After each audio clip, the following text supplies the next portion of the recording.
Not only is it 2024, but it's May 2024, unless this video is late, which it may very well may be. So happy May the 2024 may be with you, maybe. At least I got the year right. May is not only the month I always talk about Star Wars, but specifically May 2024 marks the 25th anniversary of the hit Star Wars film Star Wars Episode 1: The Phantom Menace. Phantom Menace released in theaters May 19th, specifically. May 19th! Oh my God!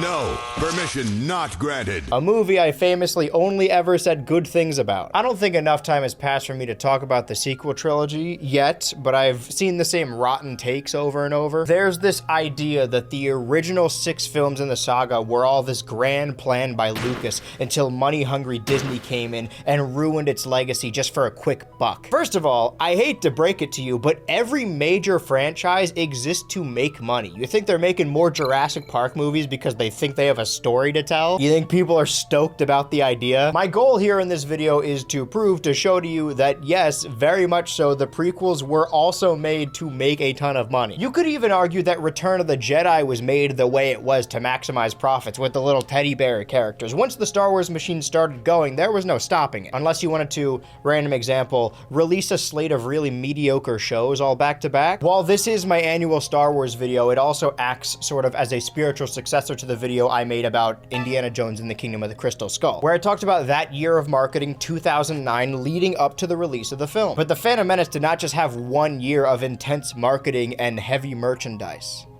It was several years. Okay, so if I'm being candid here, while I still believe that these movies were made just to make money, as most major franchise films are, when The Empire Strikes Back released in 1980, although it wasn't marketed as such and it wasn't on any of the posters, the opening crawl revealed the full title to be Star Wars Episode 5: The Empire Strikes Back. And then a year later, the original Star Wars, initially just titled Star Wars, was changed to Star Wars Episode 4: A New Hope. So of course, Lucas did have an idea for what he wanted episodes 1, 2, and 3 to be. He did have an idea, right? There you go. A first draft. Official first draft.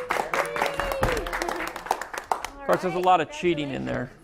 A lot of they fight. Not only did Lucas have the better part of a decade to think over the plot of these 3 movies, maybe even write them a little bit more than the first draft, but they announced Star Wars projects very early on. In all fairness, they did have some ideas of where the story was going to go, or rather what the story was leading up to it. Even in the 1980s, they had the rough idea that Obi-Wan disfigured Darth Vader while fighting atop a volcano. That's legitimately an idea they had in the 80s. It's just, you know, the in-betweens they didn't quite nail down. Immediately after the original trilogy ended, they hinted that there was another trilogy of movies yet to tell, even saying that there were 6 movies planned, the prequel trilogy and the sequel trilogy. So yes, even in the 80s, they planned on doing episodes 7, 8, and 9. But that excitement slowed down exponentially after the release of the 3rd film, Return of the Jedi. George Lucas put these prequel films on the back burner until he believed he had a proper story to tell.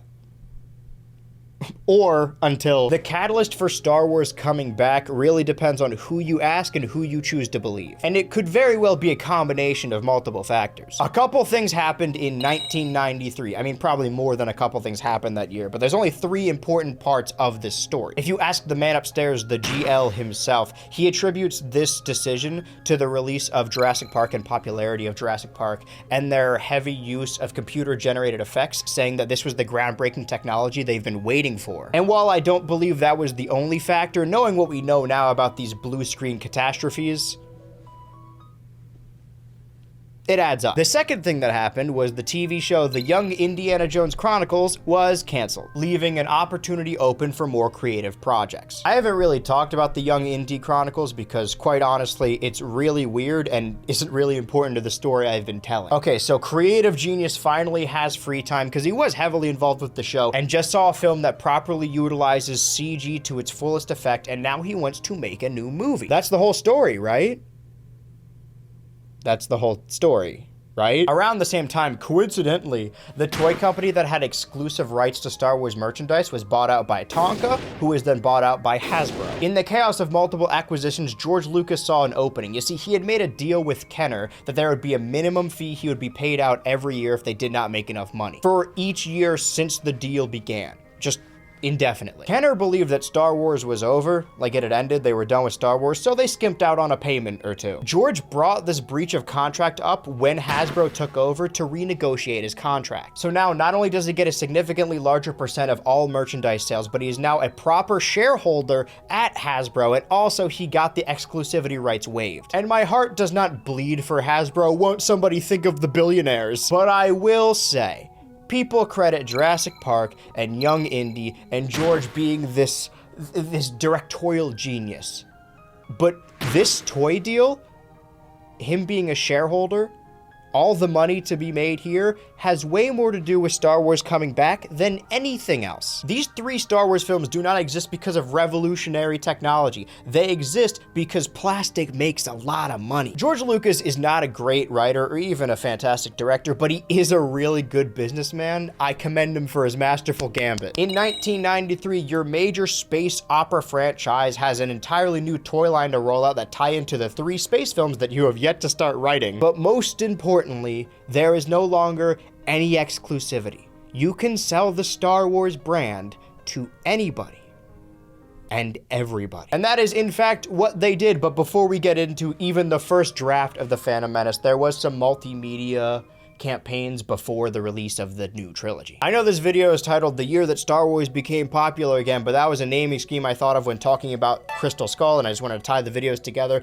It's actually a couple years, but the story will for sure end with the release of the film on May 19th, 1999. I shan't be talking about any products released after that point yet. Every year leading up to that point was set to have some major form of Star Wars media released to keep the general public interested. 1996 saw the release of books, comics, and video game. I almost said video games, it's just video game, under the umbrella of the new story, Shadows of the Empire. The shadow in the name refers to its placement in the timeline between Empire and Return. Except it isn't canon anymore.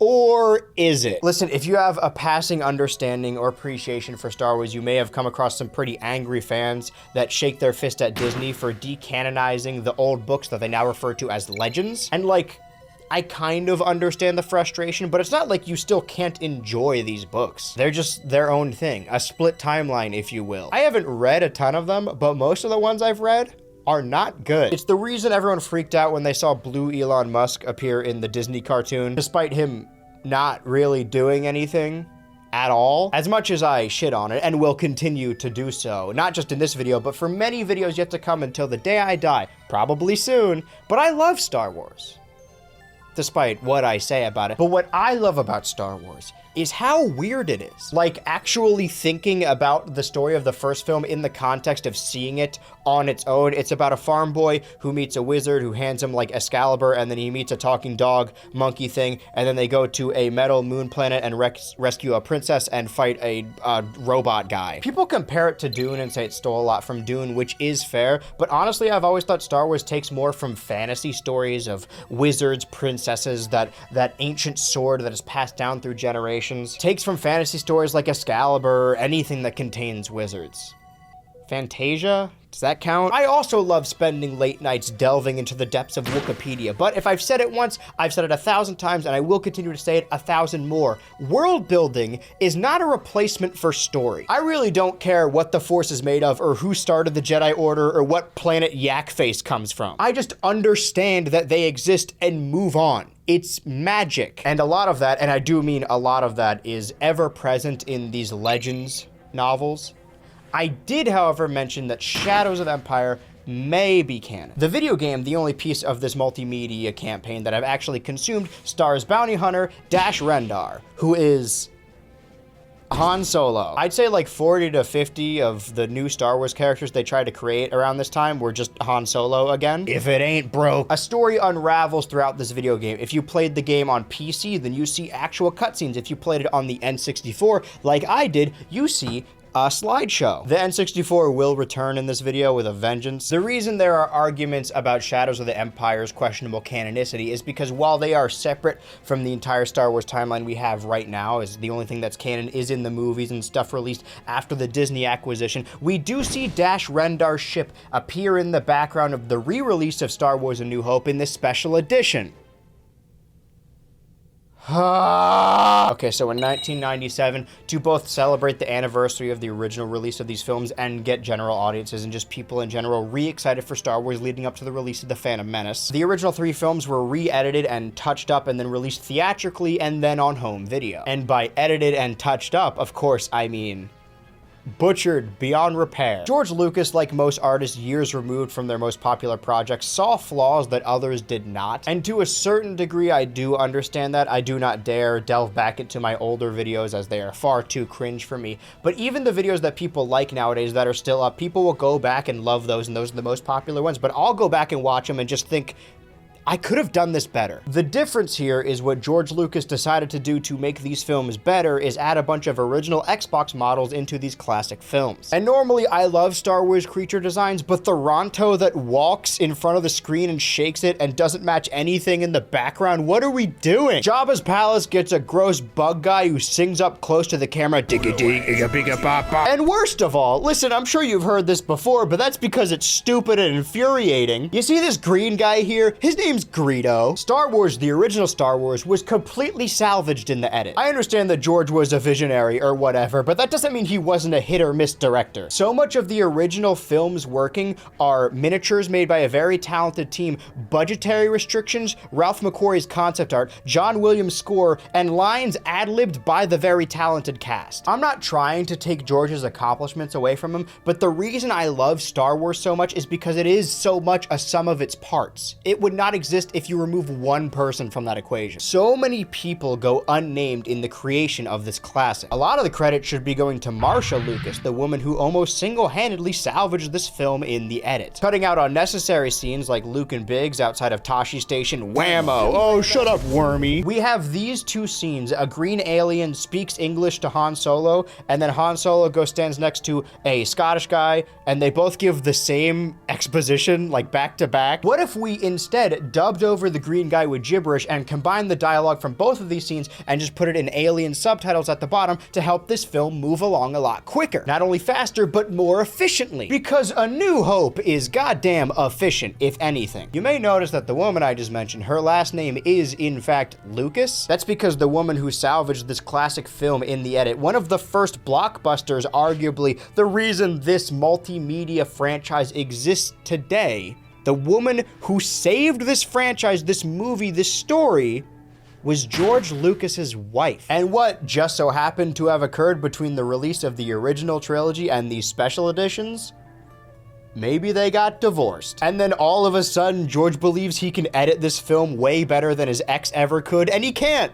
He made it worse by adding the Jabba scene back into the movie, even though he's just saying basically whatever Greedo just said. And then over multiple years and multiple revisions, he decides actually the original intent of that scene was not rough renegade Han Solo shooting Greedo before things could get out of hand, but actually Greedo shooting first, Han Solo breaking his neck to move out of the way and then shooting his gun at the exact same time that Greedo shoots when they move in one frame. Also, before that all happens, Greedo shouts McClunky to let Han Solo know he's going to shoot him by saying McClunky. That has no subtitles at the bottom in a completely different alien. What are we doing? What the fuck is McClunky? This is the most divorced a man has ever been. Anyway, some very dedicated Star Wars fans may argue that George Lucas' theatrical genius actually was doing the right thing and his baby was just butchered by the woke Disney Corporation. The thing is, not every change in the special editions is awful. They got rid of Darth Vader's weird eyebrows, which lines up more with him being disfigured and burned, and fixed the discrepancy with the Emperor looking like a lizard man. But my reasoning here is, regardless of if the changes were for the better or for the worse,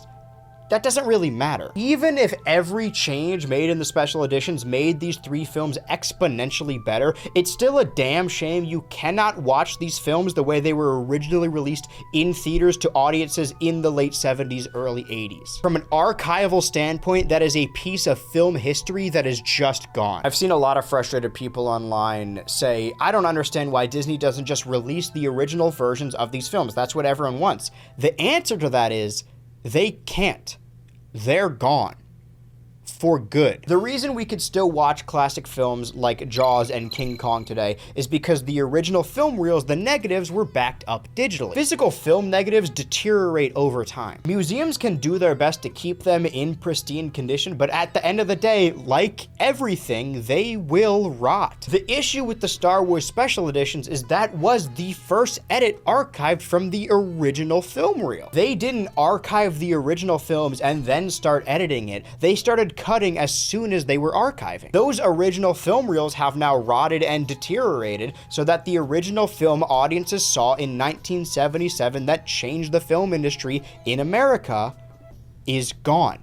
You cannot watch it. Sure, there are fan restoration projects all over the internet that do their best based off of memory and all the media they can get their hands on, but at the end of the day, it just isn't the same. I've seen people defend these special editions as if they are just director's cuts. How is this any different from Lord of the Rings but way too long for anyone to enjoy, and Blade Runner the way it was meant to be watched? Well, the difference there is, and it's a big one, although the directors do prefer these cuts of their film and will tell everyone they are the way these films should be properly consumed, you can still, by choice, watch the original versions. The original version of Star Wars 1977 is dead and buried forever, all because the creative genius wanted to spite his ex-wife. Fuck you. That's a wild assumption about a man I've never met, but I really care about Star Wars. I feel like occasionally creatives get some valid criticism and then they get sad about it publicly, and then everyone around that criticism will be like, you were too mean to them. I think a lot of the harassment George went through, and especially the cast of his films went through, went way too far. At a certain point, you have to let that stuff go. I still get hung up even years later about that Jake Novak guy who uploaded his really bad song about getting on SNL, and then of his own volition left the internet, and now you go to that video today and all the comments are like, you guys were way too mean to him. You bullied him off the internet just for trying to spread joy. No, people leveled valid criticism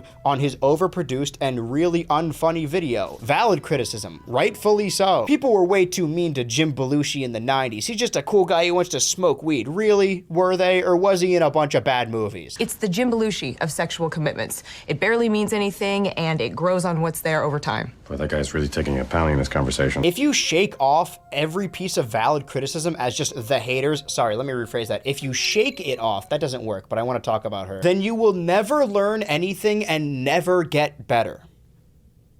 Moving on. November 1998, the first official trailer for Star Wars Episode 1 would be revealed to the general public. Around this time, there were two ways you could see this trailer. Neither worked particularly well. Very deep into the 90s, way before our React-centric media consumption, the best way to see a film trailer was to go to the movie theater. You know how nowadays companies will announce the date they're going to release a trailer for a show that isn't out yet? Like, this is the release date for the teaser trailer for the second half of season 2 of Invincible. Okay, pack it up, we've gone too far. This is the only time in history I think it would have been justified, and they didn't even do that. Dedicated Star Wars fans went to every 20th Century Fox release throughout 1998 in hopes of seeing this new Star Wars trailer, to no avail. When the trailer was officially released, it was in front of a handful of movies, one of which being Waterboy. So there were legitimate reports of people buying tickets to this movie, waiting in the theater until the Episode 1 trailer played, and then the trailer ends, and they leave the movie theater. No wonder that movie did so well. I thought it was because of The Big Show. I did say I would talk about the movie again. The only other way to watch this trailer, a first for Star Wars, but would not be the final time they would do it, you could watch this trailer officially online. In 1998. Just a refresher, the internet looked like this in 1998. You couldn't stream this trailer from an embedded link on the website. If you wanted to see this trailer in glorious 144p, you had to download it. An important note for those of you who weren't there, I wasn't there either, but I did a ton of research for this video. Downloading this trailer took about a day, meaning you could not do anything else on your computer for that day. And when you did eventually download it in full, it was like an optical illusion, like maybe you could make out some characters in the video. It was like Bigfoot footage. Because of this, Apple saw an opening and became one of many companies to partner with Star Wars in the late 90s. The next iteration of this trailer would be released exclusively on the QuickTime player and would look significantly better. it would look a little bit better. But we're not even in 1999 yet, and Star Wars Episode 1, The Phantom Menace has already accounted for increased downloads of the QuickTime player and increased ticket sales of the Waterboy. So let's actually look at this first trailer. It mostly opens with locations: the swamp, the desert, the Italy. We hear some faint Darth Vader breathing, and then whoa, what was that thing? It's like a chariot futuristic motorcycle racing through the dunes. It will sell 1 million copies. We see what looks to be 2 Jedi sitting next to a rabbit thing, donut Death Star, elephant man, more rabbit thing. The first line of dialogue spoken in the prequel era is from Samuel L. Jackson, who wasn't even initially supposed to star in this film. But he went on live television and basically begged George to put him in. And did he ever? Natalie Portman, droids, Windows background, more recognizable things like R2, lightsaber, Yoda, a puppet of Yoda, by the way, the superior version. And then we finally get an official reveal of the title, Star Wars Episode 1, The Phantom Menace. What does that mean?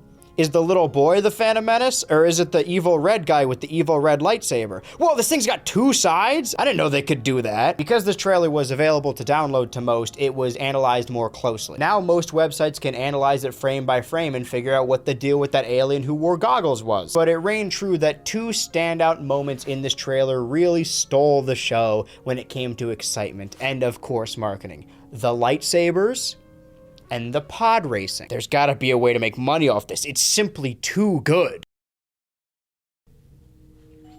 What is the one thing you think of when you think of Star Wars, other than the movie Star Wars, one of the many films?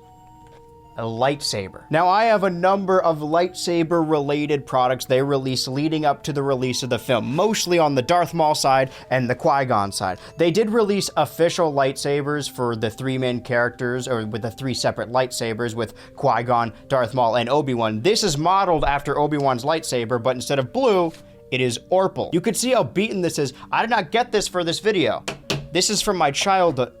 Some of these things I did just actually have. Unlike the whip in the Indiana Jones video, I never owned that. These belonged to me. So unfortunately, I didn't finish the collection. I don't think I finished any proper collection in this video, so you're just gonna have to get used to it early on. But my reasoning, if I can come up with any of them, I don't know if you've watched this movie recently. I went back and watched The Phantom Menace again. Obi-Wan is barely in this fucking movie. Like, people remember his fight scene with Darth Maul at the end because the cartoon, like, expounded upon it. But if you watch the movie, they're like, Obi-Wan, wait with the ship. And then they fuck around on Tatooine for the entire second act, if not most of the movie. And Obi-Wan's just like, I'm thinking about Qui-Gon. I remember disliking all the characters, but upon going back and rewatching it, I realized that, like, Qui-Gon kind of holds the whole movie together. Like, Liam Neeson is actually fun to watch. It's a shame, you know, got rid of them really early. They're basically just sword toys, you know? Every playground had their rule of how you would play lightsabers, and it often boiled down to just hitting the lightsabers really hard, but not each other, except when you did hit each other and went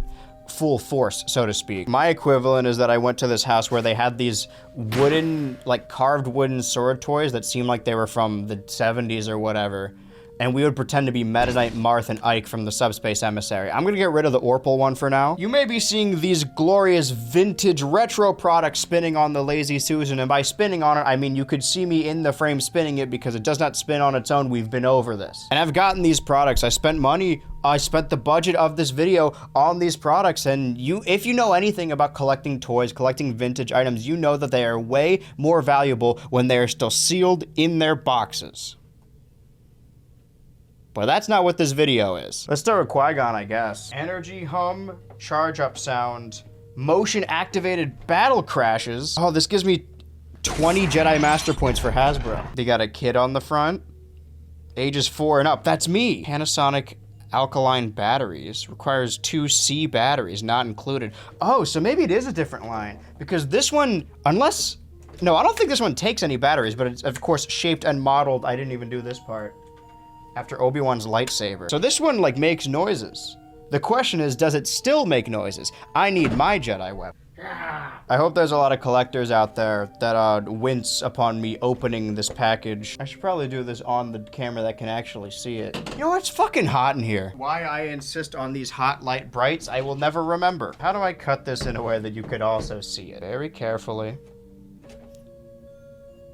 I'm probably gonna toss the packaging anyway. Can I just like fucking because the package is cool and all, but I do not have space for anything anymore. There we go, clean cut. It's also possible this was already open and they just resealed it. It seems pretty sealed. Here we go, iconic moment in BH Ultra history.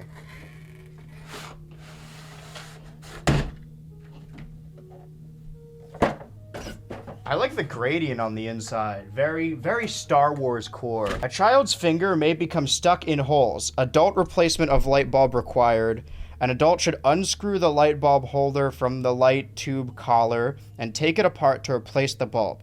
Use the illustration as a guide for reassembly. The illustration across here, if you can see it.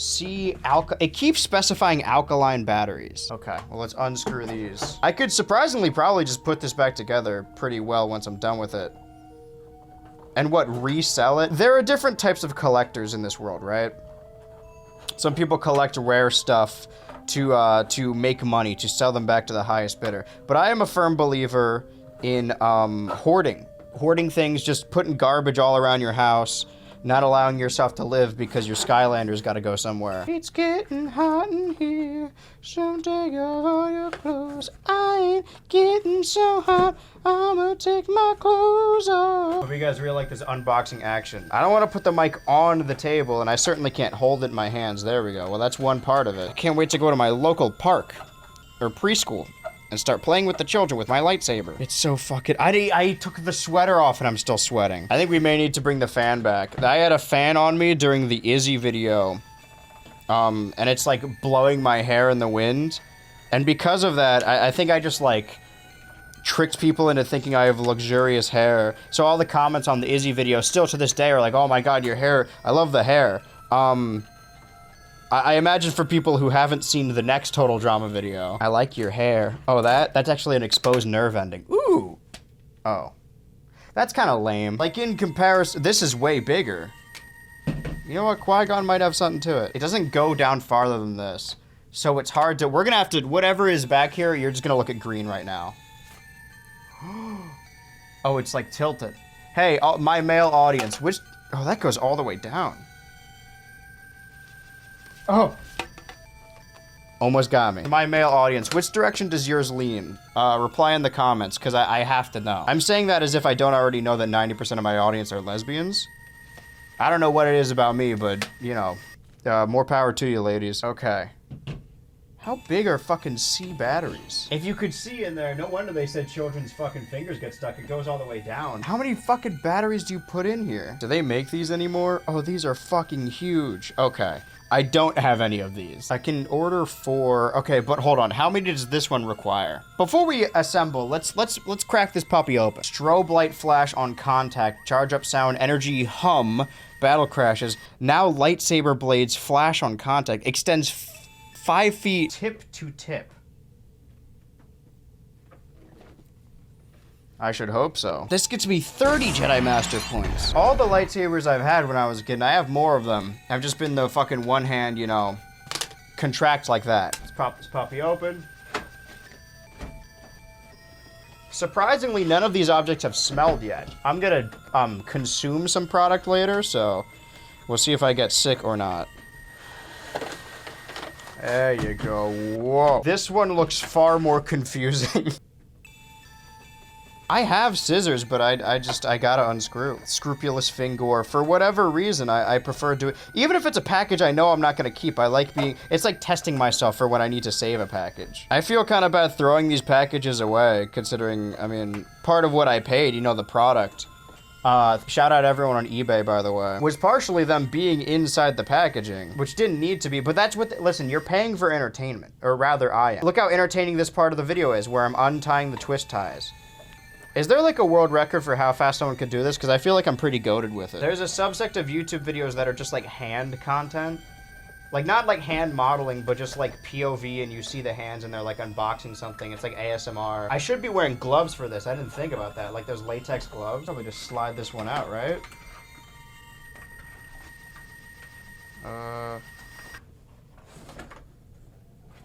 Perchance. There we go. And now slide it out. And you guys gotta see this technique. Slide it out that way. So this is broken. Pop it in this way, and then pop it in this way. Got it. Okay. Don't fall apart.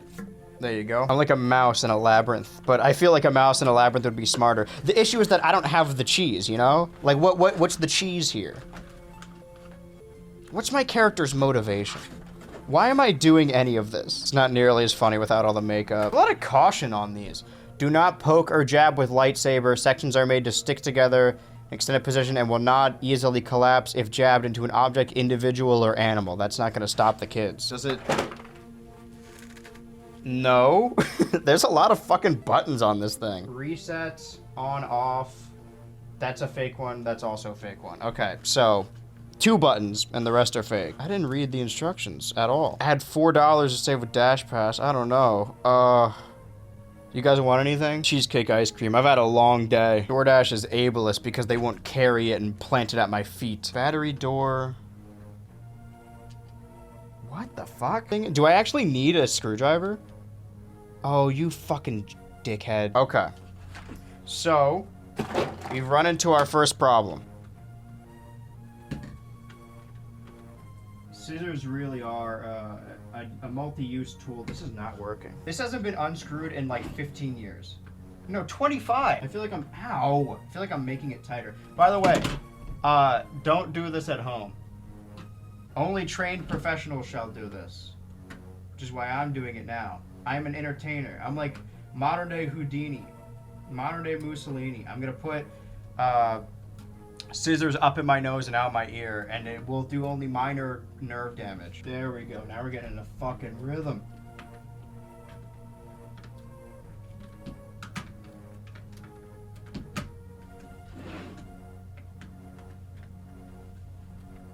You know, now that I think about it, I probably also could have ordered a screwdriver, and that would have rounded out my purchase. Because I gotta wait for the batteries to show up anyway. Because here's the thing, if you're turning it, this is right. No, okay, I'm losing my mind. I feel like it's getting tighter. Oh. Okay, well, mission accomplished. While we wait for our batteries to show up, I suppose we can open up the deluxe lightsaber swing action figures. There's going to be a full figure section later, and trust me, we have a lot to talk about. I just separated these specifically because they come with tiny lightsabers that are a part of their figure. They have holes in the back to say, try me. Oh, that's horrifying. No, he's still there. Yeah, there's a dead spider inside this Qui-Gon one. Camera 2, get in on that dead spider, please. Again, they made 3 of these. They made Darth Maul, Qui-Gon, and Obi-Wan, as they did with the lightsabers. They made Darth Maul lightsaber, Qui-Gon lightsaber, and Obi-Wan lightsaber. But I should repeat myself, Obi-Wan is not in this movie. These packages, I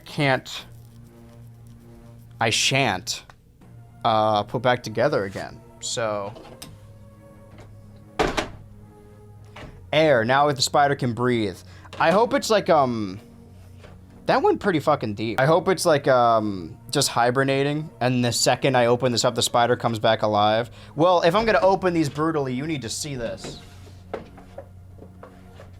Hear that tear. Rip and tear. Okay, well that was not good. Like Christmas morning.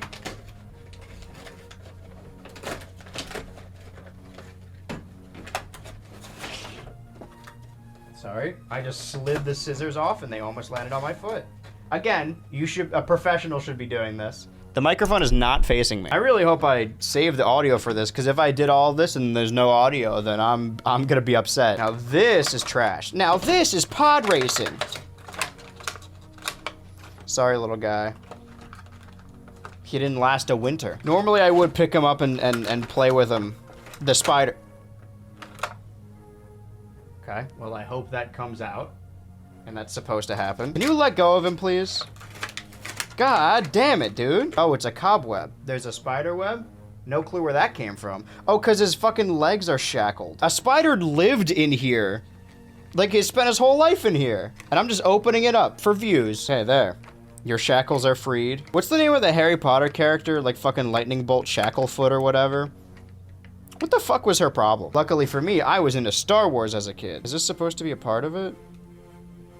I don't know what's happening. Well, this is trash. But there's some instructions on the back. Let's if we can.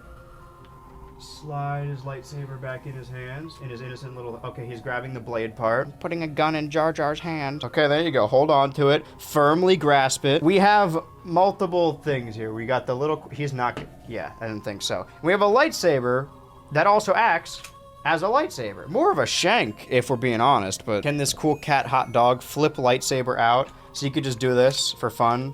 This gives you 10 Jedi Master points. I don't know where these codes are going, but I feel like I'm ranking up these points pretty quickly. A generation before Star Wars A New Hope, in a galaxy far, far away, an evil force is gaining strength and threatens an entire civilization. 2 courageous Jedi, a young queen, a Gungan outcast, and a slave boy named Anakin band together to save a planet under attack as the fate of the galaxy hangs in the balance. Insert finger and push post on figures back to activate lightsaber swinging action. I'll be the judge of that. You guys ready for this?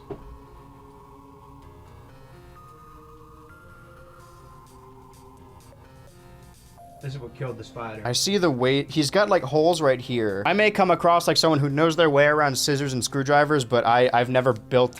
I do like building furniture. Okay, that one's in. That one's Jin. Qui-Gon's in. Is latched on. Oh.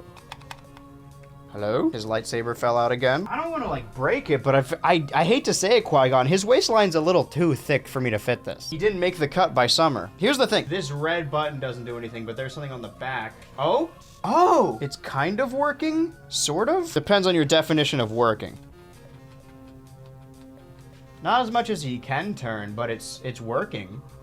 So it's like 2 toys. Not only do you get a tiny Qui-Gon lightsaber, but you get a tiny Qui-Gon even smaller than the lightsaber with a smaller lightsaber in his hand. And if you really want to, you could attach this to the larger Qui-Gon lightsaber, so you have the large Qui-Gon lightsaber, the smaller one, and the smallest Qui-Gon lightsaber. So really in one foul swoop, I got like 3 different Qui-Gons. They got a fucking chain around his neck. Look at that. It's like Tai Lung in Kung Fu Panda. This is 1998. 10 Jedi Master points. I feel like that's less than Obi-Wan. Wait a minute. Manually spin figure. Hold on. Can I...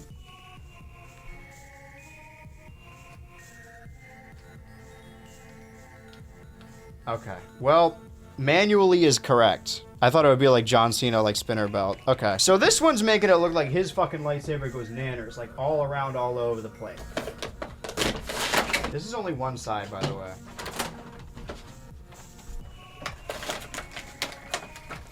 I will free you from these shackles, Darth Maul. Okay, now we're starting to smell something. This one's got an aroma to it. Is it truly an unboxing section? I don't even know what I call these sections in these videos. If they don't smell a little weird. What's funny is that the characters all over most of the toys in Darth Maul and Qui-Gon, neither of them leave the movie alive. Asterisk, of course. It is really funny though, and like how they slowly remove Jar Jar from the prequel trilogy. They also didn't even bother bringing Qui-Gon back. Like in Revenge of the Sith, he's like, oh, I'm gonna go learn from Qui-Gon how to become a ghost because Qui-Gon's a ghost.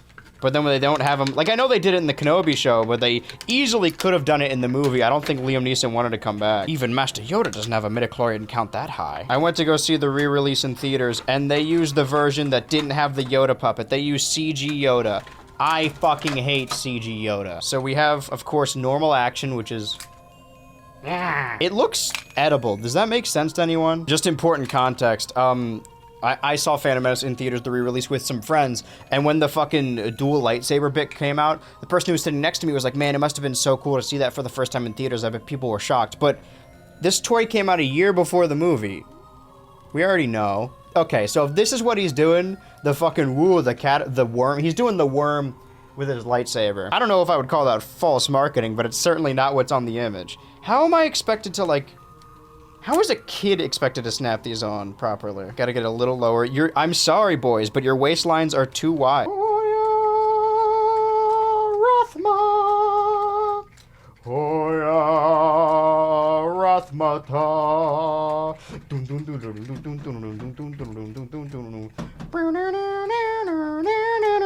It's like I'm riding a motorcycle. This is lame. Both of them are very loose hands.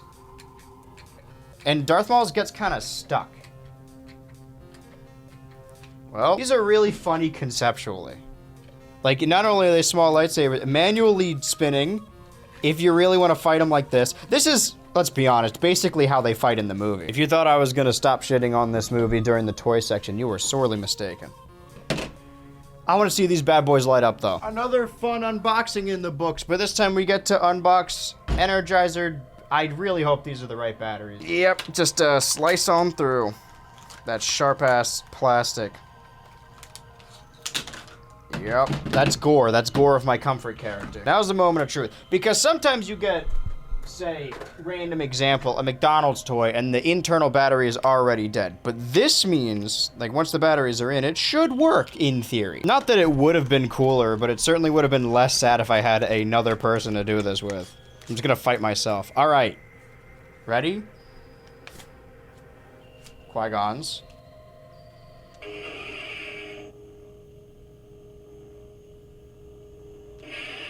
Hold that thought. It's still kind of too bright in here. I utilize natural light to the best of my ability. I do, however, like, it's like the meme of the samurai, like, quickly bringing out the blade and putting it back in. How quickly you can turn that shit off. Okay, hold on, wait. I thought it had motion activated. Oh. Sorry about that. Well, that's good, but we can do better. I feel like I'm loading a fucking rifle. A little more.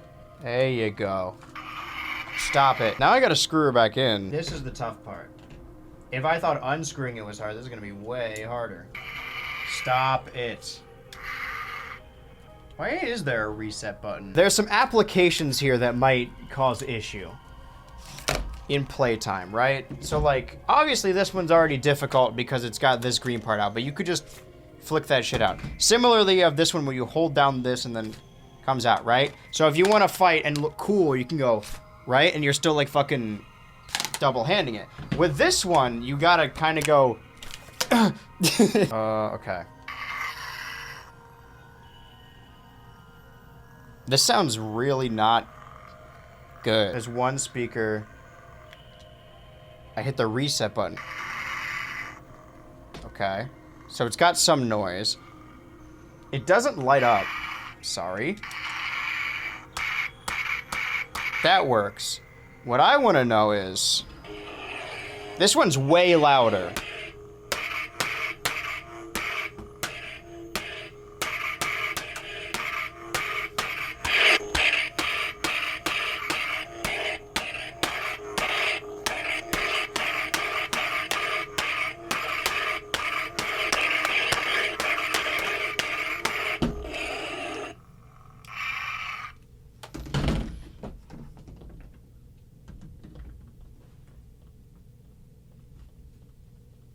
I don't know if I particularly had a play. Let's go to Qui-Gon. Stop it. It's hard to not hit the button. And then also to, like, put it away, you have to then do both sides. And if you let go of this, they're going to fall at the bottom.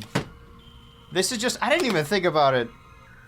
Darth Maul's saber does not translate to a really good toy. The Qui-Gon lightsaber doll. You may be asking why we decided to do this one in this section, not the regular action figure section, but I think this one is more fitting one because we just did the Qui-Gon versus Darth Maul, but also because it comes with an attachable lightsaber. Character collectible. You could already, like, size difference. I don't know where I would, like, proudly show off Qui-Gon. If I ever build a set instead of doing, like, ironically what the prequels did and just have a giant green screen here, maybe I'll put these on the background alongside, all the McDonald's toys and that skeleton puppet. I haven't seen that guy in a while. Slide on out with ease. Slide on out with ease. Just slide on out with ease. Slide on out with ease.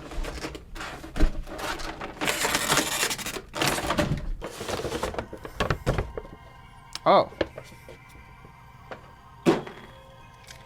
The complete catalog. This would have been helpful to have prior to writing this. They have a Yoda and Jar Jar puppet. So applause, this is separate from Hasbro then? They got a Watto plush? Why? You too on Christmas morning can bring home an adorable little plushie of everyone's favorite Star Wars character, most adorable character, Watto, for your child. I can't even joke because the one action figure I had for the longest time was Max Rebo. Max Rebo is infinitely cuter than Watto. At a certain point, toys, and they are toys. We can't keep pretending they're not. Stopped being about playing and started being about display. So, like, I can't, like, model him or whatever. There's a hole in the bottom. I could certainly put it inside a jar if I wanted, but the only assembly required here is surprisingly difficult. What? Come on, mama. Okay, give me the order and I'll do it. Don't think I won't. I'm ready to follow the path of the Sith laid out before me. You live this time, Qui-Gon. That sentence has never once been uttered. I guess we can lie them all out. The question I always ask myself when I do these is, why do I do them? What is the purpose here? Is it for historical record, or is it just for me? Is it just an excuse for me to use the budget of this video on collecting toys? Am I proving a point? Am I saying anything about Star Wars in actuality? What I am saying is the thing I've been saying this whole time, is that the Phantom Menace is a merchandising machine, for better or for worse. I don't think having merchandise for a movie makes it a bad movie. It just so happens that the movie is also bad. We'll come back to that sad adult playing with toys very soon, but before we can do that, sad adult playing with video games. I said that there were two standouts in the initial trailer in lightsabers and pod racing, and I just talked about the lightsabers. Even after the movie came out, like legitimately immediately after the film came out, the biggest compliment most people could muster was, yeah, but the pod racing was cool, which it wasn't. If you've watched my Revenge of the Sith video game video, then you'll know that what Star Wars does quite a lot is feature spoilers and extra media material. I mean, they released the soundtrack on CD of the movie before the film's release, and if you look at the back and see all the songs listed, you could see the final track of the movie is titled Qui-Gon's Noble End. The novelization of The Phantom Menace also released before the film. Surprised they even had a script this month in advance. And as you would imagine, featured everything present in the movie as well as some extra material not. I'm not an avid reader, as you could tell by my furrowed brow and sad face, but I can say as a fan of the arts, these novelizations are way better than the actual films. Here's a snippet from the book right now. Star Wars Episode 1, The Phantom Menace. Written by Terry Brooks, based on the screenplay and story by George Lucas. Tatooine. The sun burned down out of a cloudless blue sky, washing the vast desert wastes of the planet in a brilliant white light. The resulting glare rose off the flat, sandy surface in a wet shimmer of blistering heat to fill the gaps between the massive cliff faces and celerity outcroppings of the mountains that were the planet's sole distinguishing feature. Sharply etched, the monolith stood like sentient keeping watch of every watery haze. When the pod racers streaked past, engines roaring the ferocious hunger and relentless drive, and the heat and light seemed to shatter, and the mountains themselves to tremble. Anakin Skywalker leaned into the curve of the raceway that took him past the stone arch, making the entry into Beggar's Canyon on the first lap of the run, easing the thruster bars forward, giving the engines a little more juice. The wedge-shaped rockets exploded with power, the right a tad harder than the left, banking the pod in which Anakin sat sharply left to clear the turn. Swiftly he adjusted the steering to straighten the racer, boosted power further, and shot through the arch. Loose sand whiplashed in the wake of his passing, filling the air with a gritty sheen. Whirling and dancing through the heat, he ripped into the canyon, fingers playing across the controls, hands steady on the steering. It was all so quick, so instantaneous. One mistake, one misjudgment, and he would be out of the race, and lucky if he weren't dead. That was the thrill of it all. All that power, all that speed just at his fingertips, and no margin for error. Two huge turbines dragged a fragile pod over sandy flats, around jagged edge mountains, down shadowed draws and over heart-wrenching drops in a series of twisting, winding curves, and jump at the greatest speed a driver could manage. Control cables ran from the pod to the engines, and the energy binders locked the engines to each other. If any part of the three struck something solid, the whole of the assembly would collapse in a splintering of metal and fiery wash of rocket fuel. If any part broke, it was all over. So it seems like this version of the opening begins with Anakin on Tatooine, talking to his mother and talking to Watto, before Obi-Wan and Qui-Gon even show up. No, this is from Anakin's perspective. So they don't even have the whole opening of the movie. There will be a bunch more sprinkled throughout this video at random intervals. Only 2 video games dropped before the official release of the film. technically. Star Wars Rogue Squadron released on the N64 in 1998, and while the game featured scenes and ships from the original trilogy, if you punched in the cheat code Halifax, then typed !YNGWIE! And then select the code screen again, you can play as the Naboo starfighter featured in the Phantom Menace. So technically you could play as a ship from this movie in a game even back in 1998, when details about this film were relatively scarce. I just wanted an excuse to show off my N64 collection. You think they give Japanese Shadows of the Empire to just anybody? When you go farther and farther back, you have the possibility of releasing a version of this movie in the form of a video game with material that has since been cut from these films. Like the entire Lego level removed from Revenge of the Sith with the clones wearing the robes, or the fact that Mace Windu has a blue lightsaber in Jedi power battles. Sam Jackson just like asked super nicely to be put in the first film, and then he did, and then he asked George personally if he could have a purple lightsaber, and then he did. Anyway, Star Wars Episode 1 Racer for the N64. The fate of the galaxy is in your hands.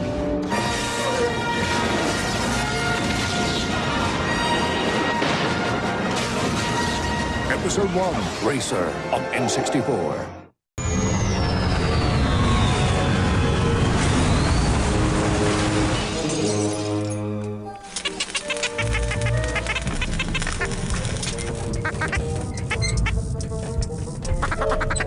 I want everyone to know that I do own this hardware, right? The whole purpose of this was me zapping myself back in time. I do own this game on the Nintendo 64.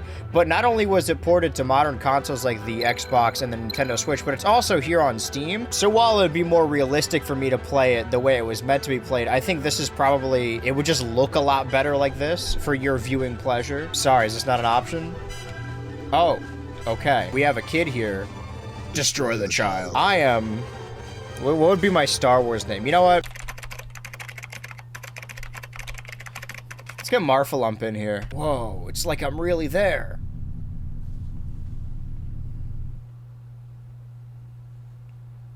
Is he okay? Of course, we got classic pod racers like Anakin Skywalker, Ebby and Dukat, Dud Bolt, Gazgano, Elon Mach, Adi Mandrell. Okay, you would think it would loop back. Man, that's a great noise. As much as I like Dud Bolt and Ib, I think it's probably a toss-up between Gazgano and Adi Mandrell. I think we're going with Gazgano, quite honestly. This is my favorite Episode 1 character. Probably, that's fair to say. I mean, look at his ship. Nothing bad ever happens to Gazgano. So we got planets, we got Tatooine, we got Aquarius, we got Cancer. This game can't be that long. Listen, I fully intend on seeing everything in this game, because I know there are other characters hidden in this game. Must place 4th or better to progress. Sorry, let me do that one more time. Must place 4th or better to poggers. I want to take that picture of Sebulba and make that my ID moving forward. Buy pit junkyard. Look around! I got a lots of a junk. Oh, good lord. I am betting heavily on Sebulba. Who is talking right now? He always wins. I don't have enough trunkets. Okay, well, let's just... Can we just race? It used to be about the racing. Oh, shit. Full motion video.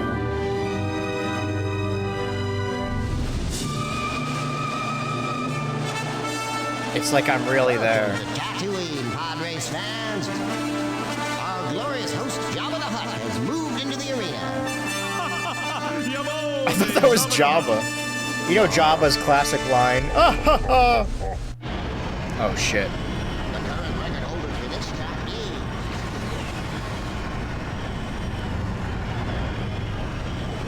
Okay. I don't know what button accelerate is. I'm gonna assume it's A. This is remarkably similar to the Lego level. I mean, they probably mapped out the whole thing in the movies, right? It's the classic cavern with the crack in it. I don't even know if I can... Sorry. I'm probably gonna have to put the audio for the game pretty quiet if I want to make any money on this. Can I fit there? I thought I just appeared in Snowland. That's fine. Nothing bad ever happens to... What was my name? Osmosis Jones. Gazgano wins again. Another win for the Gazgano guy. Oh, fuck. Go, Gazgano. Go, Gazgano. I don't want to jinx it, but I don't think I have seen anyone else in ages. I'm one of 12 piece of shits in this race. I'm fine. I know these dunes like the back of my hand. My Arrakis. My Dune. Ba-ba-ba-ba-ba. I think the movie would be a lot better if Annie doesn't make the... We could save the galaxy a lot of stress by just having Gazgana win and then putting Anakin out of his misery. Can I blow up another rock? I don't know what the... Alright. I was gonna say I don't know what the bottom left means, but I think I get the gist. Bring it home. Slam it at home. It's a new lap record. And they said I had to come in at least 4th place. Surely there will be stages later where I need to, yeah, strategically move my vehicle and slow down. But if I'm playing a racing game, I am not taking my foot off the gas pedal. You guys see those Tesla trucks that the gas pedal was getting stuck under like the plastic casing and making this metal machine that does not crumble accelerate at alarming rates that you cannot stop? The future truly is incredible. I know that Elon Musk wanted Tesla to partner with Mario Kart to have them, like, run in different Tesla cars, but if I were Elon Musk, which I'm not, I mean, if I were Elon Musk, show that Spider-Verse gif. If I were Elon Musk, I would choose this game instead. This is the future. It's a new lap record. Lap record!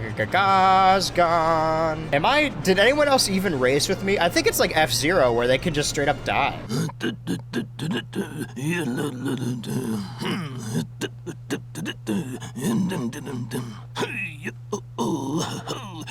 Yeah, that's all well and good, Watto. I'm seeing a lot of names I don't... Bozzy Baranta. Man, Anakin fucking sucks at this, dude. I like Wan Sandage. What did they say? Ham sandwich? Bullseye Navier. Neuron activated. Well, time for race 2 of 7. Are we still on Tatooine? Oh man, Team Topagales is the track favorite. That looks like Alp. Inspect vehicle? Yep, that's certainly a vehicle. I think I'm probably good for now. I don't know what any of that means. Oh, you want to buy Petroid, huh? Who is this fucking voice? Fix your pod racer, you know. I must know the man behind the slaughter. Can I pick different ones? I feel like they're all probably the same. Shut up. I've had it with... Please stop talking. This truly is a world tour. We're seeing the universe of Star Wars like we've never seen it before.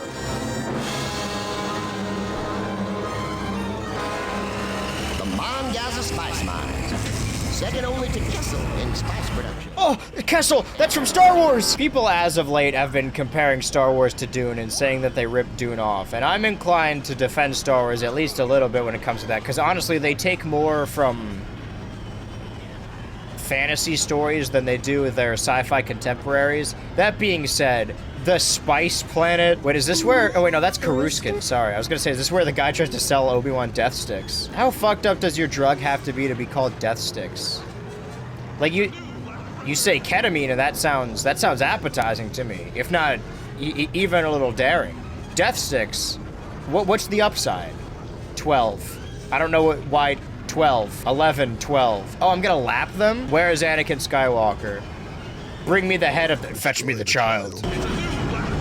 We're on the final lap. I do like when they get old N64 games like this, or even PlayStation games, and bring them into widescreen, because, and also like keep all the same models and textures, because I like how charming it looks. Playing something like Corn Kids, or like, even recently with Gwimbly blowing up, but sometimes you see flat textures like the crowd cheering that aren't even moving, and you realize what kind of world you're living in. Oh. Sorry, is my pod race the fucking Grievous big wheel?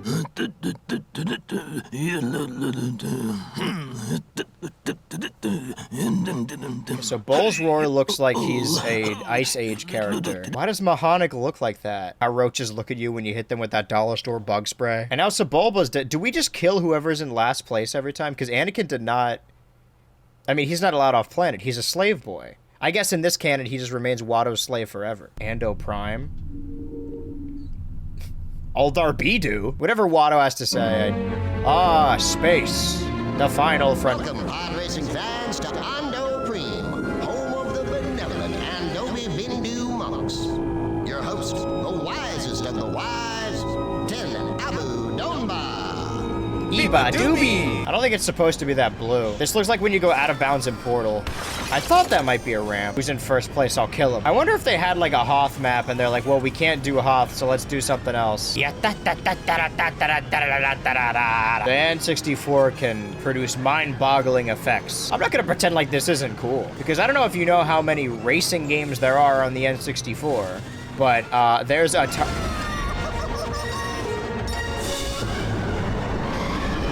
Okay, sorry. I'll take it a little bit more seriously now.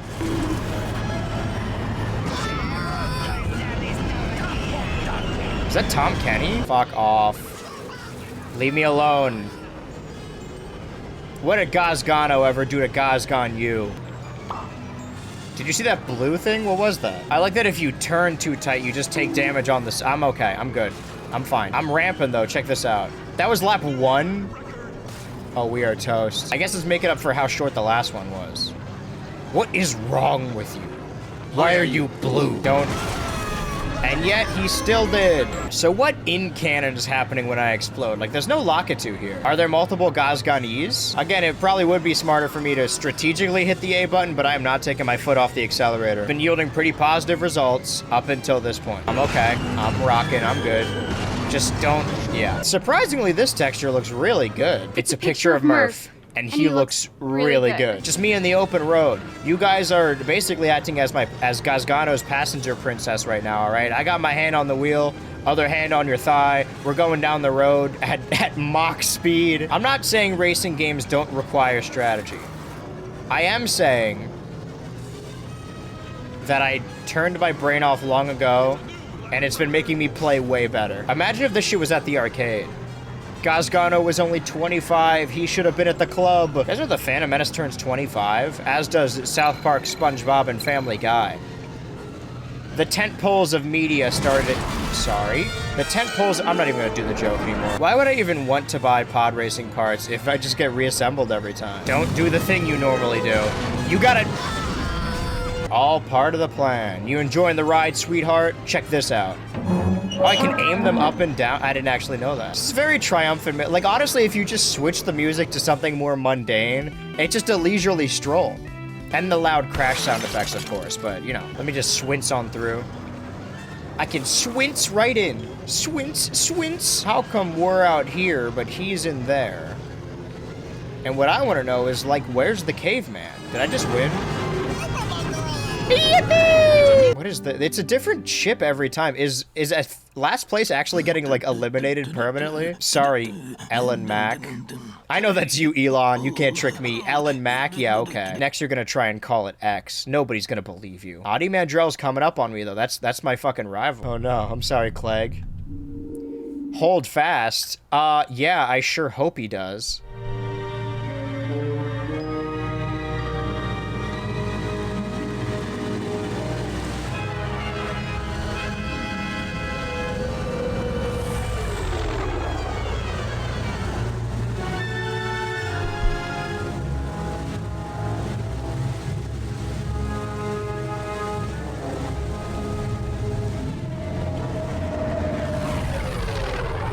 It's a gorgeous evening here on the Ocean World Aqualaris. Nice name. The perfect setting for one of the most scenic pod races in the galaxy.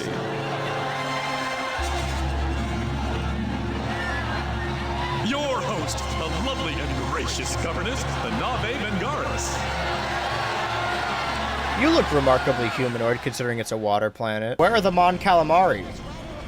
Which is also a fantastic name for squid people. I'm doing the thing that you do in Mario Kart where I'm holding the A button every time. Oh, sorry. Dude, these animals are so fucking funny. They make me want to merge without looking. Nothing a little elbow grease can't fix. I feel like the ramps are a little unnecessary. Sorry, also, is there traffic here? I don't know where the fuck I'm going. See, the issue with the map is it doesn't necessarily help when we only see the section of the map we're already riding on. Okay. The map kind of made it seem like there were two paths. I mean, if you count a dead end as a path, then sure. Not falling for that one. Can I change perspective? I should probably start hitting buttons and see if they do anything. Nope, nothing else does anything else. All I know is move and accelerate, and baby, that's all I need. We gotta choose one.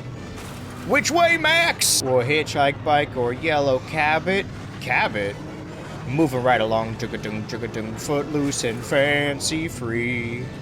Getting lost with you's the best, so take it with me. Moving right along, jugga-dung. I'm on my way to New York City to break into public television. Star Wars is just Muppets, and once you get that through your thick fucking skull, you're gonna enjoy it way more. Was that the... What are they... Sorry, I exploded again. The fucking... The bigger fish. What do they call it? Do I have the confidence and the swaggery to play this game with one hand and then look up what the name of the fish is on the other? It's called like the boober fish or something, like in Star Wars canon. I know it's modeled after an anglerfish. And Jar Jar goes, "Wah!" Let's go left this time. Let's mix it up. That's okay. We all make mistakes. I was buffing it out. I didn't want my ship to be uneven. I had to damage both sides. That was a purposeful strategy. I'm gonna go right this time. Wahoo! I'll try spinning. That's a neat trick. I know I'm gonna shoot myself in the foot by saying this. It's gonna haunt me later, but is this supposed to be difficult? I'm gazgooning all over the place now. You know what? If this is the spiritual successor to the Indiana Jones video, that's the first time we talked about gooning, I think. Gooning truly has come a long way. But unlike Lego Indiana Jones, I'm determined to see everything in this game, and I'm not giving up until I do. It's okay. Ooh, gotcha! Alright, where's my little man? There he is, yeah. Who got eliminated this time? I don't know what any of this means. Molester 100. Yep, that image checks out.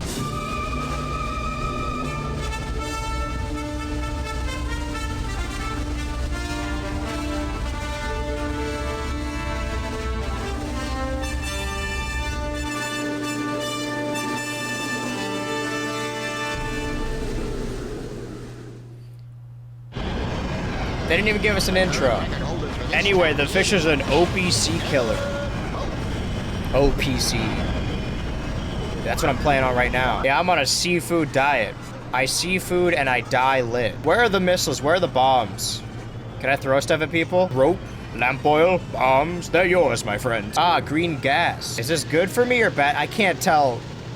Green is sometimes good. Gazgano is green color. This is like when you're driving late at night and a giant fucking truck comes up behind you with those LED headlights and just blinds you momentarily for a couple days. I ended up not using the footage from when I was talking about WrestleMania, or just not doing that video. But in the middle of the video, I go and just look up at the eclipse, which I didn't... What was I even supposed to do there? Oh man, this game cheats. This is a tight fucking turn, Andrew. You okay, Gazgano? My neck itches, but I can't scratch it. Hey babe, can you get that for me? I'm in my pod race. I'm cruising with my honey right now. Anything princess wants, she gets. Sorry? You're getting 5 car wrecks, and all of a sudden she wants a divorce. I'm gonna need to make a decision here. I didn't. I just went in the middle. I split the difference. Okay, can I... I don't think I did anything to... Oh, wait. Look at that fucking turn! They're right on my ass. Oh, you fucking dickhead. I know that's Audie Mandrell, my greatest rival, but we push each other to be better. It's just like Challengers 2024. Guys, I just saw Challengers as I'm recording this, and I haven't been able to stop thinking about it. Why do I smell burning? Who's burning something upstairs? Or am I having a stroke? Okay, let me try and read stuff. Lap, time, pause.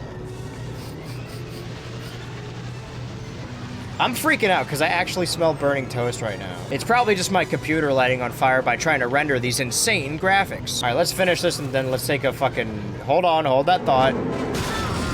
That was unnecessarily brutal. Or maybe, oh, I remember what it is. I forgot that. Fuck, I'm in 3rd place. I can fix this. I can change this. Come on. Come on, mama. Curse you. 2nd place? Who beat me? Who was it? Dud Bolt. The molester. Fudge sang. Oh no, Sebulba's not dead. I kind of want to do that one again. Would you believe me if I told you my roommate actually was burning toast? Or my fictional character. I don't know. Are these parts canon? Are these video game sections canon to like the net? Who cares, man? I gotta focus. No more jokes this time. I used to know all the lyrics to Weird Al's Hardware Store, and now I know none. That's just a part of getting older, I guess. People used to love Weird Al, but now you can't listen to him anymore because of woke. I have had a migraine all day, and I just wanted to come home and detox with some Episode 1 pod racing. I just wanted to get a couple drinks and then get behind the wheel. I'm surprised that did not kill me. We're hitting fucking max acceleration down there. If the light is green, you're gonna wean. I'm a gonna wean. Gazgano. More like Gazgon go. More like Gazgoon go. More like gas. It's gotta go. This isn't water. This is... I gotta stop referencing clips because I know I'm gonna have to put them in later. This isn't comedy, Andrew. This isn't commentary. You're simply quoting SpongeBob, like every other child on the internet. What's even worse than lampshading is self-editorializing.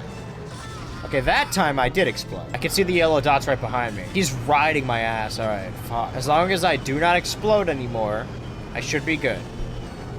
And gain some more acceleration. It's coming up, I can see it. Oh wait, no, this is the, never mind. Oh, that's gonna cost me. Did he make? No fucking way. Turn, turn, turn, turn, turn. Okay, didn't kill me. Fucking dick. Always naysaying. Who was it? Was it him again? God damn it, dude. This guy's crazy. Run it back. We're doing Maestro again. I'm reining it in. If I have to play dirty, listen, I can respawn. They cannot, I think. I mean, Sebulba came back from the dead. But, you know, he's impossible to kill. I like that all Star Wars media now is writing stories about characters that we haven't seen the dead body of. So like, okay, we never saw this guy. We didn't see Cad Bane die, but we're gonna. And some we even did see die, like Darth Maul. It's really funny that Sam Jackson has been asking for years to come back as Mace Windu, when of all the deaths we've seen in Star Wars, his is like the most questionable. And then we see in the video game that he doesn't even die when he falls out of the Windu. Damn, that was rough. Maybe we save time just by exploding on purpose. Or we slow down, but you know. That's not in my vocabulary. I've gotta go fast. Gonna go fast. That was... okay. I'm not getting better. Whatever I was about to say was a lie. It sounds like he's burping, like, as the line is finishing. Yeah, like, you know when you're trying to power through a burp, when you're like, oh, lap record. I think if I don't explode on the ramp, and maybe pull off this U-turn perfectly, I could still win. Gazgano can still win. Andrew, I know I just keep making more editing work for you, but get that that Jeb. You know the one Jeb, but make it Gazgano, thank you. Just like Satipo in the previous video, if I just keep, to make a meme, you just need to keep repeating a joke. So as long as I keep referencing Gazgano, and trust me, he will come up again. Everyone's gonna be rocking their Gazgano merch. He's gonna be the hottest new Star Wars character. He's gonna take us all the way to victory. All right, now slow down a little bit. Turn. Good, good, good, good, good, good. Good. Let the hate flow through you. I can see those fucking yellow dots behind me, but guess what? Guess what? I'm at the finish line. It's a new lap record. Man, Audie fell significantly. I do love Ben's image down there. You could tell which characters are screenshots from the movie and which are like, yeah, fucking whatever, who cares? Now we can go to Uvu 4. Wow, that is unfortunate. These look like the fucking Fooglies, from Spy Kids. Fud sang. Space. Greetings, convicts, hoodlums, ruffians, outlaws, and other treacherous scum of Uvo 4. It's been a long time since the last race here at this maximum security facility, but time is something you've all got plenty of. Sorry, we're racing for prisoners? I guess they deserve entertainment. Warden Van Boda. The current record holder for this time is Fud Sang. Fud sang. Not for long. That sign in big lights is gonna read Gazgano. Is this just like a circle? Is this like this game's baby park? I think he just called me a slur, but I can't be sure. It's getting really tight in here. Really bold move to play Duel of the Fates here. I don't know what the correlation is, but you gotta play it somewhere. This isn't even the final race of this cup. Sorry. I don't know who I'm apologizing to. You're not actually in the car with me. But you guys know me. If I knock into furniture or a cardboard cutout, I'll apologize. See, in real life, I'm meek and meager. But in the fantasy world, I can be Gazgano. My hero. That's okay. We don't need that part. The other part, maybe, but we can survive without it. Carlor can fuck anything. He will and has. What am I even supposed to do? All right, now I'm starting to see some difficulty here. Can I ask why your prison has a I mean, I know why it has a mind, right? Because prisons are just legal slavery. You ever see media where like all the prisoners are shackled by their feet and they're just hitting big rocks with pickaxes for some reason? I wanted to know why they had an anti-grav area and who that's for. Unless we were just in like the air vents. Okay, so I'm in second place. That's not good. Thing is, I can get back to first in the narrow area, but once we get to fucking floating around haphazardly, then that's when we see some issues. You can't say that to me. Do you know who I am? Oh my god, 4th place? Who am I, Audie Mandrell? All right, well, welcome to hell. Okay, avoid the laser. We're fucking cutting it close here. Oh, I'm good. Stop freaking out. Marfalump, you're scaring the hose. People have often wondered what order you should watch the Star Wars films in. I'm gonna tell you here right now. You watch E.T., and then the Phantom Menace, and then Mac and Me. And then you watch E.T. again. Good lord! I'm okay. Stop freaking out. Taking some damage on the left, but it'll repair itself. That's why we got the pit droids. I haven't felt the need to upgrade or my ship or like buy any upgrades, but maybe there's something I don't understand. I'm gonna put it all in acceleration, and then I'm gonna warning. I'm okay. I don't know what caused that. I'm okay. I'm still in first. I'm gonna be passed, but it's okay. Because I'm gonna anti-grav way better than all these guys. See, because they're being strategic and like braking when they need to, but I do not fear death. I'm gonna accelerate till the cows come home. That's okay. That was meant to happen. Okay, it's okay. You know that fucking dream? Stop talking about dream, man. It's 2024. Let it die. Let the past die. Kill it if you have to. You guys heard about Star Wars? Unfortunately, I'm way better at quoting the sequels, especially that movie, than I am anything else. This is how we win. Not by killing what we hate, but by saving what we love. And I love fucking winning. All right, who's getting the boot?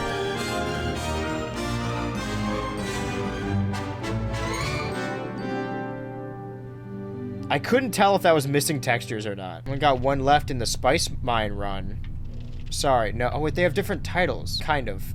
Beto's Wild Ride. We're going to Mon Gaza, and we're in Tournament Amateur Pod. Oh, fuck. Well, that's embarrassing. His name's Mars? I can't even make out what I'm looking. It looks like when you get one of those blurry images and try and, like, AI upscale it. Or that picture of the messy room that you can't make out a single object in. Well, assuming this one takes me a all right, dickhead. Assuming this one, I can't even fucking speak. Alright, what was the plan, Andrew? You know what they should add? You should push in the stick to honk the horn. Man, can you imagine if I was playing this on the N64 with an N64 controller? I will say this. As someone who loves the N64, I also have problems with the controller, but not the same problems everyone else has. Everyone sees the N64 controller, makes the same joke, like, oh, dude, I don't get it. You're supposed to have 3 hands? When no, obviously not. The 3 prongs are not the problem with the N64 controller. The flimsy plastic analog stick is that's broken. I have had so many N64 controllers in my day, just by general, and I treat my controllers pretty well. Just general wear and tear and use.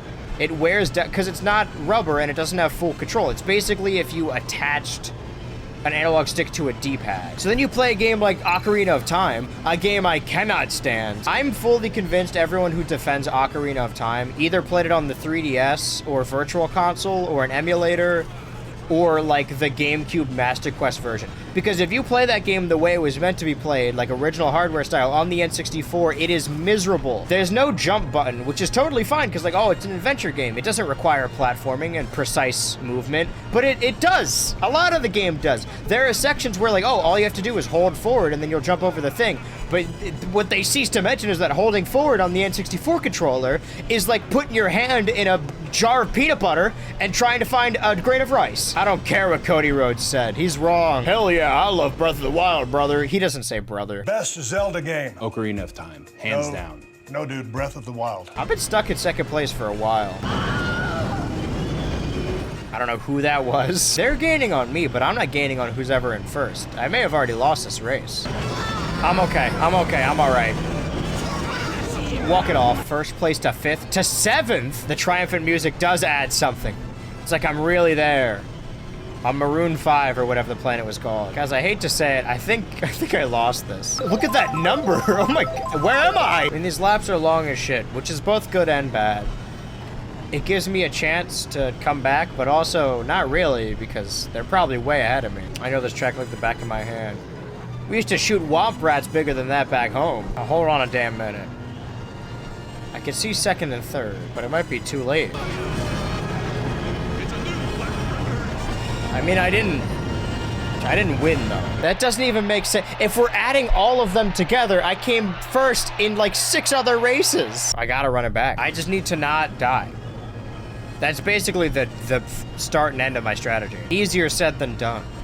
Only a Sith deals in absolutes. I'm gonna kill this guy. I was about to say, like, oh, also only Siths kill people, but that's not even true. So much for Keepers of the Peace, am I right? This map is incomprehensible. Can you imagine if they sent little orphan Annie here? Don't start choking now. All right, okay, final lap. Which means I really gotta lock in now, if I wasn't already before. No more bits, no more goofs. It's all serious, all the way down from here on out. Bum, bum, bum, bum, bum, bum, bum, bum.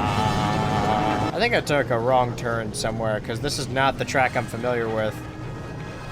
It immediately threw me for a loop and I got scared. Now this is more my speed. I'm losing a little bit the engine on the right, but I mean, how long are these laps really? Let's do the math, right? We're 6 minutes into this race and we're still on lap 3. So like, I don't remember. Am I in hell? Don't break the engine anymore, please.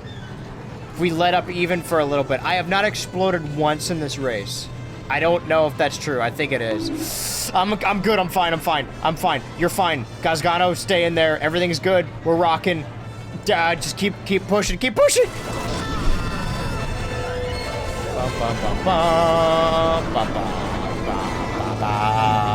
Oh, okay. Well, it's a little less stressful. Now show me the finals.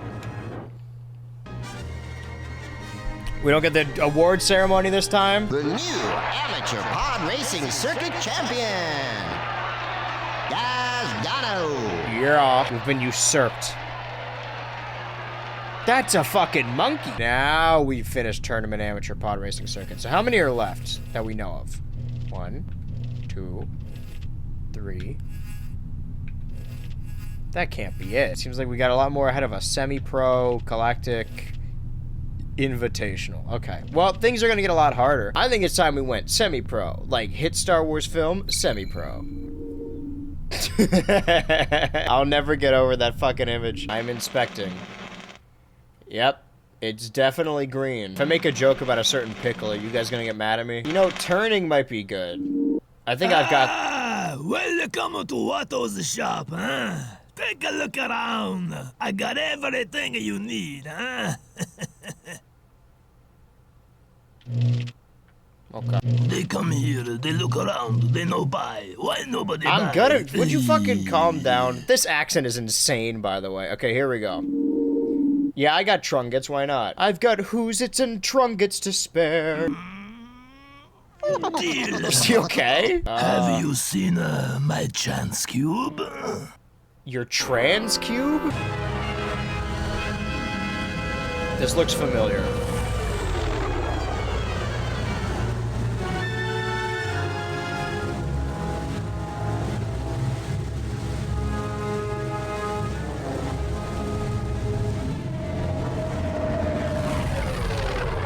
It's a gorgeous evening here on the ocean world Aqualaris.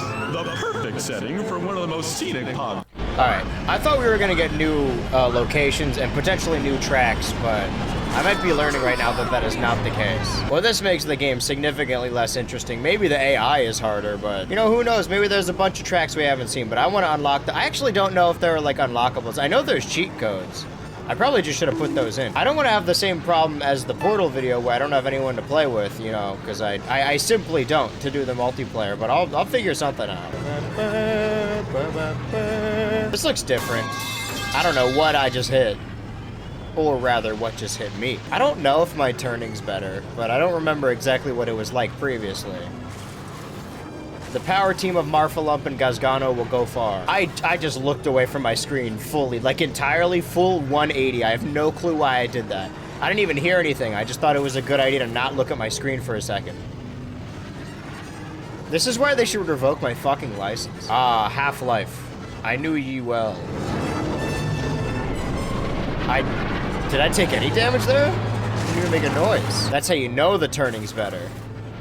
And when the metal clangs on the ground. Why would I even choose to do the ramp if it's gonna hurt me every time? I mean, that's life, isn't it? Why does anybody do death sticks? Because it's fun. Bring me the head of Adi Mandrell. I think even the map was a little confused. Well, that was the second lap, which means I've never once gotten that turn correct. Third time's the charm, though. I know I can get it the third time. Beautiful vistas. I wish I could take the time to just, like, chill, you know? Take a break, literally break, B-R-A-K-E. I almost forgot how to spell. And just look at the gorgeous vistas in the comforting nostalgia of these angular maps and skyboxes. Unfortunately, if I take my many of my feet off the gas pedal for even a second, I will explode. It's like the bus from Speed. Go right this time.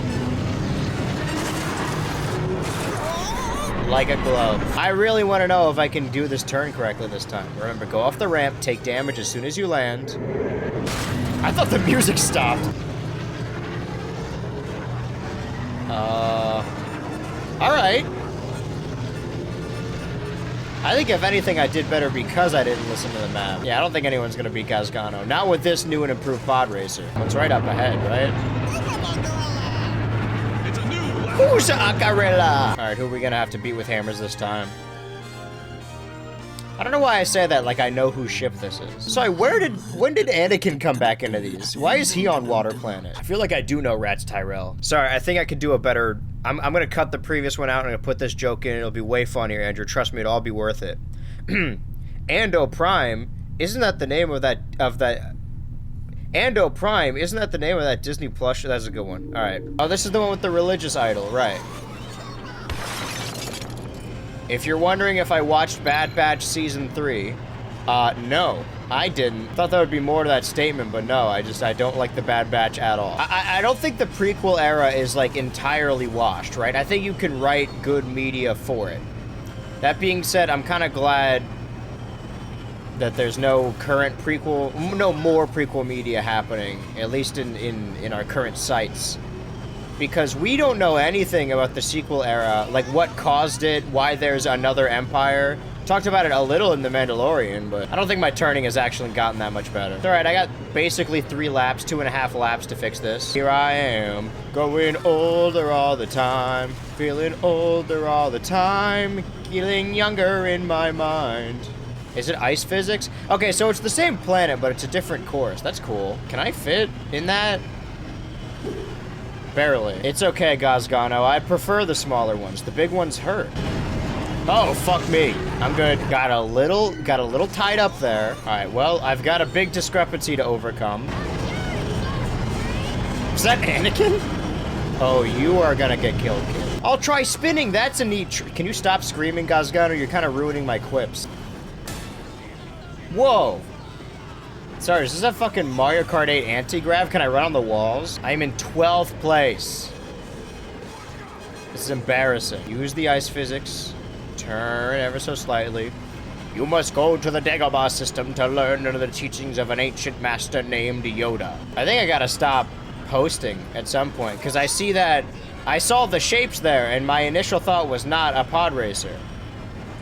As it should. Bad news, Gazgano fans.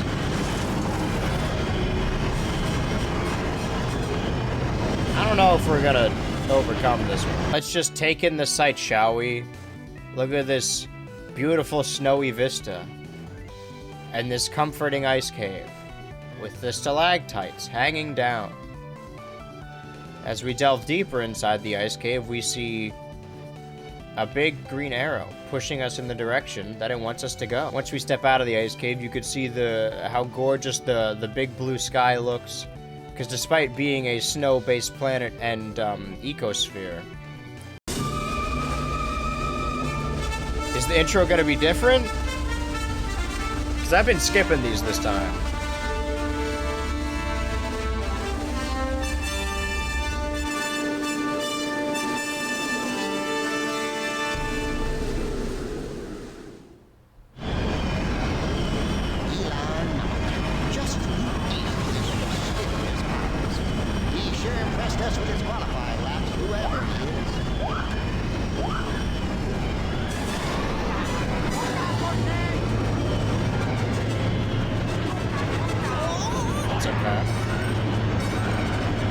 It's all gonna be okay. Gonna create one of those ASMR videos. Boyfriend comforts you while going 100 miles per hour on the highway. Fucking fuck me, dude. First lap went surprisingly fast. All right, in the red is never good. Or it's orange, I don't know. I can't often tell the difference between orange and red. I thought that was a ramp. I think I gotta get my peepers checked for real. They're right on me. I could feel them breathing down my neck. My very long neck. Yeah, I was gonna say they're looking for an opportunity to take advantage. I'm okay. The warning is really just a formality more than anything. I didn't need that part. Can I at least crash into him so he blows up? All right, I don't think the race is fully over yet. That's not good, but I think we can still pass first. I think it's doable. There's another one in lap 3. That one wasn't even a new lap record. That's sad. How? Oh, I gotta take the...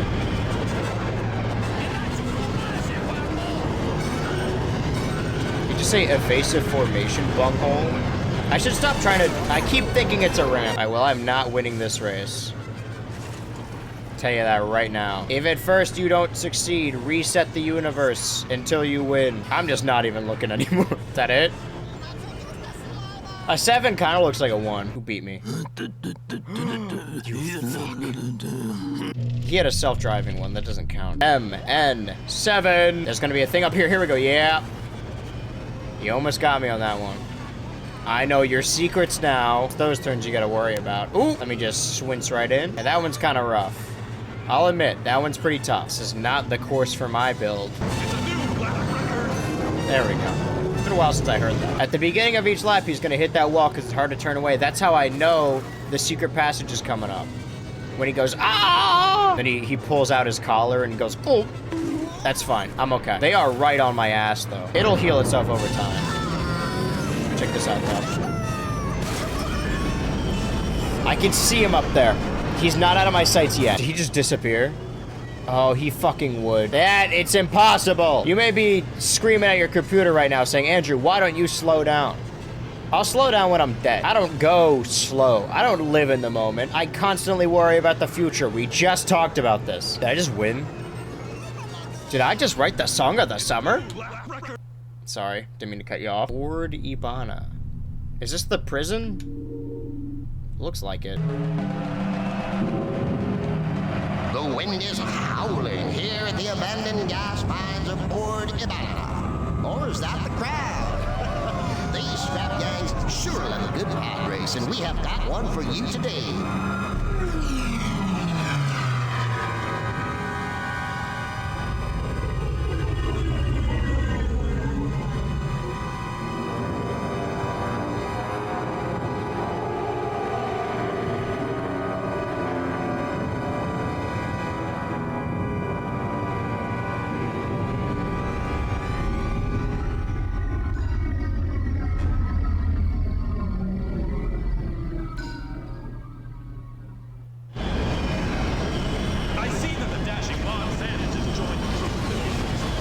Oh, wait, no, this is entirely new. This is like Hot Air Balloon World. This looks sick, actually. I love this. Maybe now we're gonna get some new tracks. I read the wall. Does this count as riding? That's fine. Kind of a detriment to explode that early into the race. We'll say not my smartest move. Oh, what is this? Seattle? Am I right, guys? I see 3 and 2 and maybe 4, because I'm in 5th, and I want more. That was bound to happen anyway. 65. I've already resigned to know that I'm not gonna win this one, but I can at least learn the track a little better. This one goes pretty quick. Too quick for my liking. Andrew, you gotta stick to one story. Do you like going fast or not? How? I guess I've never been here. That's gonna happen every time, huh? Let's see if I can get this right one time. But do you think veering like that is more dangerous? Because, like, I'm wearing a helmet for dust, like aviators wear or whatever, but the top part, I'm like in a convertible. The top part is completely exposed. If the pods explode, you know, whatever, maybe I could survive. But if, like, the top part gets hit, then I'm a small brown stain. I'm okay. Andrew, I'm not mad. I'm a little upset at the day. Oh, maybe the yellow and red means slow down.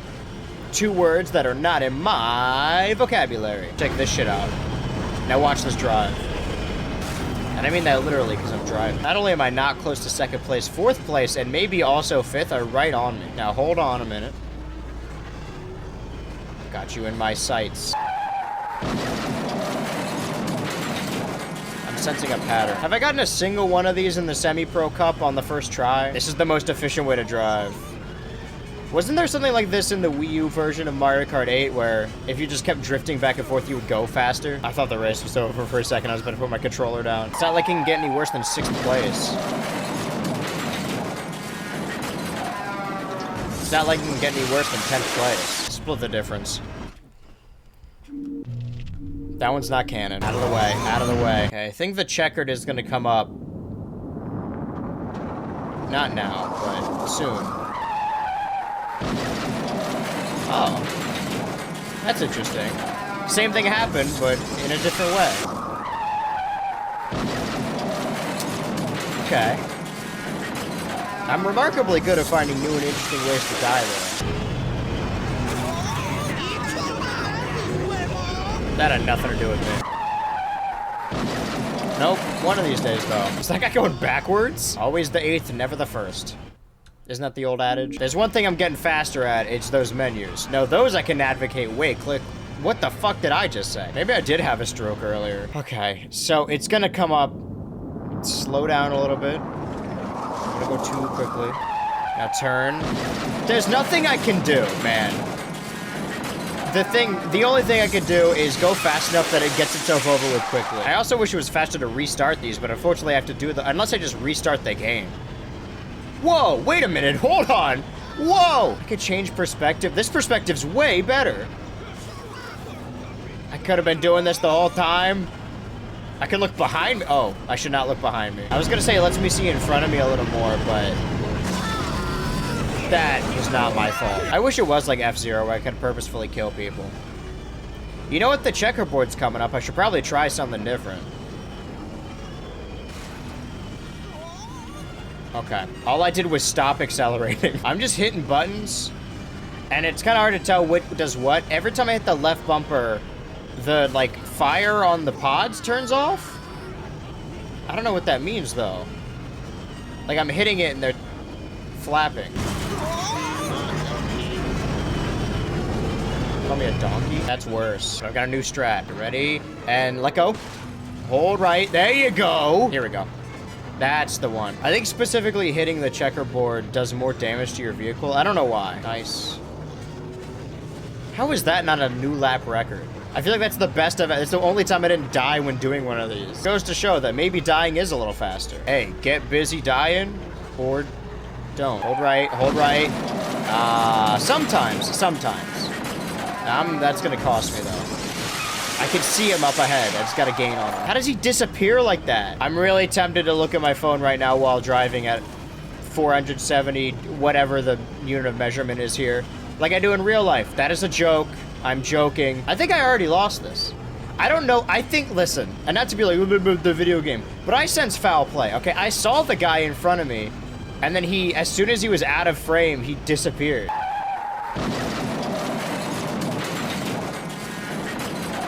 Well, I already lost anyway.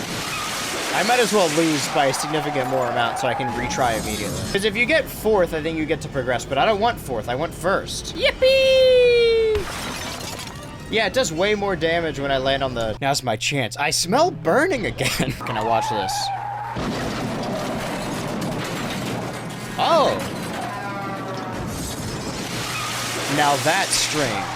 The start button doesn't do anything, but the escape button does. That makes it slightly easier. And let go now. Nice, nice. You fucking snake. I'm proud of you. It's exciting to see you this passionate about something, even if it is my girlfriend. Is that what you're calling yourself now? It's what's been missing from your tennis game. All right, the tough turn's coming up. And let go now. And then hold right. Nice. Clipped it a little bit there at the end, but we're doing good. I just gotta do it one more time. If I could pull this off, I think we may be in the clear.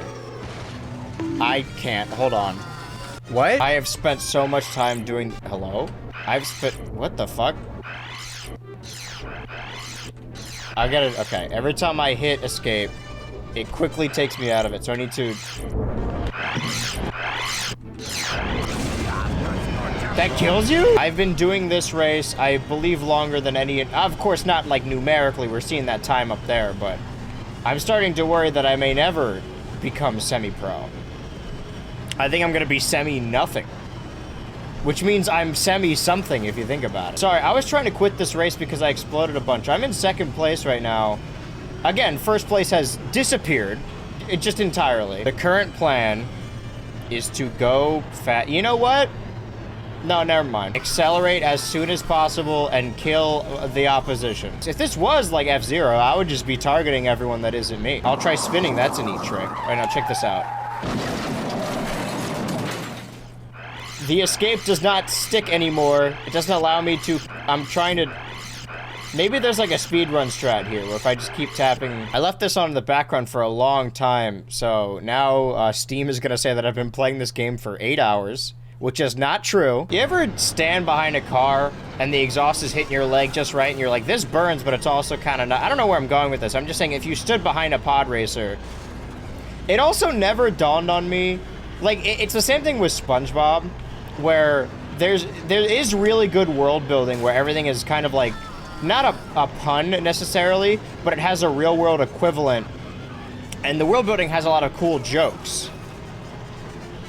But when you grow up with that, you don't really notice what it's referencing. You're just like, a pod racer is a pod racer. It's not referencing anything. But no, it took me until like a couple years ago to be like, oh, they're chariots. I get it. It's making me veer to the left like my real car. I cannot take any more damage or explode once because then second place is gonna pass me and then I will never see him again. I just gotta land this without exploding. Okay. Are there not pit stops? Why do we have the pit droids if we're not gonna stop? I'd like to fix up my pod racer if possible. Doesn't that happen in the scene? I think I might, as I'm recording this, might go see the Phantom Menace in theaters tomorrow because they're re-releasing it, which is very funny. Okay. Now, we just saw first place pass me, and he's right up here. You know, he's lined up with second place, but guess what? We're gonna pass second place, and then we are never going to see first place again. That guy is as good as gone. So, let's run it back, I think. I gotta keep track of who it is, who my great rival here is. You know what? Maybe I keep him in front of me. No, you know what? Fuck him. That was worth it. Use the momentum you've built up. Hold right. That, okay. We lost some speed, but we didn't explode. As long as we keep him on our screen, it's manageable and we can pass him. But as soon as can you fuck off? Why are you grinding on me? Like, I would honestly rather him be in front of me and I could see him than him being behind me, because I know as soon as he gets off my screen, he's gonna disappear forever. He's gonna just be in first place permanently. I don't know if it's rubber banding or if it's just really poor luck, but I'm basing facts off of anecdotal at best experiences. It's okay, it's okay, it's okay, it's okay. It's okay, it's okay. I can't breathe when you're not there. Well, we're never seeing that guy again. Notice, again, just to prove my hypothesis, second place was right behind him, and we're about to pass second place. I could do the rest of the race and maybe try and pass first place, but I'm telling you guys, he's gone. They deleted him from the game as soon as he passed me. All right, that's the first lap. I'm still in first. I just need to pull that off perfectly 2 more times. I feel like the big issue parts are in this tube, the thing after it, and then also the little metal mesh corridor where I need to quickly go right. Okay. Accelerate a little bit. Hold right. Good. Good, good, good, good. I don't know how else to describe it. I'll know it when I see it. It's not the Golden Gate Bridge. Yeah, this area. Yep, not great. They gotta rename that shit to the Gazgano, bro. Oh, you dickhead. I simply cannot let up off the accelerator now, because if I do, and he gets off my screen, I'm never seeing him again. Lap 2. Lap. Okay, wait, we gotta do the jump. I hate you. You are my brother, Anakin! I loved you! I hate you! Oh, fucking, here it comes. Okay, let go now. Coast, coast, coast. Accelerate a little bit, and then go right. Nice, nice going, dude. Okay, it's the thing after this that I'm a little worried about. I'm a lot worried about it. This area, I'm fine, I'm fine. Don't panic, because that's gonna cost you. Okay, perfect. We're on the final lap. He's right behind us, but we haven't fucked up quite yet. He could pass us at any point, but it's okay. You know why? Because I believe in Gazgano. Gazgano is the future of this franchise. This will begin to make things right. I've just gotta fuck you and your mom and your dad. I don't want to, but I'm gonna have to, you know? I'm not gonna enjoy it, but turkey sandwich. Come on, Gaza. Not the Zugga challenge. I don't think you could say that. What a long fucking course. Must place fourth or better. Yeah, I don't know why I'm reading that. Is now I gotta learn, or I guess relearn, an entire course when I just spent so long doing the previous one. I at least gotta be semi-pro tonight. I feel like I haven't accomplished much today. Is this off course?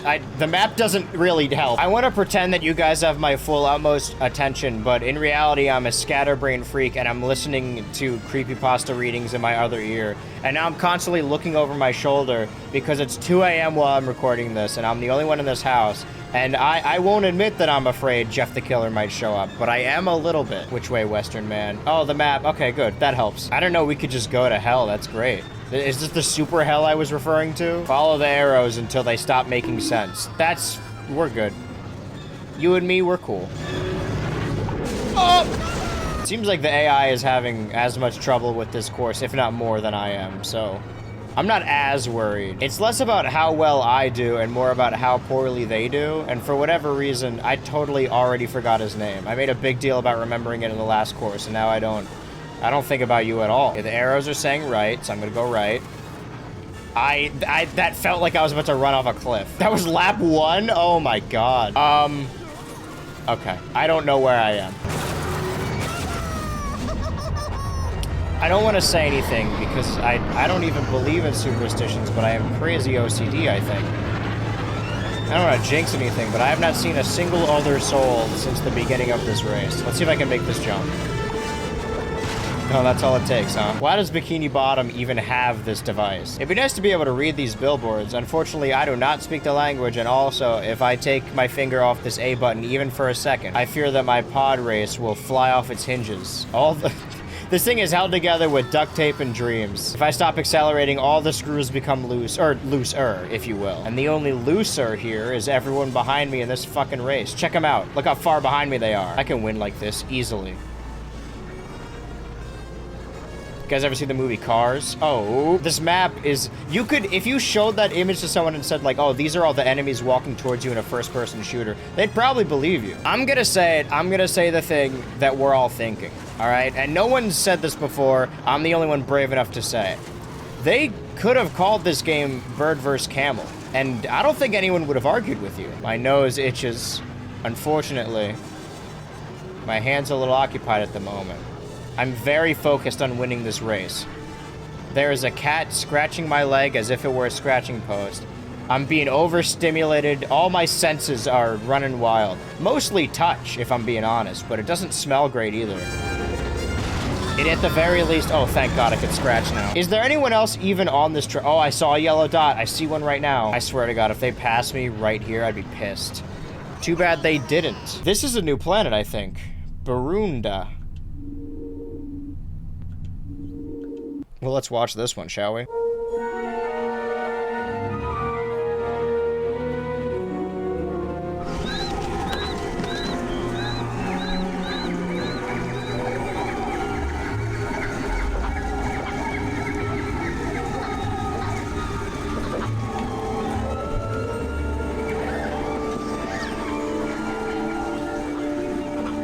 Here we are, high above Barunda, in the capital city of Mayanitsa.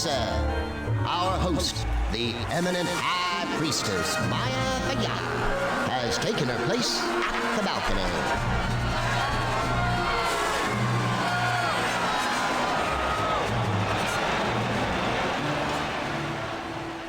I know a lot of this isn't official material, but I don't necessarily love the prequels, as is very evident.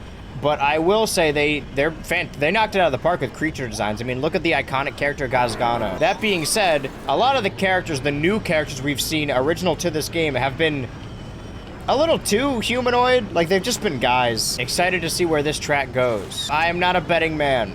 I do love gambling, though. Not my money, but, you know, my kids' college fund. I think this level's gonna have a boulder chase scene. Is this San Andreas? Wait, where are we? Zebra lives here. I know the beaches of Madagascar when I see it. All part of the plan. I love it when a plan comes together. Thank God I took that path. Did you see how twisty that road? Let me tell you, when doing the Indiana Jones video, I was watching the movies in between and I had way more references and a lot to say. Once I refresh on the Phantom Menace, I'm gonna have so many hilarious. I can't wait to see Gazgano on the big screen. I was gonna say, did I just miss the lap thing? No, it's just an insane U-turn. I don't even like doing U-turns in real life. I would like to enjoy the gorgeous beach vista, but unfortunately, this is one of those tracks where they're constantly riding my ass. All right, well, we're doing this the way we're supposed to. And there we go. I'm a trailblazer. You don't even have to break the sticks anymore. It doesn't regrow that fast. Did you know that the original draft of the story, what was the script called? Long ass fucking title. It was like Duke, Starkiller, and the Star Wars as taken from the Book of the Wills. I think that's pretty close to what it actually is. Whenever I argue or mention that, you know, because people, when they talk about the sequels, they're like, man, there was no plan. Unlike the prequels, that was thoroughly planned out. And they cite, like, George Lucas laying out all 6 films ahead of time and being like, oh, this is all the lore. I planned this whole thing. That's even more embarrassing, because if that's true, it means he didn't think once about the script of the Phantom Menace. He did a first draft and he's like, fuck it, publish it, run it. The people have to see this. There's a lot of cheating, a lot of they fight. Was it always this gray? You're telling me this map has day-night changes, weather changes, and they couldn't even figure that out in Mario Kart 8 Deluxe? Or the game's glitching, which is also possible. Is that even a ship? Looks like a mess of shapes. It actually looks remarkably like a generic American airplane. I'm okay. I've been through worse. The odds of navigating the Force in the canyons is 730,000 to 1. Never tell me the odds. You guys don't know, that's from Star Wars. We just screamed. You know what, actually, if these are supposed to be buildings, how small are the people that live here? All right, we're gonna need to hold off on the accelerator a little bit just to get this turn in. Pretty decent turn. Oh, we won. Okay. I thought there was more. I love those 3 songs in particular. Fucking Aqualarius again. Were we already there? We're going back? That's not what Arc Bumpy Roost looks like. And this doesn't look like Aqualarius? I'm just gonna call it Aquarius. Whatever. I'm already seeing... Did that guy just die? Okay. The yellow and black checkered patterns, which means this one's gonna be a nightmare. Sorry, I looked away for a second. I was looking at dead Bart on my screen. Did I lose the race? Is this another scenario where I'm never gonna see first place again? No, I see him on the map. We just gotta speed this shit up. It's this early part where everyone's screaming in their native tongue that we gotta get past. Once we get a good distance on them, we can die and explode all we want. I don't know. I think I have the, whatever the opposite of claustrophobia is. Well, I mean, I still get claustrophobic sometimes, but I find it really comforting to be in, like, you know how cats will, like, purposefully jam themselves in places? It's kind of like that, you know? I like being, like, you could put me in a fucking trunk and I will sleep soundly, way more soundly than, what the fuck killed me? Surprise, surprise, your child has autism. What's going on back there? Okay, 3, pretty good. Sorry, just, I know all my attention should be paid on the race, but I just thought of a hilarious tweet that's definitely gonna bang when I tweet it out at 2:30 a.m. My heart's just not in it. I gotta watch out for that, like, pebble that killed me last time. I was, like, 50% sure that was gonna kill me. You never know what does and doesn't have collision. That was weird. I only heard that in my right ear. It's like he's really here. All around you, surround sound. So did I get past? Oh, I chose the wrong path, didn't I? Well, he's still on my map, and I'm determined to keep him there. Left, right, middle. I've got your number, and that number is 1.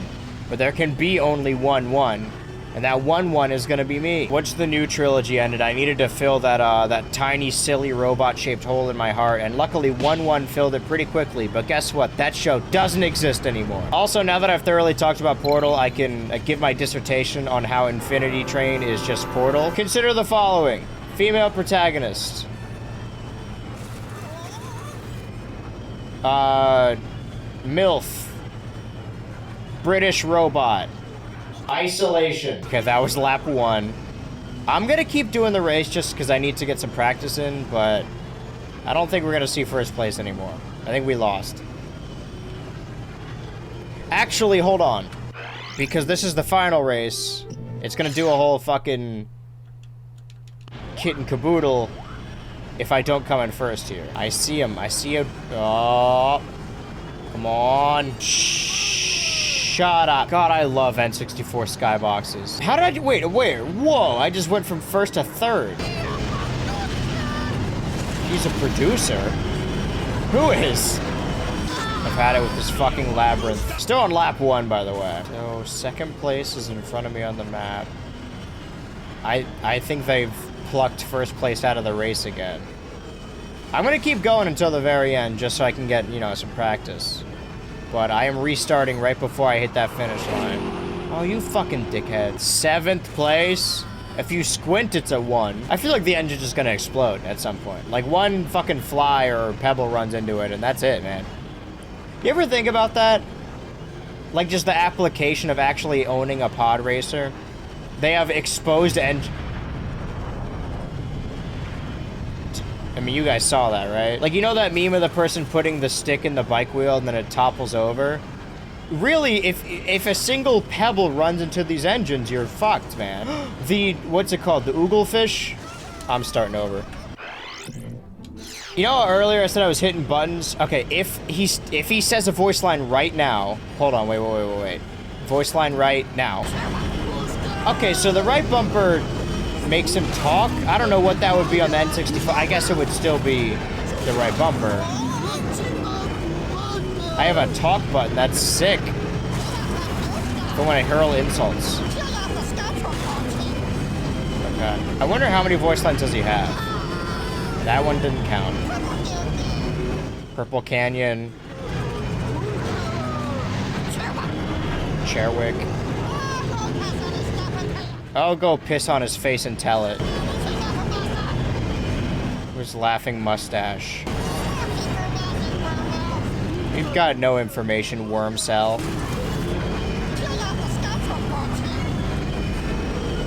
Kill off the skateboard gremlin? I didn't hear any of that. Gamers is a losing battle? I don't even want to repeat that one. That was the skateboard one again, wasn't it?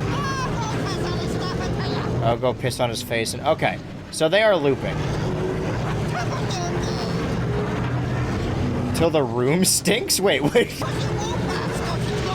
Pussy won't splash back at me? This might be like a fucking ink blot test, because I keep hearing the word pussy.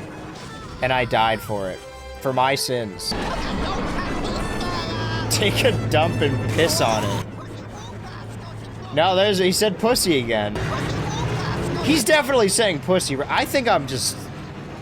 Guys, it's been a while. Once I start saying them, you won't be able to stop hearing it. I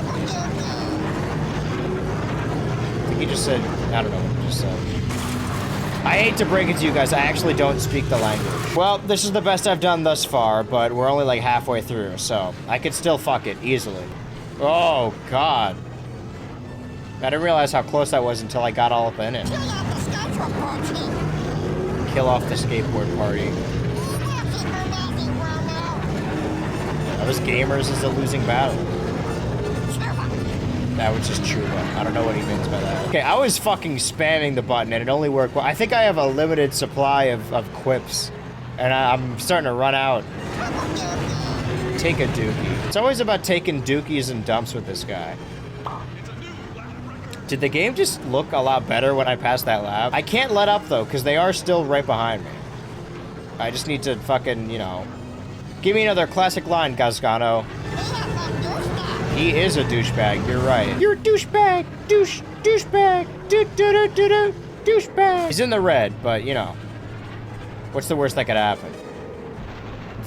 What I just did. I could take damage on the right. It's the if anything, I want to take damage on the right so it evens out. You know, you gotta buff out those scratches. I don't even know how I would take those alternate paths. So used to them popping out of the tube and passing me. I didn't even know that was a jump. I did not hold up. It's a miracle I made that. The two front engines are damaged heavily, which means I've evened it out. Oh, now it's a little uneven. I was considering maybe not doing the tube this time, but you know, you can't argue with results. If it ain't broke, don't fix it. Speaking of broke, these engines are holding on, at least a little bit. He's coming up my rear though. Sorry, he's right behind me is what I meant to convey. It really has been a long time. What do you think, Gasgano? Take a dookie. And look where that got you. Sometimes the best thing you can do is just die. Don't take that advice. This is really fucking close. He's on the map. He's close enough to me to be pictured on my map. We're on the final lap. I think there's the finish line. And Chuba. Exactly what I was thinking. Took the words right out of my mouth, Gasgano. I don't need to see this. What I need to see is the award ceremony. 1,800 Trungans. The fastest pod racer in the galaxy. Well. Gasgano. Who's a good gorilla? I don't need to see the others. They're losers. I can't skip this. I keep forgetting that. Do they have these guys on the models resource? PC computer, but this is N64. Okay, so I guess it does look ever so slightly different. Oh, no, they do. Oh, my God. This is blowing my mind. Where's our guy? Where is he? I am opening up Blender and fiddling around with this model post-haste. Wow, you got... Wait a minute, hold on. So they got all the playable characters, and they got 2 non-playable characters, and there's 3 in total in the game, because I've seen them. I know there's a Jar Jar somewhere. Nobody's ripped the Jar Jar. That's horrendous. How long is the Invitational, or how hard's the Invitational? I think I could beat Slide Paramita. Have I been here before? Most definitely. Power within. The power within. So it's a planet I've been to, but not a track I've raced. I've raced this track 100 times. Oh, anyone else ever see Hit? Am I going the wrong way? Hit film Gran Turismo : based on a true story. That's the title of the film. Also, Andrew, you know which poster to use. Only a real baby, a toddler, a petulant child would rage quit a video game while playing against CPU. 6th place. I just saw 1st place fade away. I'm never gonna see him again. Can I go? Nope. I refuse to make a decision, and I paid the price. How did I really fucked that up, huh?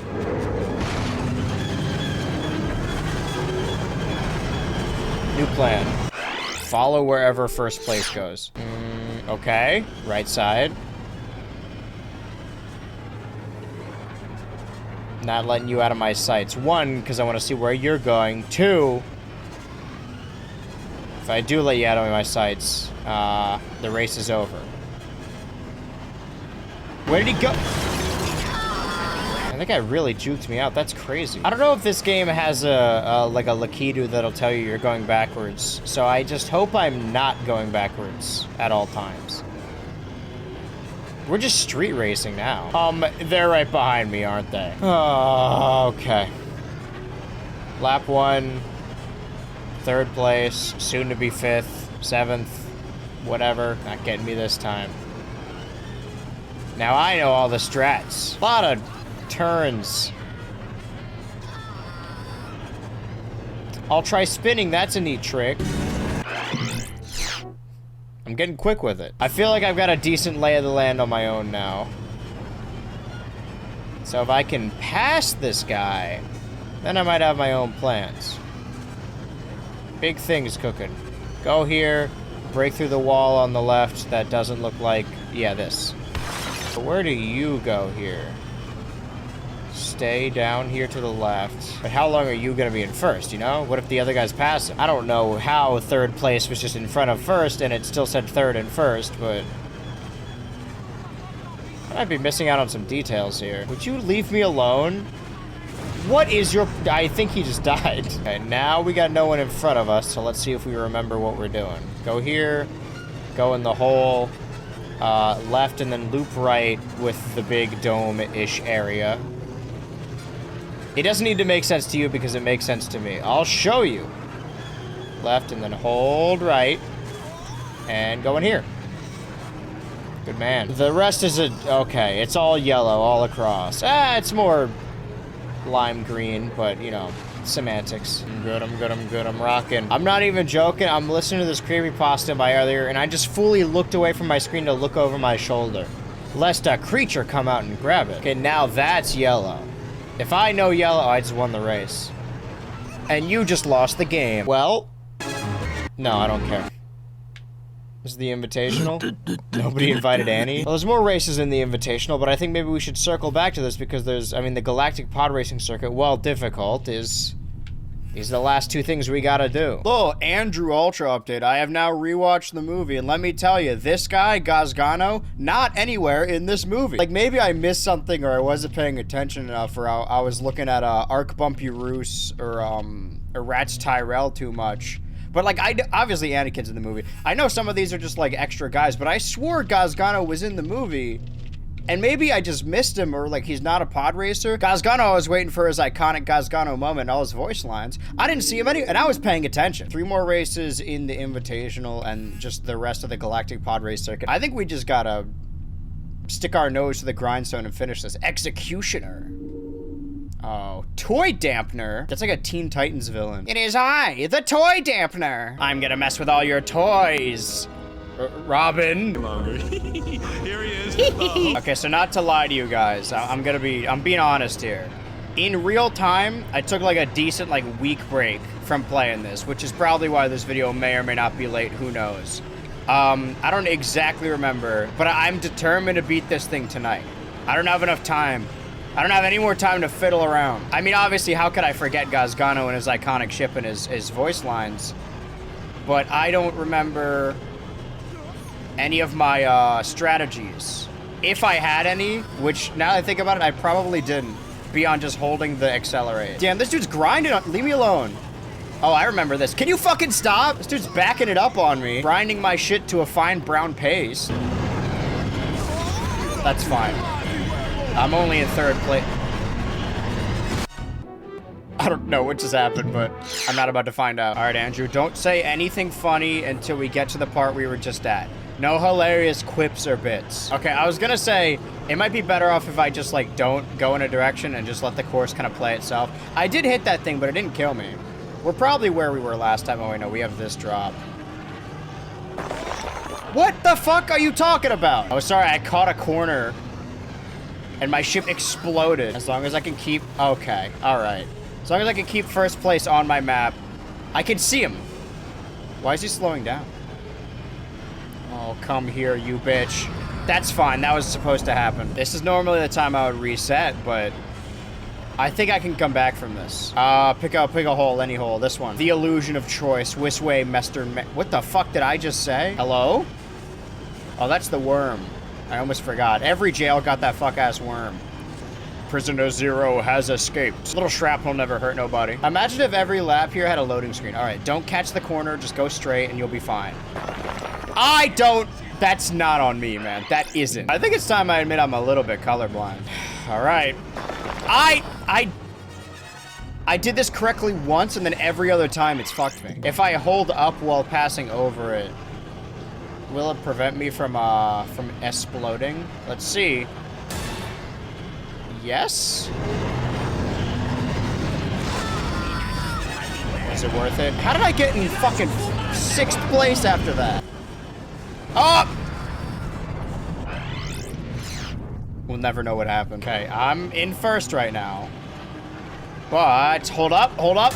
Okay, nice. Just don't explode. I'm so used to saying explode as a bit, it's become a part of my vocabulary. I just said explode and it sounded wrong to me.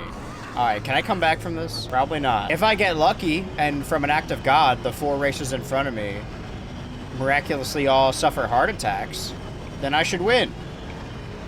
I should hope. I wonder if the pod racer would just find its way back. I was talking about this with my roommate the other day. Like, you could fucking... The bad part about drinking and driving is the driving. Back when we had horses, the horse would find its way back home. You could get sloshed and then hop on your donkey, and he'd carry you back to your apartment or whatever. Some people get really mad about one thing, but I feel not mad enough about something else. Like, they'll see a flat earther and be like, this is the worst thing ever. Like, this is what's wrong with humanity. But then they'll see, like, Amish people and be like, no, this is fine. As if one of them isn't far more harmful Like, I'm not a flat earther. I think it's stupid, but there are worse things to believe. I think that one's relatively harmless. What is harmful is oh.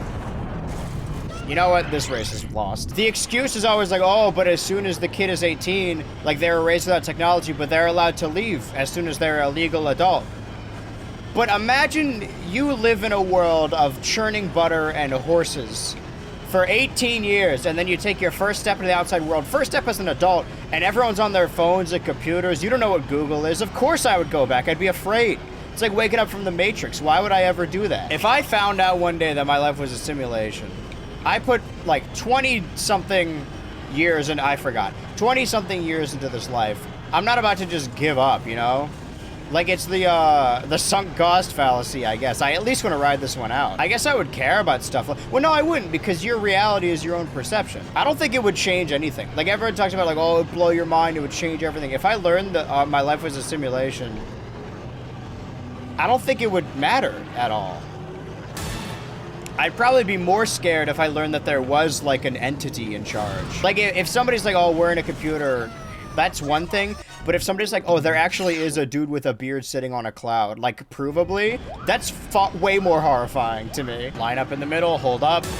Okay. The thing about trying to avoid the boulders is that the map spins, it moves. So whatever direction you move, it's not gonna matter anyway. I'm still in, never mind. I'm in third.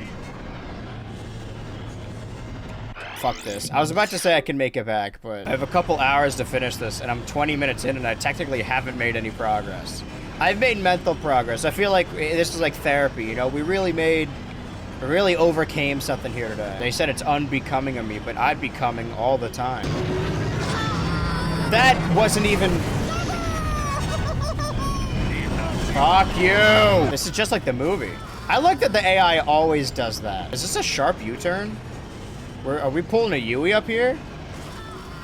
No, okay, it got wider. I just want to see what I can finish it, because I haven't actually finished this race. At least not in this cup. I'm not going to finish this time. I'm going to get to the end, though. Because I'm in 5th place here. See if I could at least clear this without... Nope. Has anyone ever beaten this game? Can we prove that? I didn't even make it to the rocks that time. Just holding up... I don't know what the fuck I'm doing. Can I, like, somehow hit him? Can you fucking knock it off? This is embarrassing for both of us. There's children here, man. He was grinding my shit till it turned yellow.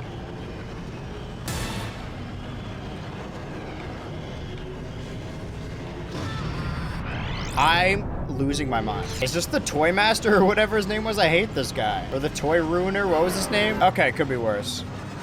So general rule of thumb, just kind of hold right most of the time. Turn faster! What was that? More rocks? Nope, just worm. No rocks, just worm. That's my kind of night. Me and the boys getting all together. We synced up our kidney stones so we could pass them together. That's how good of friends we are. We synced our cycles. I'm okay. Oh! Okay, he's right on my ass, so I cannot fuck up. He's literally, he's right behind me, isn't he? Fuck off! Your name is Toy. Come on, it's the Jiggly. Holding, okay, that's too far right. We all like to go right every now and then, but you don't want to go too far right, you know what I mean? One day you're 15 years old and everyone on YouTube's being edgy. You wake up the next morning, you work for the Daily Wire. What can I say? I heard there's a lonely men epidemic. Why don't you send them my way? I'll make sure they're not lonely anymore. Did you guys hear about that femcel dating app? Now that's a video idea. I've done a lot of dangerous things and wasted a lot of money on a lot of bullshit, but that would be my greatest achievement. If that is what fucks me, okay, so they, no, I can still see him. He's in my sights. Do not fucking come here. Oh, you fucking dickhead. I can see you. I see you. You're right there. You're not getting away from me. That one is staying on my screen. I had a nearly perfect run. We had a good thing going, you son of a bitch. He's leaving my view. Where did you guys fucking come from? I fucked up once. I died one time. Oh, you die one time and you never hear the end of it. What this game is teaching me is YOLO. Your life is worth living, but not mine if I lose this. This is the final straw for me. So holding right does not work every time, which means I need to readjust my strategy for the final time. That's okay.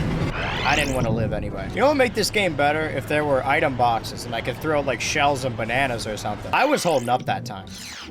Oh, I think we are getting, I'm like regressing. I'm like the virus in Planet of the Apes. By the way, I've seen all the Planet of the Apes movies now. I binge watch, well, binge implies I watched a movie a day. And now I've seen all 10 of the Planet of the Apes films. I unfortunately did not watch the TV series or the animated series. Sorry, I'm a fake fan. I think my 3 favorite films of the year are Godzilla x Kong, Monkey Man, and Kingdom of the Planet of the Apes. And I think my game of the year is probably gonna be the new Super Monkey Ball. No relation to any of those. You guys call it 2024. I call it Monkey Monkey More. I don't know, man. I don't know what more I could do aside from having a full red meter. I don't know. I actually think the game's, like, I know it's such a gamer thing to be like, oh, it's the game's fault. But I'm not doing anything different from before when I was making it. Is the collision, is this widely accepted to be like a really good game? I haven't really had any issues up until right now. I'm not even gonna react. I forgot where I was and what I'm doing. My personal goal is to finish lap 1. That's the current objective. I was about to say that was lap 1. That was the hard part. We're not even done with lap 1. The hard part is doing it 2 more times. It's gonna straighten out. See? Maybe this game is a little fucked. Every copy of Episode 1 Pod Racer is personalized. Can't wait for the big Wario head to show up and chase me. Has enough time passed for that to be nostalgic? Because that was like 4 years ago. Please, please, please, please, please. Okay. Keep right. Or don't. Fuck you. I hate you, toy dampener. I hate the way that you walk. I hate the way that you dress. That also happened in between recording. I'm going this way. Fuck it. He knows something I don't.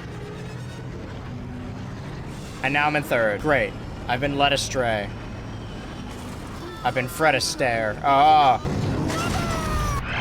Alright, I don't think my right-leaning ideology worked that time. I'm like planning this video out and editing it as I'm filming this. So I'm legitimately considering just not using any of this footage because it's 50 minutes of me doing the same race over and over and not getting much farther. It would make it look even cooler if I just used the footage of me winning, but that would be dishonest. You gotta follow this adventure with me. Hey guys, check out, what is it, BH Ultra Live at, fuck me in my fucking dick hole. Don't do that last part. I don't think holding right is gonna help me anymore. I don't have enough, I almost have enough Trungets. But will that even make me go faster? Where did the part I just bought go? Wait, they have durability? Did I not just spend my Trungets? Back again, huh? Who just moaned in my ear? Is that Qui-Gon? Okay, I do have enough Trungets for plugs thrust coil. No, this one's got 5 and stop talking. Okay, so now that's my top speed now. Okay. You think you're gonna beat Sebulba with that pod racer of yours?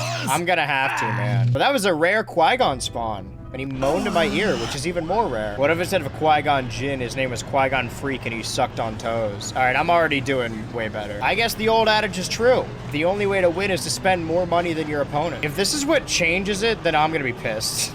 That I just needed to buy things. I had to stimulate the economy a little bit. Speaking of stimulating, play that Qui-Gon moan again. Is that the, wait, actually, hold on, Andrew, I know I keep giving us more editing, but do the scene where he gets stabbed by Darth Maul, but instead of going, make sure he, yeah, you know what to do. Question is my top speed gonna make me blow up? Okay. It's a testament to how fast I am now that I can blow up twice in that rock hole and still not be too far behind. Because look, I'm gonna pass all these guys, all these jabronis. I'm not falling for this again, I'm going right, left. I don't need to elaborate, you guys know what I mean. Let's see if we can get up to him. I don't think we can, but I think we have a much bigger possibility of winning this now. All we did was waste 60 minutes not doing that. I'm not about to waste a second more. I've got credits and Trungets aplenty. I should not have doubted my own plan. I'm only holding right from here on out. That's the issue, is I'm hesitating. I'm like, oh, maybe I shouldn't hold right the whole time. I'm gonna grind up my gears. But sometimes your gears need to, okay. What the fuck? Peter, what are you doing, crack? What the fuck? Leave me alone. I'm going to kill you. The Small Republic space cruiser, its red color the symbol of ambassadorial neutrality, knifed through starry blackness toward the emerald bright planet of Naboo, and the cluster of Trade Federation fleet ships that encircled it. The ships were huge, blocky fortresses, tubular in shape, split at one end and encircling an orb that sheltered the bridge, communications center, and hyperdrive.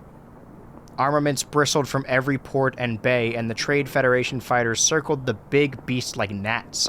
The more traditionally shaped Republic cruiser, with its tri-engines, flat body, and squared-off cockpit, looked insignificant in the shadow of the Trade Federation battleships, but it continued toward them, undeterred. The cruiser's captain and co-pilot sat side by side at the forward console, hands moving swiftly over the controls as they steered closer to the ship with the Trade Federation Viceroy insignia emblazoned on its bridge. There was a nervous energy to their movements that was unmistakable. From time to time, they would glance uneasily at each other, and over their shoulders at the figure who stood in the shadows behind. On the view screen in front of them, captured from the position on the bridge of the battleship toward which they were headed, the Trade Federation Viceroy Newt Gunray, the reddish-orange eyes staring out at them expectantly. The Nemoidian wore his perpetuity sour expression, mouth downturned, bony brow, emphasizing his discontent. His green-gray skin reflected the ambient lighting of the ship, his pale and cold in contrast to his dark robe's collar and tri-cornered headdress. "Captain!" The cruiser captain turned slightly in her seat to acknowledge the figure concealed in shadow behind her. "Yes, sir. Tell them we wish to board at once." The voice was deep and smooth, but the measure of resolution it contained was unmistakable. "Yes, sir," the captain said, giving the co-pilot a covert glance, which the co-pilot returned. The captain faced Newt Gunray on the screen. "With all due respect, Viceroy, the ambassadors for the Supreme Chancellor have requested that they be allowed to board immediately." The Nemoidian nodded quickly. I'm not doing his voice. All right, we're moving on. They should put Kazgano in every F-Zero game moving forward. And you may think, Andrew, what F-Zero game moving forward? To which I answer, exactly. They'll never notice. It's like how the special edition, the version on Disney Plus was actually edited back in like 2011 or whatever, but nobody knew because there wasn't an official release. So we just make Kazgano an official roster of F-Zero, but nobody notices for like 2 decades until, I don't know, they allow Sega to make an F-Zero game. Or some indie developer makes a game that's just like F-Zero, and Nintendo buys them out and they're like, can you make our F-Zero? They don't care that much, actually. Do not stifle my creativity. Nintendo hire this man, and the man is me. Sure, why not? I'm holding right. Alright, I've made a mistake. I've got a bad feeling about this. I'll try spinning, that's a good trick. Don't let him pass you. I see that little... I keep fucking... Okay, don't... Sure. I see that little yellow speck coming up on me. Every time, my eyes are darting back between the screen and the map. I'm about to be passed by like 3 guys. 4 big guys. Oh. Getting back into second place is not that difficult. But at a certain point, first place just really disappears. Oh, hold on. Never mind, I fucked it. I'm giving up forever. My final race. My retirement race, like Doc Hudson. It should put Kazgano in every subsequent Disney Pixar Cars game. I had like 5 games on the original Xbox as a kid, and they were like Lego Star Wars, 2 Shrek games, a different Star Wars game, and then Cars. Maybe holding right doesn't... You know what? Maybe it doesn't work because I'm too fast now and the tube isn't spinning fast enough. I actually don't... This is making me dizzy for real. Oh, fuck. Give me another shot. That last one didn't count. It's not canon. Shia Kazing! Okay. I should shut my fucking mouth. All I was gonna say is holding right doesn't work anymore, so I actually need to, like, zigzag serpentine through the rocks. Like a real snake. Sure. Why not? I can see it turning. I can see it. Oh, it tried to trick me. Is it like the angle I'm going at? All right, I'm just gonna follow right behind this guy, because clearly he just phased through the rock, so. I'm starting to realize why they can get ahead of me so quickly. But now I have a better ship, which means I could die faster and more efficiently. Easy cleanup. I'm leaning forward like a gamer right now, but also because my back is sweating. Okay, please, please, please, just let me. Okay. I don't know what to do. I'm freaking out. Ah! No more rocks, no more rocks, no more rocks. Okay, please, please, please, please, please, please, please, I'll do anything, please. Yeah, I'm okay! Guys, guys, guys, guys! Now this is fucking pod racing! It's a new lap record. Oh, thank God. Well, I don't care. That was 1 of 7. Sebulba's legacy. You can hate on Sebulba all you want, but one of the first scenes we see him in the Phantom Menace, he's choking out Jar Jar because he was annoying him, which is, honestly, who among us wouldn't, you know? But Jar Jar is like all neck, basically. Imagine trying to choke, what are they called? The white dudes that live on the Rain Planet. I used to know their names. I used to have a religion teacher that looked like that. That did the same thing again. All right, 3rd time's the charm, and by that I mean, am I going to do it a 3rd time in a row? I might. Don't push me. What if we just killed Sebulba? He's one of the few pod racers in the movie to survive. Like, they were gonna set him up late. Does he show up in Attack of the Clones? Okay, so I rewatched Phantom Menace for this. I haven't rewatched Attack of the Clones. I'll do that, and when did that movie come out? Like 2002? So the 25th anniversary. In 2027, I'll talk about that movie. Or that game, that marketing, I don't know what's going on. I'm losing my shit. Look at that fucking road. Get ready for the BH Ultra video in 2027 where I talk about the year Star Wars Attack of the Clones got popular. I talk about Jedi power battles and Obi-Wan for the Xbox. There was an original draft of this month where I was just gonna talk about Obi-Wan for the Xbox. So I played very horribly, but yet I was still in first, which means I think I have the speed to maybe just keep going. To trek on. I'm not falling for this rock again. I'm gonna go to the left, actually. That was a bad idea. All right, now we're starting over. I need to know. I need to look up if Gazgano survives this film. Because, again, I didn't see him in the pod race. Unless he's, like, an original character. But, no, they made a figure of him. Probably. Can we do, like, a fucking Cad Bane, Mace Windu thing? Boba Fett, where it's like, well, we never saw him die, so he could easily come back in, like, Bad Batch Season 8 or whatever. I fucking took a wrong turn at Albuquerque. Now I'm gonna pay for it. My name is Walter Hartwell White. Live in Albuquerque, New Mexico. Ah! I'm okay. Was I about to say Sebulba? Maybe, perchance, but I didn't. So that's, we can cut that part out, right, Andrew? Oh, you fuck. Have I done this track before? Because none of them have been new lap record. At least this one is shorter. The last one was like 7 minutes. They call him that because he's so bulbous, and you could see it.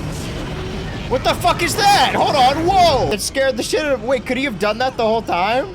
Can I do that? I won anyway, but... Grab Vine Gateway. Oh, that looks awful. Track favorite Anakin Skywalker? Why? Where is this? Ah, Earth. They sent Qui-Gon to, like, fix a trade dispute and be a peacekeeper. Which he doesn't do. And then he shows up and he's like, look at this new boy I got. I got a boy. A slave boy. I won by gambling.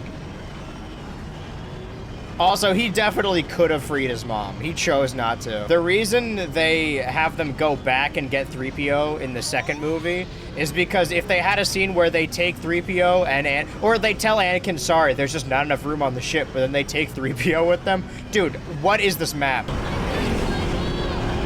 I'm gonna kill you. That's a slur. Are you an angel? It's fucking toy dampener again. At least I'm learning names. At least I'm making friends. I'm in the red, but it's fine. It's not gonna blow up. Warning could mean anything, all right? That's just a precaution. I'm okay. I have an idea. I might just be too fucking brain rotted. But this map feels like a Sonic level, if that makes any sense, with like the pillars and then the moss overgrowing it. They gotta put that shit in the battle pass. You know what? They did. There are pod racers in the battle pass. I know because I spent real money on it and also got Peter Griffin. And people say I'm not smart with my money. I'll have you know, I own Peter Griffin in Fortnite and I bought a game on Steam that I already... I'm gonna kill you! What? Fucking stop distracting me! You guys may all think the scene where he slaughters the Tusken Raiders, not just the men, but the women and children too, is Anakin's turning point, but he's actually been a cold-blooded killer ever since he was a child. You're like, oh, well, Sebulba's got a flamethrower, he cheats. Anakin's screaming obscenities at the fellow racers. Say your famous line, Anakin. I hate you! Not that one. How come all the aliens speaking, like they understand English? When Han Solo's talking to Greedo, he says, hey, it's me, Han Solo. And Greedo says, oogaba, hoogaba. You're like he understands him. They're having a conversation. And then all these guys will talk to... Anakin speaks alien. We know he does. I'm gonna explode, but I'm taking them down with me. The game would be way more fun if you could do damage to other people, like F-Zero style. I'm not even asking for this to be a kart racer. What happened to this map? This is still lap 1, by the way. Okay, do not crash the game when I do this. All right, let's hold off on Grabvine gateway. And let's do Abyss. Wow, that looks like, and this is not an insult, a Clay Fight character. Earlier when I was flexing my N64 collection, I should have showed off my copy of Clay Fighter the Sculptor's Cut, the Blockbuster exclusive. Okay. I did not know I could do that. Was that like an insane save on accident? But now we're on different track. Okay, now hold on. Is this the play? You know what? I said, is this the play? I'm in 11th place. So no, it's not. God damn it. At least if I die, I can respawn, but if I fall there, that's a fate worse than death. I have to be relegated to 10th place. Hold, damn it. What? I would be way faster at resetting if I didn't have to drop my controller and hit the escape key. I shouldn't have let go of left. Then Anakin. Bane of my existence. The fruit of my loins, that's right. They say, oh, well, we don't know who Anakin's father is. It could be, like, Shmi never tells us. It was immaculate. But no, it was Gazgano! I'm no math whiz, but if Palpatine did inseminate Shmi, that means Anakin's grandson is Ben Skywalker. Ben Solo, sorry. And Palpatine's granddaughter is Rey Palpatine. What is wrong with me? So, in The Rise of Skywalker, his granddaughter kisses his great-great-grandson? I think? Like, romantically? Apparently, I'm just, like, completely oblivious to sexual tension. Because everyone walked out of The Last Jedi saying that they were gonna end up together. I walked out of The Last Jedi legitimately thinking, like, oh, they're gonna be siblings, that's the twist. How did I get in 4th place? Why were you fucking sitting there? Sorry, I phased through the floor. You know how that happens? Did they just disappear? What happened? Fuck me!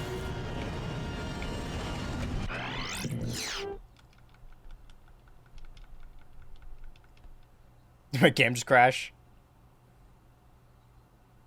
Oh! It sure did. Okay, so it looks like the one version of this game I chose, the PC version, does not utilize any of the cheat codes at all. I'm gonna have to do this on my own. Unless... Sorry, you could play this game on the N64 holding 2 controllers? There is one cheat that might work. That might help. What the fuck is that? Oh, fuck. Can I do this every time? Okay, you'll notice my trungets are going up. I'm just hitting Shift F4 and 4. Okay, they may have maxed out my trungets. I'm just gonna make my thing unstoppable, I guess. Did I max out the amount of times I could do that? Well, I guess traction is gonna be the highest then. Unless we could just do this every time we reload the game. I think it helps me turn better, even though turning is its own category. I actually don't know anything about cards. I know even less about pod racing. Now, this is pod racing. I do know that, though. Depending on how long doing this part takes me, it may have been faster to just use all the cheat codes of the N64 version, like right now, starting from the very beginning and then getting to this part of the race. But I want to do this earnestly, now that I know that I can't cheat. Because I'm an honest man. Also, it didn't allow me to cheat. My goddamn trungets are out of control. I'm okay. This jungle part always fucks me up. Hold on. Is this like Mario Kart where I should stay on the road? Like, just being in the grass, even though I'm floating, does it slow me down? Okay. That had nothing to do with me. I'm doing worse, I think. Andrew, I'm sorry I keep making more work for you and in this trying time.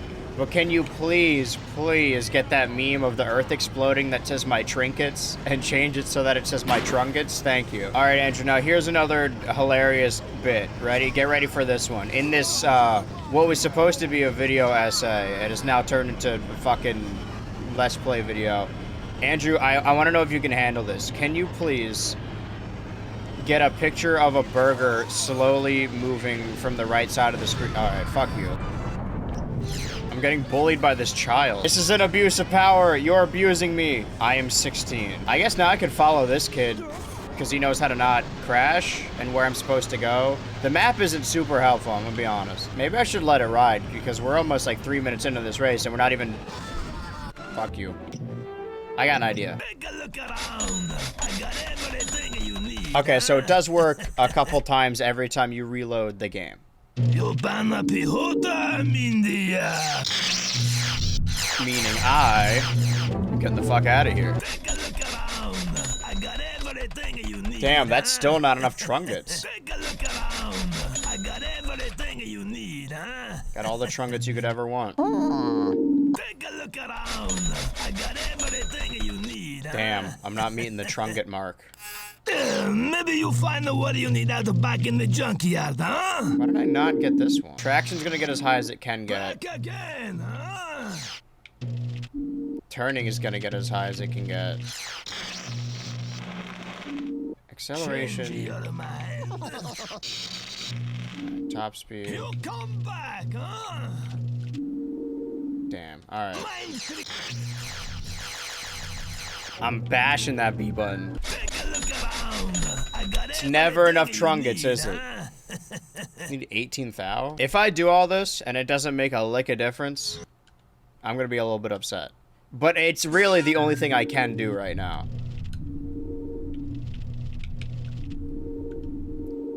Because here's the thing. It's not like, oh, realistically, I couldn't have done this. I could have... Welcome to Watto's shop, huh? Take a look around. I got everything you need, Wait huh? for it. I thought every time Qui-Gon appears... You race pretty good, no doubts there, huh? I'm getting closer. Stop talking. What I was going to say is that I could earn the money on my own by grinding out previous races, but I feel like that's just a waste of everyone's time. I need to do this 10 times, and I think I do 5 each time, so 2 more resets. See, this is what my strategy is going towards. Gazgano's gonna be the fastest racer in the West. What the fuck is that, dude? Every time. Or is that Gazgano?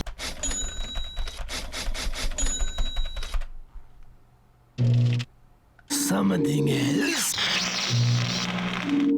You come back, huh?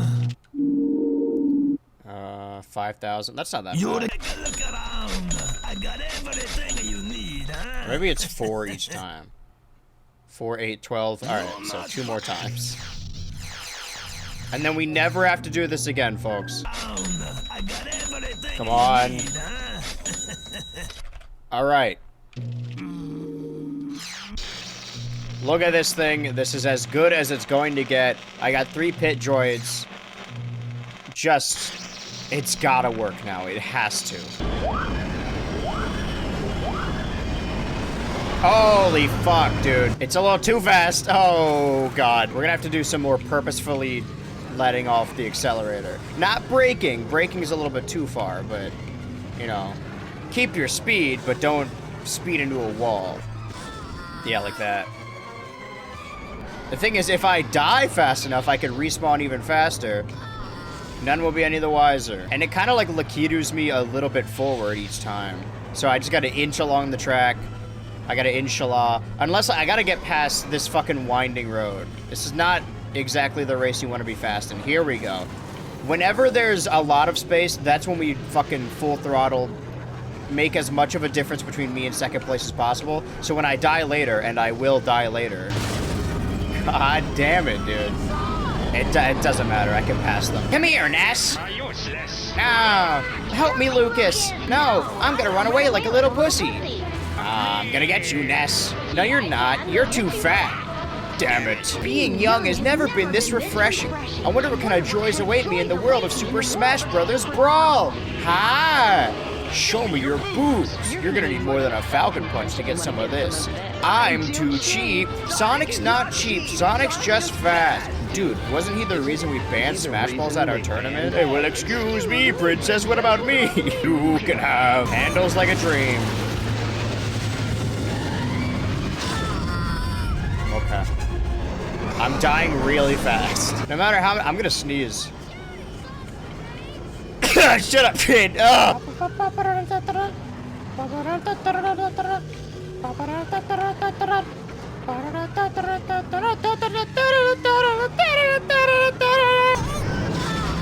That's okay. We held on for long enough. You did your best, Gazgano. But we got 1 million Gazgano clones. Somehow, Gazgano returns. I'm gonna kill you. I'm gonna skin this kid alive. I hate you!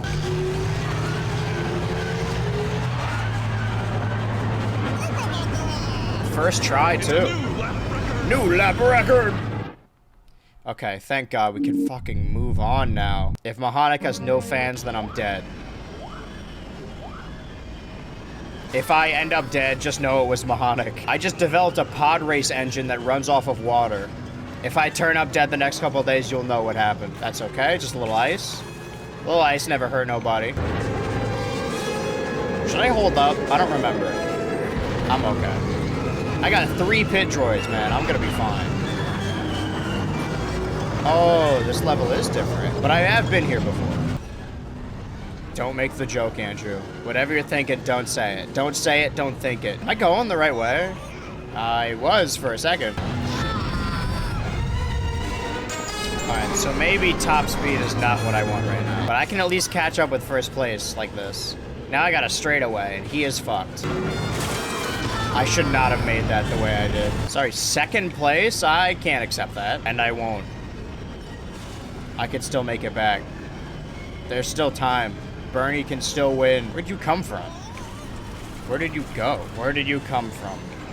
Gazgano. And this is no editing trick. No, there's nothing under my sleeves. That was legitimately the first try. I'm getting better at this. I say as I know damn well I cheated. Death Row's Revenge or Dibana.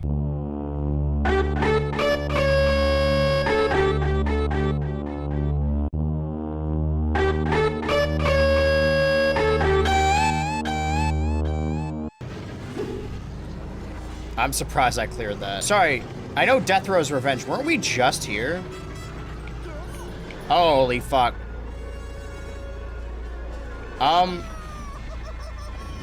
I kind of wanted to, I'm gonna reset. I kind of wanted that to play out though, because I thought it would have died way before I hit the, I fell out of the map. I didn't even know you could do that.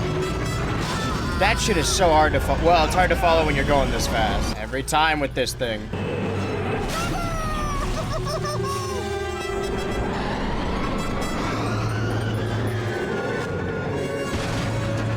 Is that the, okay, that's,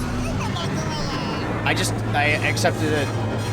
I thought it was gonna go faster, or slow. I can't fucking make words anymore. I don't know. All right, well, Barunda, Fire Mountain Rally. I don't like how that sounds. I've got a bad feeling about this. What about you, Ebendicott? I already don't like this map. Oh shit, Mustafar, from the movie.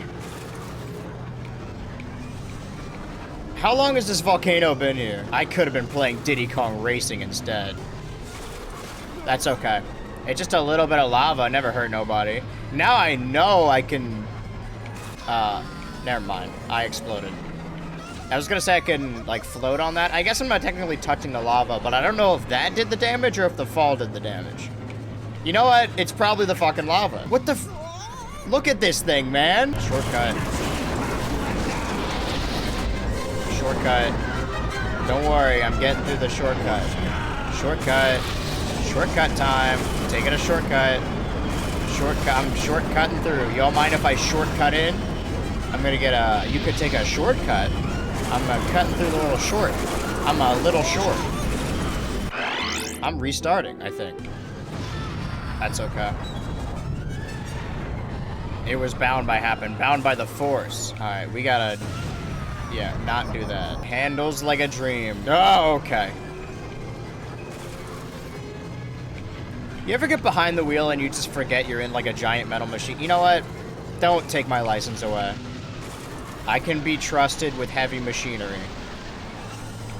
Alright, we need to fucking slow down here, Andrew. I don't know what the map means by that thick green line through the middle of it, but I'm not even gonna bother. That's none of my business. Can I get a straightaway, please? For a couple feet, I can. That was lap 1. It's a new lap record. I bet it was. I'm leaning a little to the left because of my, yeah, because of that. That was such a... I stubbed my toe on a curve and I exploded. May the midichlorians bless me with a straight pathway. Oh yeah, and the volcano. Okay, this can help us get some distance. I'll try spinning, that's a good trick. Now I can go this way, all right. Fuck, I'm going the wrong way. But the shortcut does work now that the rock has exploded. My left ball is gonna explode again. I have some time before that happens though. I have no time before that happens. Okay, let's see if I can do this correctly this time. I didn't go the wrong way for too long last time. Let's just swince right in. And then go this way. All right. I think, am I going the wrong way? This game is fucking with me. I think, therefore I am. The machine is playing with us. I have no exhaust port and I must race. Please, please, please, please, it's right up there. Please, please, please, please. Don't, please. I wasn't worried for a second. The Bunta Classic Tatooine. Okay. I know this track like the back of my hand. Oh, God. I seem to have outgrown the track. That's okay. I learned by looking at the cheat codes. I knew I wanted to unlock all the characters, and the easiest way of doing so is just doing everything in the game. But you get to play as Sebulba if you finish all these races. I think I still need to do the Invitational, so this isn't the final thing. But I could have done that whenever. That's okay. That's okay. I'm fucking Gmod launching myself around this map. Alright guys, things are not going well. I'm not worried about getting past because I can always pass by them, but I am worried about dying too quickly over and over. Am I on fire? Just a little bit of fire. Alright, lap 1 is not going well. Let's give the Invitational a shot. Oh, this is why it felt like I just did this race, because I did, but it was in a different track. Right, I forgot about... Oh, boy. You know what? Maybe there is such thing as too fast. Let's take this slow.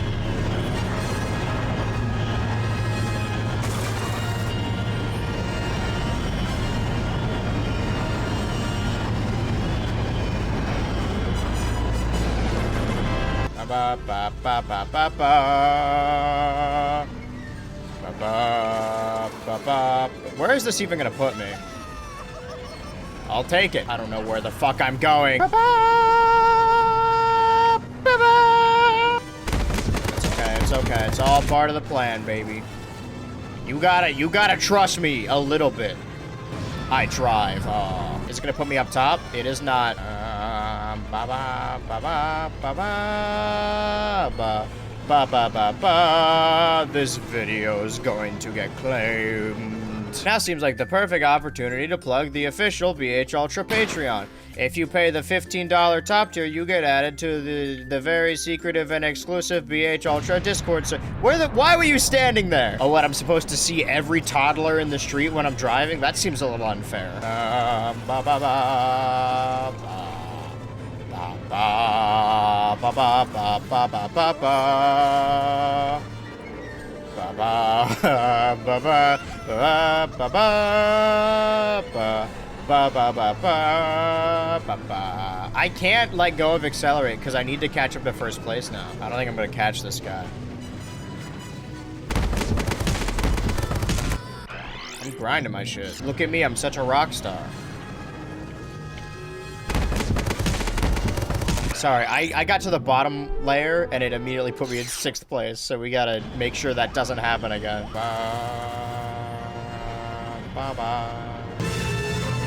Well, we're fucked. That was supposed to happen. Yeah, that comes off. It's detachable. Don't get cocky, kid. Ah.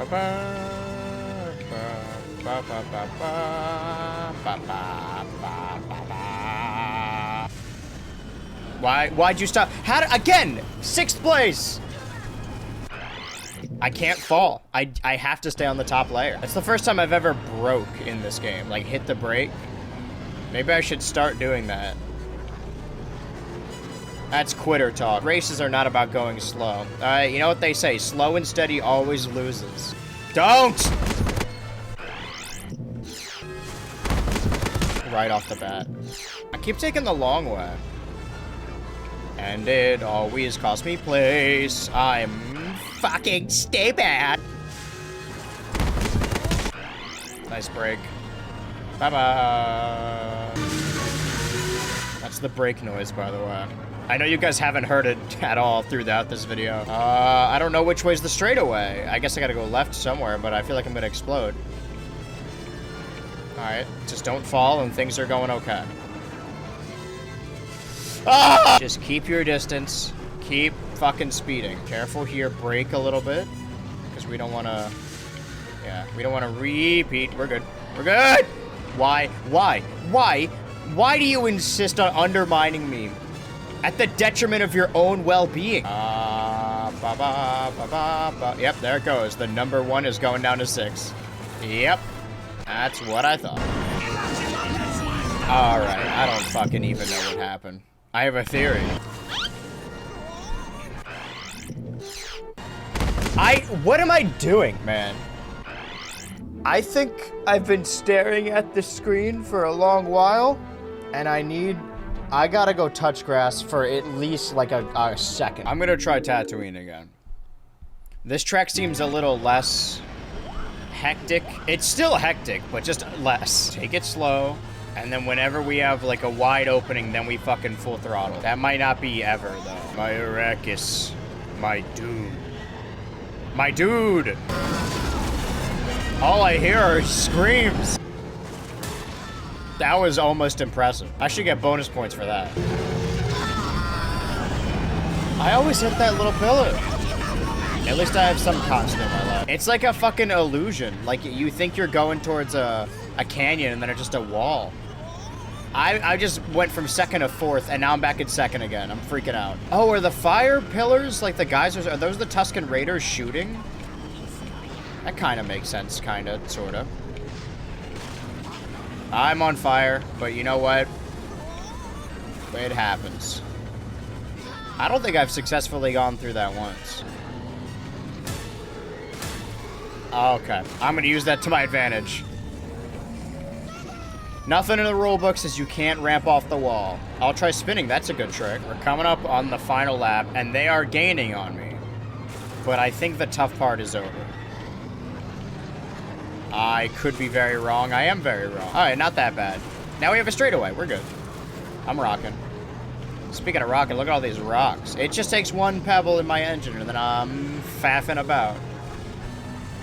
I think I just won. I think I just finished whatever this cup was. And all I needed to do was go outside.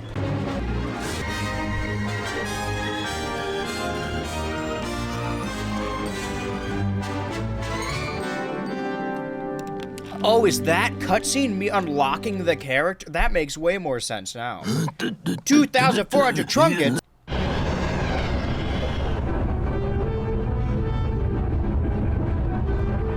As much as I do want to show the entirety of these credits, it's playing Star Wars music, so let's instead put this on double speed and put Starfield music. You guys know Starfield? Hit video game Starfield? Everyone loves that game. I almost actually just threw up just now. I think I've been playing this game for too long. The thing is, I'm not finished because I still have the Invitational. Oh. Oh? Oh, there's more credits, just a different... Sorry, there's loading screens in the middle of the credits? Okay, Jake Lloyd, Andy Succombi, Lewis McLeod, Scott Carpuro, Greg Proofs, Dominic Armada, Bob, Greg. Oh, the Burgeon brothers. No, sorry, Burgeon and Berger are different. I swear to God, I thought that said Dave Filoni for a second. They got Samuel L. Jackson's brother. When it says they got Jake Lloyd, I don't think it means Jake Lloyd voiced this game. I think it means they got voice lines from the movie. Kids of the 90s are good with any kind of game. There we go. Full speed ahead, buddy. Oh, geez Louise. Jake Lloyd will get no argument from our Tony Potts. The 10-year-old star of the Phantom Menace challenged Tony to a head-to-head contest in the new Nintendo Star Wars Episode 1 racer game.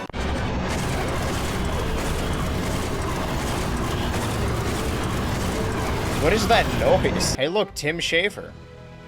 He never actually tried to sabotage this project. Oh, happy Mother's Day, Mom. I'm filming this on Mother's Day, by the way. If you want to know how late into May I'm filming this. Are we done? We are not. Oh, can I do any of these in any order? Let's skip the Abyss for now. Is it supposed to be that green? It's all kind of green.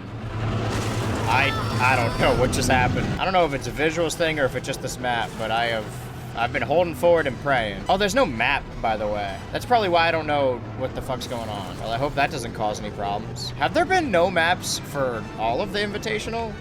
I'm okay, just a little lava. I'm still in first, allegedly. I do gotta say, there is a stark difference between racing games where you hold A to accelerate and racing games where you hold forward to accelerate. Forward cells are seething right now, but based A pressers are on top. They know where it's at.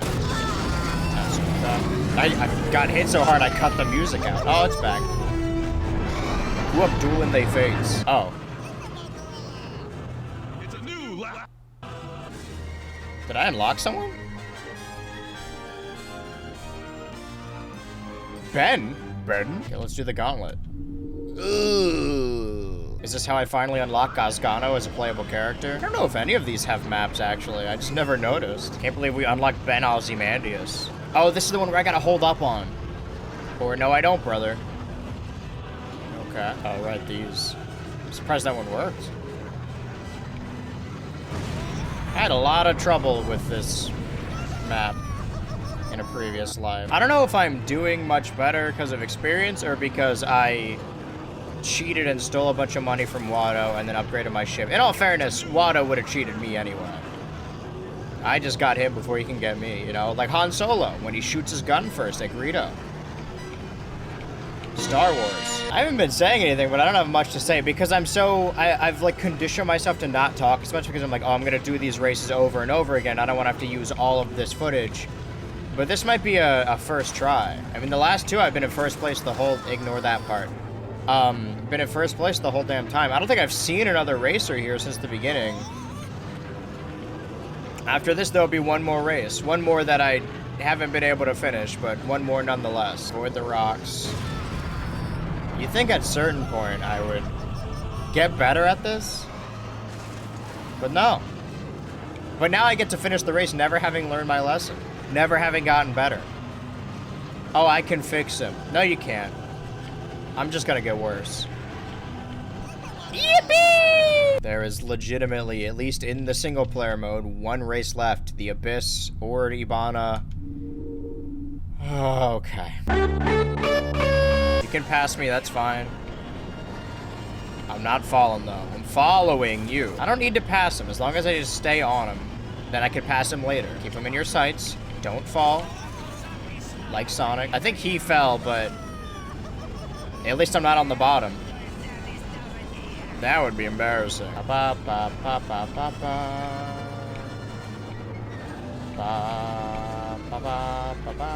took the right turn again. Please keep me on the top. Fuck you! Do the racers actually die in this one? Because maybe just because I don't see the map, but for a lot of these invitationals, there are large periods of time where I just don't see the other racers. Like, I'm in first, but if they died, then the 12 would go down, would it not? F-Zero style? I don't know what's going on, but I'm not gonna question it. Even though I just did. Okay, there we go. I fell to the bottom, now I'm in third. It was bound to happen. Now I'm in fourth. Eighth? Where am I even? Cerveza Cristo. I didn't talk about that at all. This whole video is about Star Wars product placement, in a way, and I didn't mention Cerveza Crystal once. That was like the hot thing a couple months ago. If not a month ago. I'm sorry for what I must yabba dabba do. Okay, slow! God damn, I sound like my mother. Happy Mother's Day, everybody. Where the fuck did you come from? Don't fall for it. He's trying to bait you. He baited me. All right, we gotta speed up and we gotta go now. We all end up in the same place. I think we're good. I panicked. I'm fucking white knuckling this A button right now. Okay, don't let him bait you. Don't let him get in your head. He's just trying to get a rise out of you. All right, good, nice. That's the hole we don't want to, well, we don't want to fall here either. We don't want to fall in either of those because that puts us behind. But once we get past this section, we're good because we're going to end up the same spot anyway. No matter where I go, I still always end up on the bottom. That's just life, baby. We live in a dog-eat-ass world. Aww. Oh, I just won. I just finished the final race in Star Wars Episode 1 Pod Racer. And I felt nothing. Who did I unlock? Was it all worth it?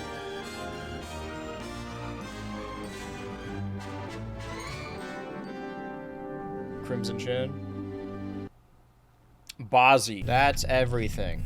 Or it would be. Anakin Skywalker, Teamto Bagalis, Sebulba, Rats Tyrell, Aldar Beto, Mahonic, Ark Bumpy Roos, Juan Sandage, Mars Guo, Eb Endicott, Dud Bolt, Gaz Gano, Clegg Holdfast, Elon Mock, Neva Key, Bozzy Baranta, Boles Roar, Adi Mandrell, Fud Sang, Ben Quadineros, Slide Paramati, Toy Dampener, Bullseye Navior.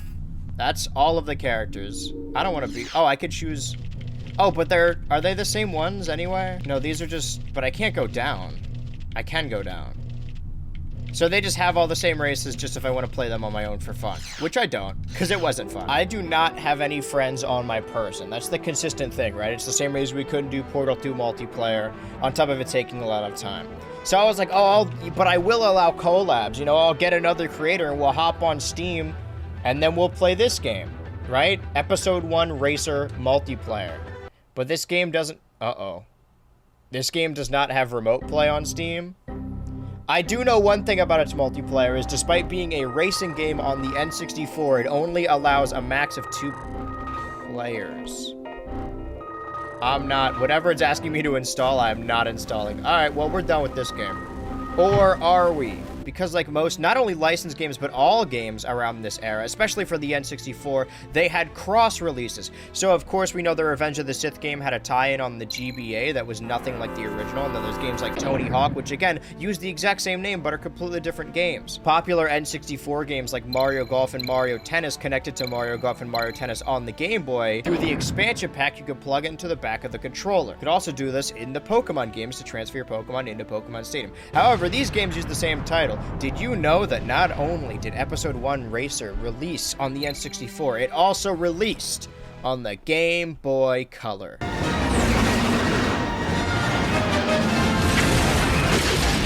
Star Wars Episode 1 Racer on Game Boy Color. Get into it.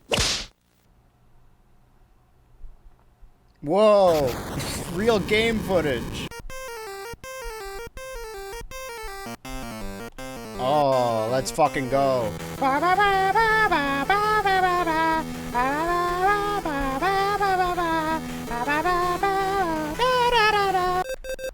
Damn, we were close. All right, Marfalump will have to do. 2 players? Hold on, are there any codes for this game? All right, so we have character codes, always first place. Okay, but where do I put these? Listen, I have no desire to beat this one, so let's just... I'm glad you could do it with the Game Boy connecting cable, if you so choose. Can I only play as Anakin? Body strength, turn response, accelerate... Wait, what? So who do you play as if you're player 2? I think we're gonna have to do Anakin versus Team Toe. Oh, are they all 1v1s? Okay, hold on, where is he? I guess we're gonna have to face Adi Mandrell. My rival. There he is, in all his glory.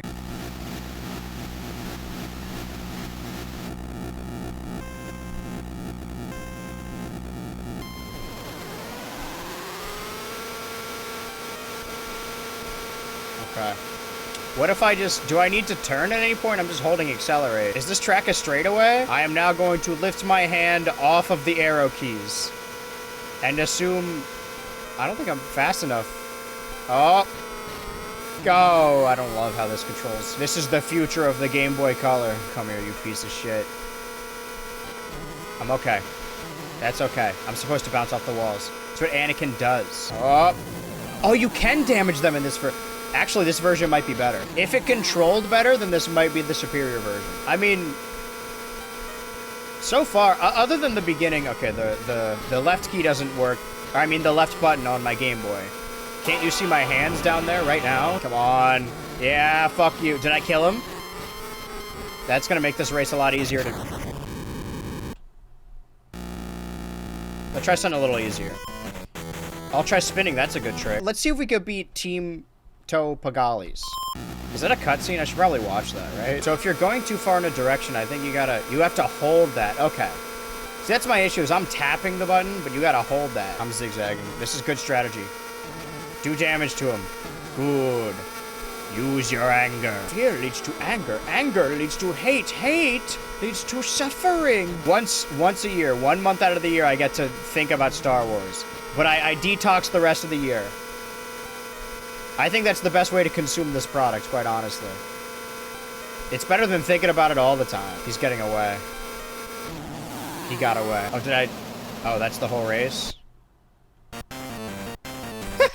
Okay, what about Ando Prime with Slide Paramita? There he is.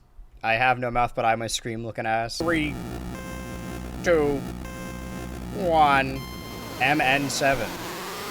Green FN. I gotta win at least one of these. It feels like my Game Boy in my hand. It's heating up. I feel like it's gonna explode. The Game Boy Color can only handle so many graphics. Whoa, nice graphics. I'd like to get my hands on that. I remember the ice. Do you remember when we used to run? Where are we going? What direction? Okay, thanks. Great. This is out of my hands. We're playing pinball now. Don't worry about the beeping. That's supposed to happen. That's just my blinker, baby.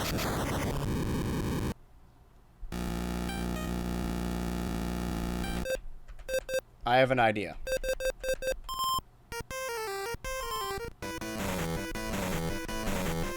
Okay. So maybe I need to enter the number. The codes just say Pod Racer 1 through 18. Hold on. This game has rumble? Yeah, let's turn the sound off. Thank you. Fuck. No, go back. Too many things are happening. Can I add anything to this? So then what is that just in multiplayer? I mean, there's only so many buttons on this thing. Let's try one more. Let's try Bullseye Navier on Barunda. Oh my god. That's unfortunate. I'll give one of these races one more shot. All right. Listen, I'm playing Pod Racer on the Game Boy Color. What more do you people want? Yeah, beat him up. Catch a charge. If I can ride him off the road and he explodes, then I can take my time and win the race. Because he'll be dead. But I need to not die in the process of doing that.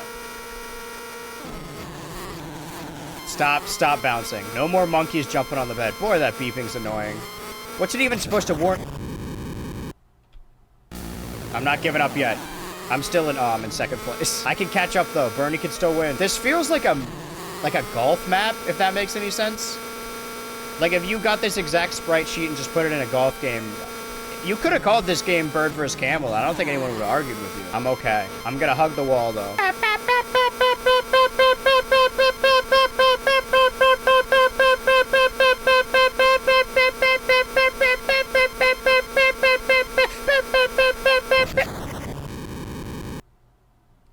I did that on purpose because I didn't want to I couldn't hold my breath. I already lost the race. I at least got a finish. Oh, you already made it, huh? I love how triumphant these screens are. Ba ba ba ba ba ba ba ba.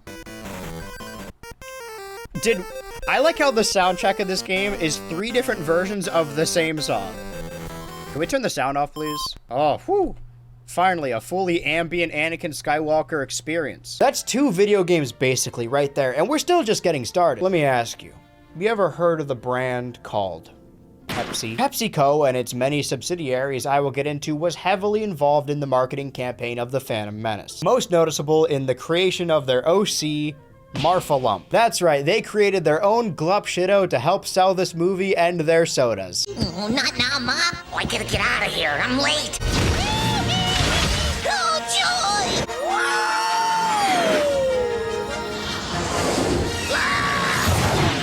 Look out! Gotcha!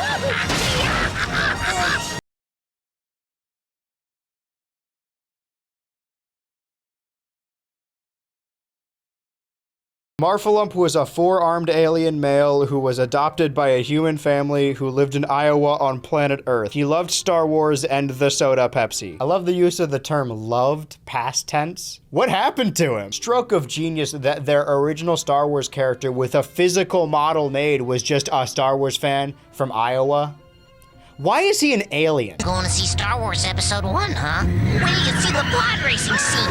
It's so wizard. This is what Pepsi thinks Star Wars fans look like? Have you seen what they think about their American audience? Just know that when you're being mean to me online, this is who you're being mean to. Anyone who levels valid criticism at me is just a hater. A short documentary titled The Birth of Marfalump also aired. Pepsi also released a line of special promotional cans on their 2 major brands of Pepsi and Mountain Dew, having characters from Star Wars Episode 1, The Phantom Menace, decaled on these cans. Everyone, we've got to save the Queen. Roderick, Mr. Jar Jar Binks come for comic relief. Emergency landing on Tatooine. No! Pod racing is wizard. Love you, Mom. Love you, Padme.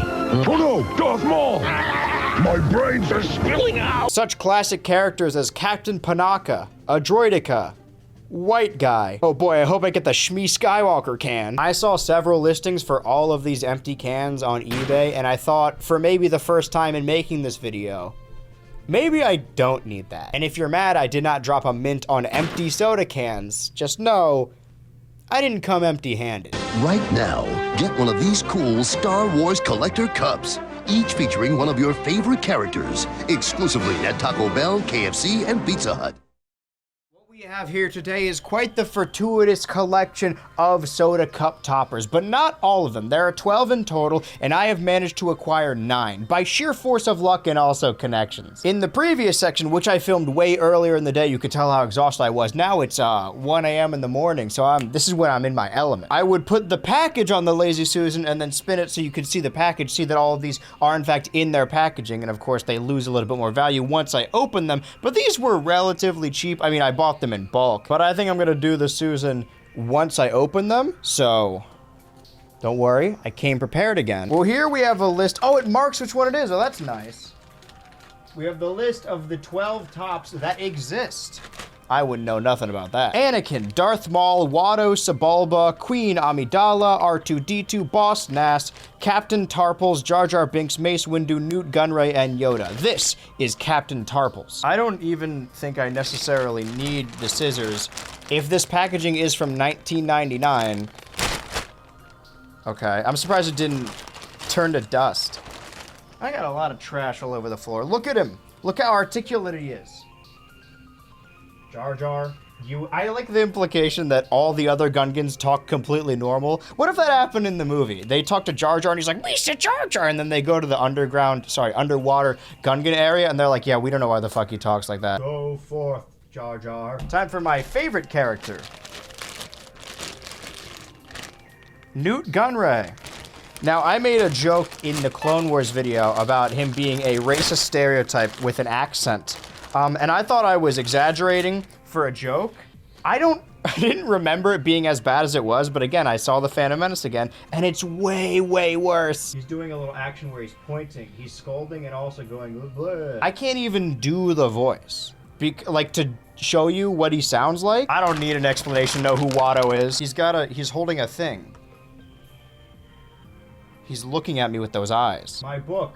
It's me, Watto. This is what I sound like. I love to read. I'm a well-learned man, Watto I am. Who the fuck is R2? Just by process of elimination.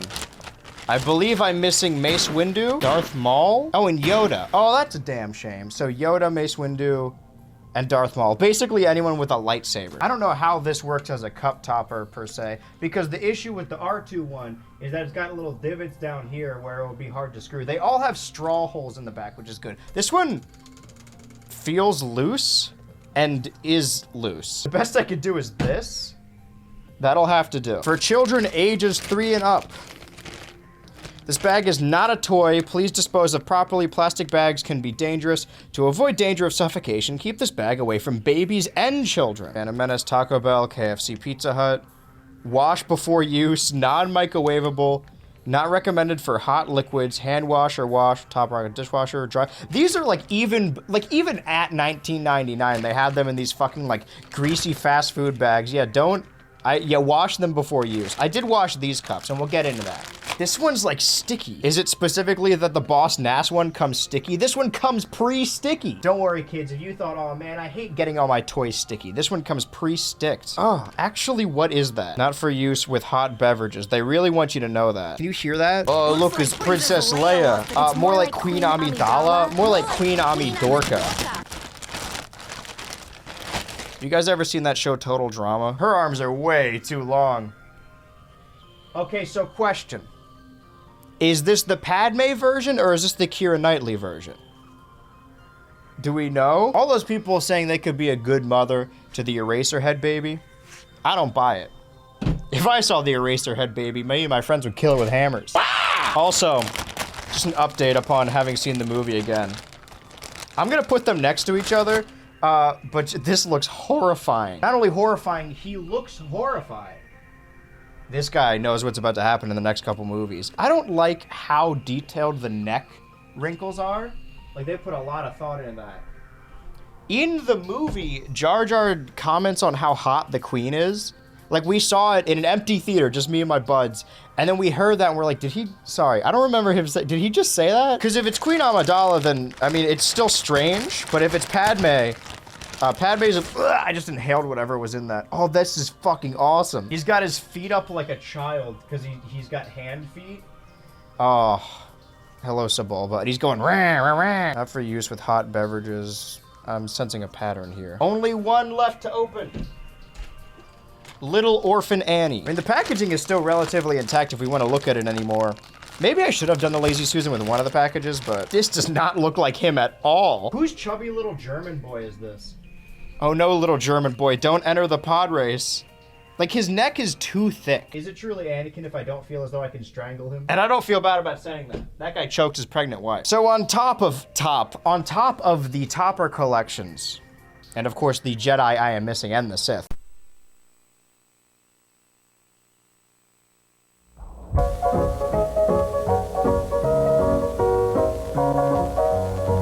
that's not the only marketing campaign Pepsi had its grubby hands in. If you don't know, subsidiary of PepsiCo Yum Brands, which owns Pizza Hut, Taco Bell, and KFC, which is the reason you see exclusively Pepsi products at those fast food chains. The exclusivity of these brands actually started as a smart way to compete with Coca-Cola. Is any of this important to what I'm saying? Defeat the Darkside was a multimedia campaign and sweepstakes aired throughout 1999. The story being told throughout these many commercials are the mascots of these three major brands fighting the good fight on the grasses of Naboo against the Droid Trade Federation. Who could forget iconic fast food mascots like Colonel Sanders, the Taco Bell Chihuahua, Pizza Hut Girl. Ironically, in the modern era, she'd be the most popular one by a mile. These three mascots would team up over several commercials of them joining the front lines of the Naboo fight on the Windows 98 background. We get some important lore details like how Colonel Sanders remains in status until he is needed, where he then unfreezes. They each have their signature weapon, like the Pizza Hut gun, and Colonel has his lightsaber. It's unclear whether or not Colonel Sanders is canonically a Jedi, as you don't need to necessarily be attuned to the Force to wield a Jedi weapon. Let's check out the Wikipedia. Colonel Harlan Sanders is a spectacle-wearing human male who was born around 97 BBY. That's before the Battle of Yavin. A known lightsaber wielder, Sanders is a strong and determined individual and a fierce opponent of the Darkside. Battling the Darkside is something the Chihuahua rationalizes in accordance with his primary goal. When the universe is free, the tacos are free. He also seeks to master the Jedi mind trick in his pursuit of tacos, specifically those sold by Taco Bell. Of course, this wasn't just a crop of commercials with deep Star Wars lore like that of Marfalump. It was also a line of fast food toys. The Taco Bell kids meal featured the likes of Darth Maul, Sebulba, the entire planet of Tatooine, Cube, but then Pizza Hut got Jar Jar, R2, and the planet Coruscant. Who authorized these toys? What kid would want to play with an entire planet? KFC got... Why do they keep making planets? All right, Andrew, we see where this is going. We all are familiar with your wildly popular channel character who comes out on occasion to play with fast food toys to try and regain that entertainment and youthful energy from the past. So bring him out. Where is he? Well, I didn't seek out the fast food toys this time. I did something better. On top of these toys and even themed buckets and pizza boxes, you could also receive one of many character-themed medallions. Medallions make it sound cooler, they were cardboard, and if you collected enough, you could enter to win a sweepstakes made up of several prizes. Would you win $1 million, some car, or an actual Star Wars land speeder? If I won the speeder, I wouldn't need a car. But think how many Fords I could buy with 1 million smackers. All right, Andrew, so what was it this time? You collected a bunch of the cardboard pogs and put them all together and scratched them off in hopes of winning a sweepstakes from 1999? No. What do I look like to you? A guy who collects garbage for videos?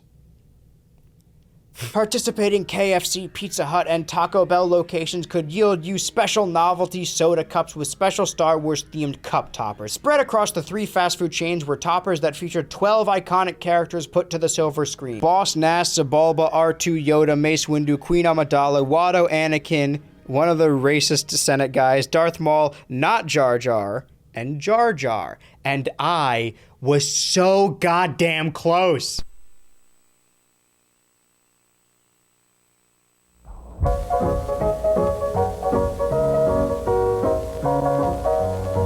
Each restaurant had these promotional Star Wars Episode 1 cups, constructed with spare parts and odd pieces of junk. This talkative protocol droid, even in unfinished state, is always eager to please. A generation before the original Star Wars A New Hope, the galaxy far, far away, an evil force is gaining strength and threatens an entire civilization. The only people who can stop them?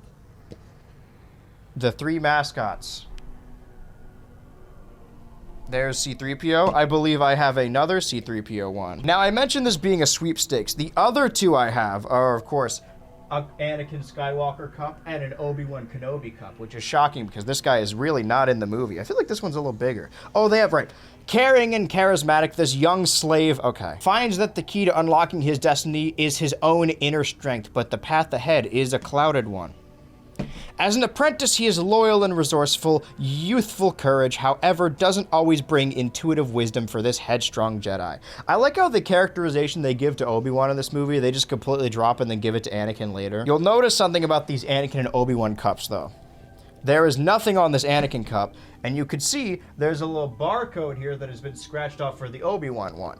This was all part of the sweepstakes. Now, we talked about the toppers, the toys, the pizza boxes, and I didn't really go in depth about all the prizes in the sweepstakes. And you'll notice here, under the little peel here sign, we have a direct order from the Pepsi company, which is the mantra I live by.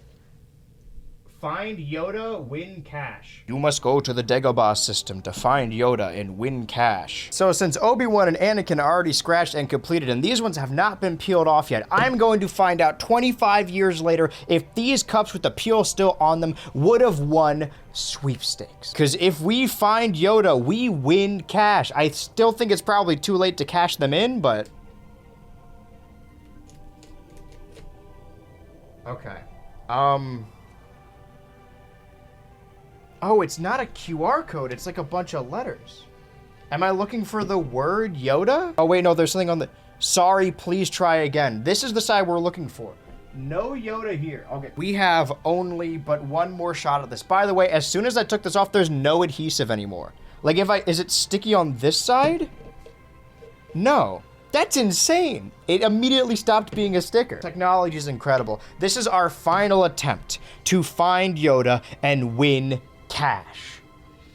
The only way I'm ever gonna make money off this video. Here we go, moment of truth. I heard a rip noise. Oh.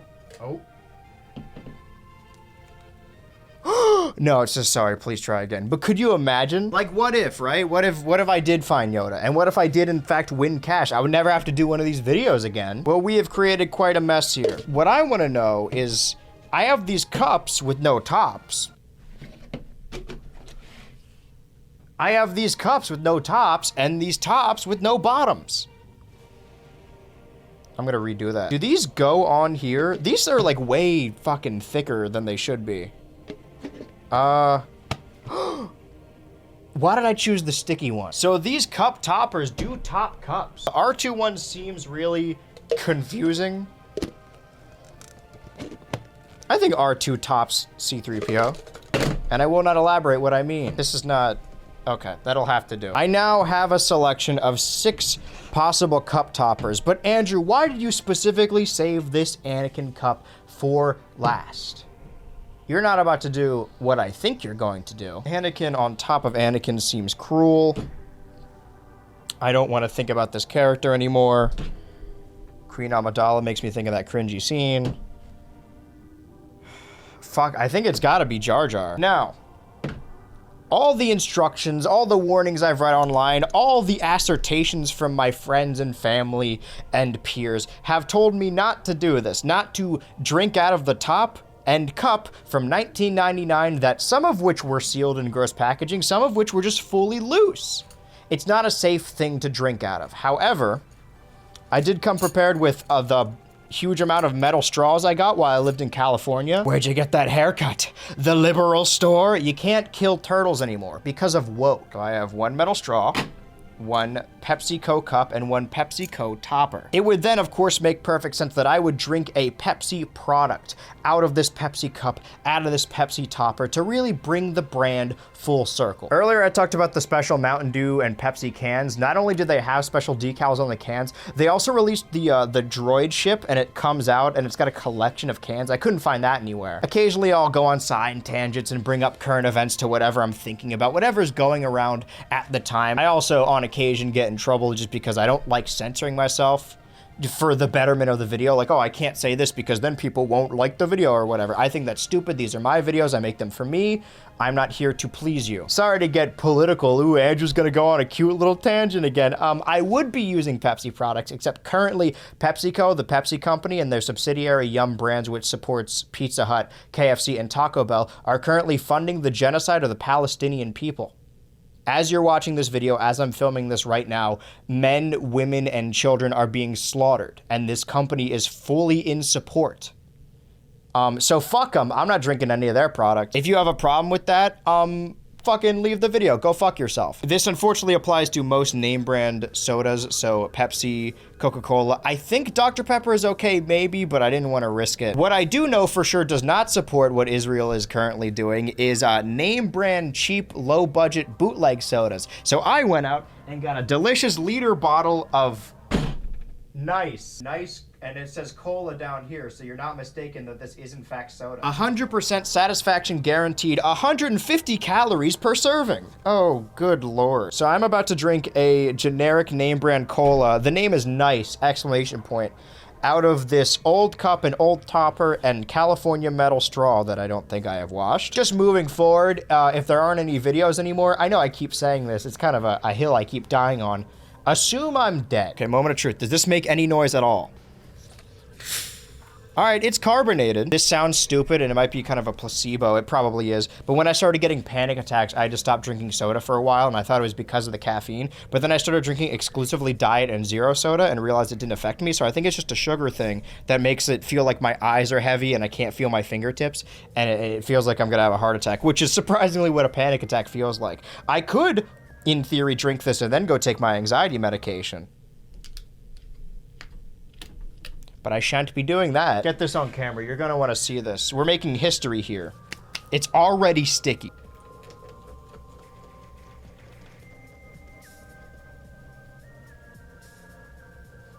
Take a look at that. Nice. Boy, do I love a piping cold glass of Nice. I wake up in the morning and you think, you know what? I can go for a bottle of Nice right about now. I'm shitting on this, but if this tastes even a little bit like Coke, Pepsi, or Dr. Pepper, I just won't drink them anymore. I will exclusively buy Nice. I'm gonna be real pissed if I find out that Nice is also supporting this goes bad really quickly. I want you to take a look inside this cup.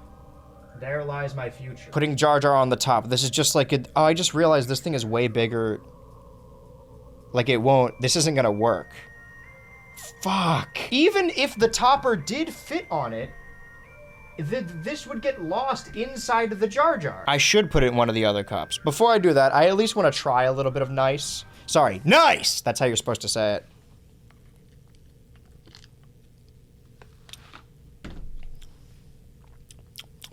I can't tell if it tasting off is because it's flat, because it's Nice, or because it's in a cup from 1999. A little bit I forgot to mention also, if you're disappointed I'm not in full clown garb right now, just know that that brand that I normally really like talking about is also on that big boycott list, so everything's been miserable for a while. I'm gonna be out of Nice. by the end of the night. You know it's one hell of a party when you went through a whole liter of Nice. I've burnt bridges with Skillshare and Raycon, and nobody else wants to sponsor me. So hey, Nice, I don't even know who runs Nice, but if you're watching this, I love your product. I don't think I got rid of all the soap. Okay, well, I don't want to do this. Okay, a nice cup of nice soda in the C-3PO cup with the Jar Jar topper. It's like the scene from Revenge of the Sith when he's putting on the helmet. All right. Here's the thing, though. I'm gonna go grab a different straw. I think I'm gonna lose this straw. Like, okay. The hole is here. So if I go... Yeah, that's gonna be a tough one. Okay. Check this out. Again, I only washed the cup. I did not wash the topper. All right. I am going to be the first man since presumably 1999 to drink out of Jar Jar's back hole.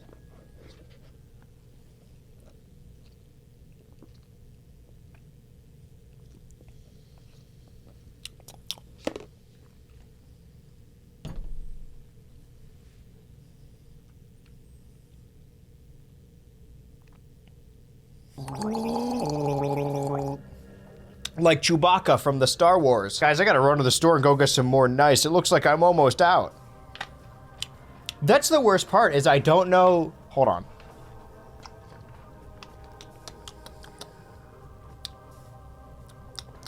I don't know if it's the Nice that tastes off, the cup, the soap I put in the cup, the straw, or the topper.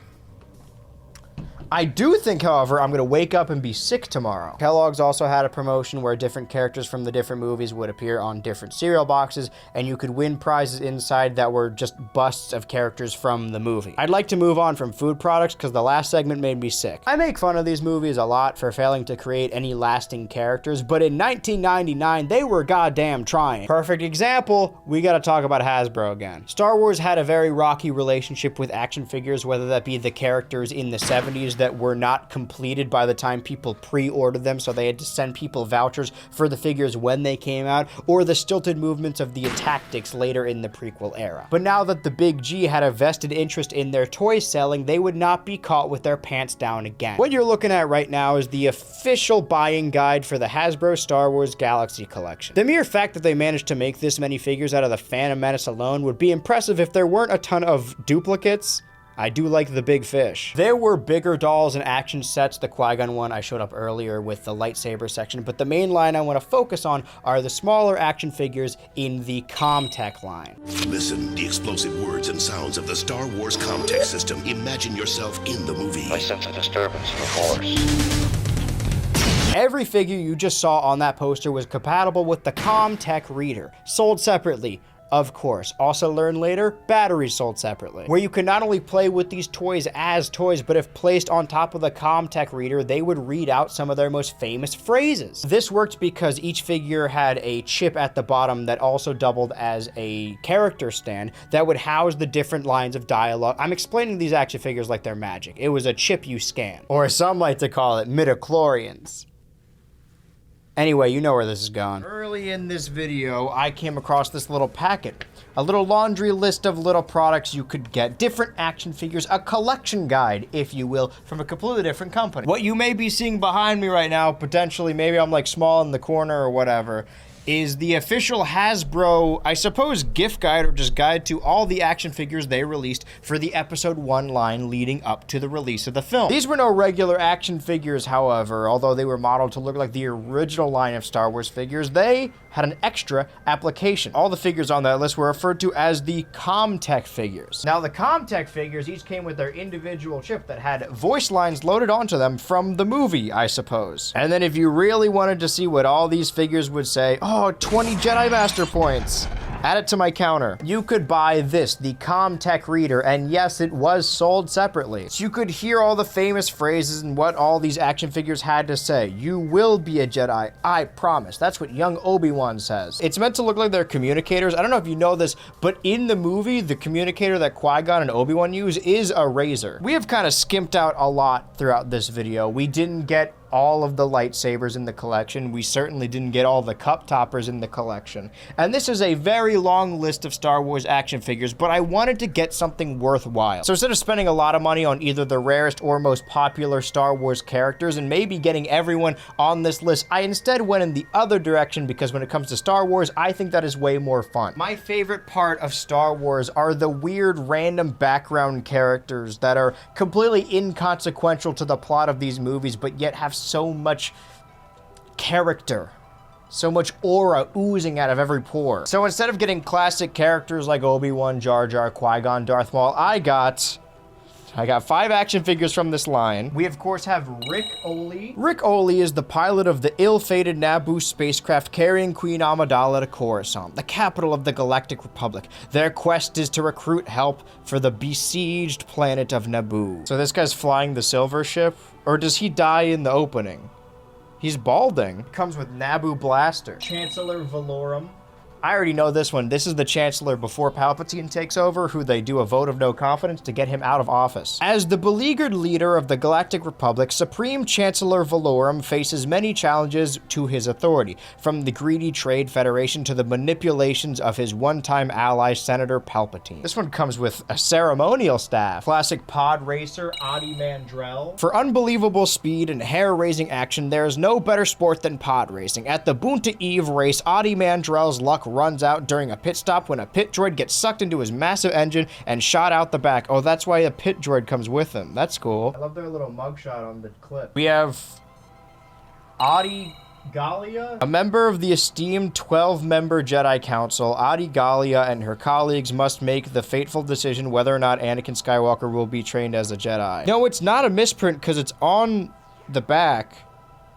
They have Mace Windu with his blue lightsaber, which I didn't talk about earlier when I showed the Orpal one, and Ki-Adi-Mundi with his blue lightsaber, but Adi Gallia, I'll just show this now, has a red lightsaber? I don't know if that's correct, but I mean, that's what the toy has. And of course, last but certainly not least, a character that has captured the hearts and minds of the youth of America, of all the ultras and ultramaniacs out there. We have an action figure, a speaking action figure, of hit Star Wars character, Gazgano. With his multiple arms, thrill seeker Gazgano is uniquely suited for the extreme sport of pod racing, piloting a cockpit pulled by 2 dangerously powerful engines. He relies on a crew of pit droids to keep him in the race when the action heats up. They're completely different pit droids. This is Otoga pit droid, so rivals Adi Mandrell and Gazgano. That's just a headcanon. I'm making that up. They have different pit droids. So what we're going to do now is you're seeing these rare figures, of course, in perfect mint condition. I'm gonna fucking rip them open and also rip open the Commtech.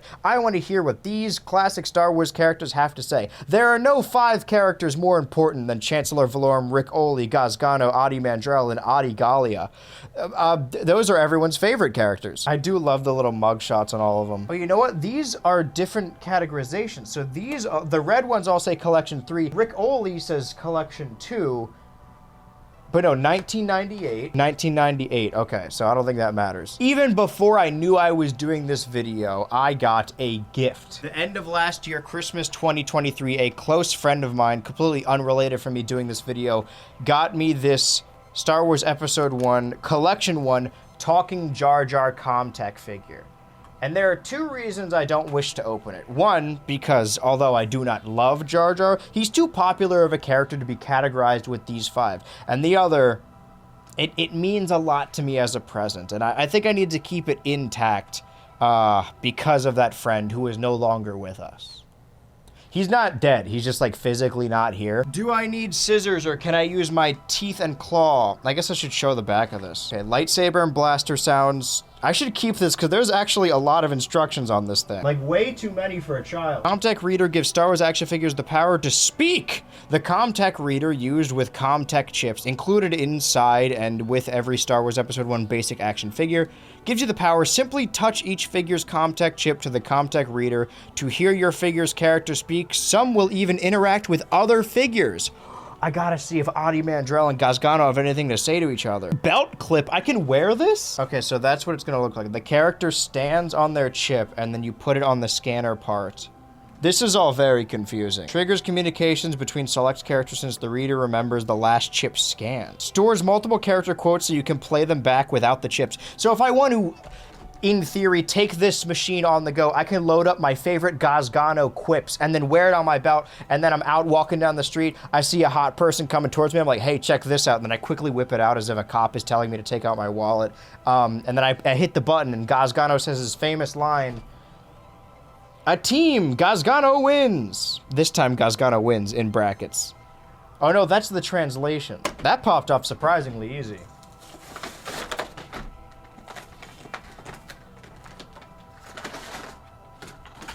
So we have some things here. We have like a dog tag if I want to wear this. It comes with a little chain and this. We have the Commtech machine. Do I need to put batteries in it? Let's hope not. It's probably never been turned on if it was sealed. But I feel like the battery would still die. Okay, well, let's open some figures. Hold on, we got some instructions here. Why would you do that? Do all the videos have to be about you? You've done this for every video this year. Fucking what? Device complies with part 15 of the FCC rules. Operation is you need a 9-volt. There's fucking more? Look at the size of this battery that goes in here. Does it come with a battery? Or do I need to put one in? Did it say battery is not included? I don't know. Well, the buttons certainly don't do any. What? He's mad that I'm not. It's like an angry wife. He gets mad when I don't go to bed with him because he refuses to sleep until I sleep. And it's like 3 a.m. right now. Well, can I at least open the figures? Because I feel like here's what we'll do right now. I'm gonna open this up with the, hi baby. I'm gonna open this up with the scissors, and if there's not a battery inside, then I'll need to pick this up tomorrow and get a 9-volt battery. My favorite WarioWare character. Hey baby, I know it's late, but you gotta stay away from me when I'm using the scissors. Most certainly do not bump my hands when I'm using the scissors. I don't think this is even working. Do I need a battery and a screwdriver? No, we're getting it a little bit. Bud, you're making this really hard for me. I should stop gesticulating that blade towards where my eye is. Bud, you're making this really hard for me. Hi, I know, Bud, I know. It's scary being up here, but you made it all the way up here.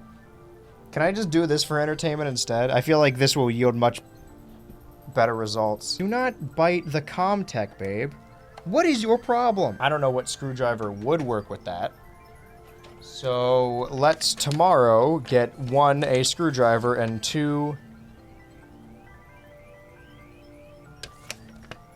a 9-volt battery. I guess I should have done a little research before filming these sections in 1998, but in my defense, I didn't want to open any of them yet. Let's go to bed. Let's go to bed. Let's take a little load off, bud. Let's sleep, and then wake up refreshed in the morning, and then we can open, I know exactly, we can open up all the figures, and then hear all their classic lines. Does that work for you? All right, I'm stalling. I quite honestly am.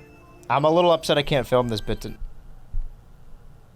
Okay, let's go to bed before you knock everything over.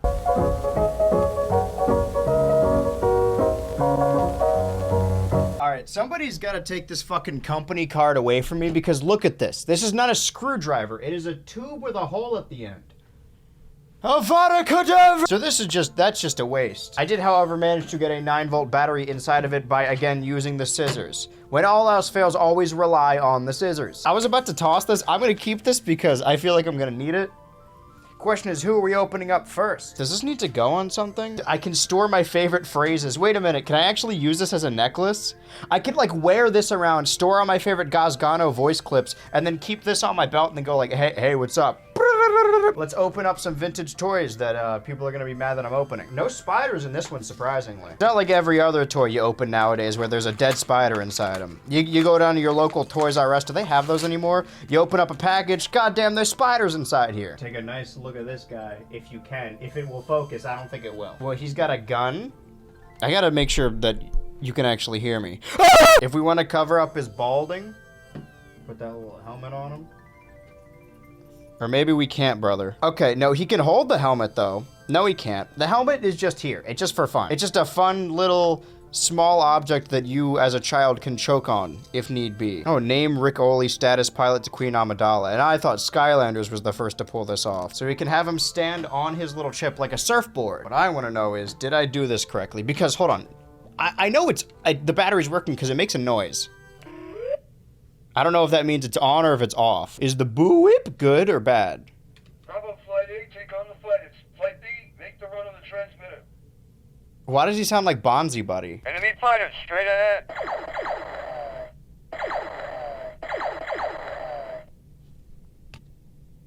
The deflector shield is too strong. We'll never get through it.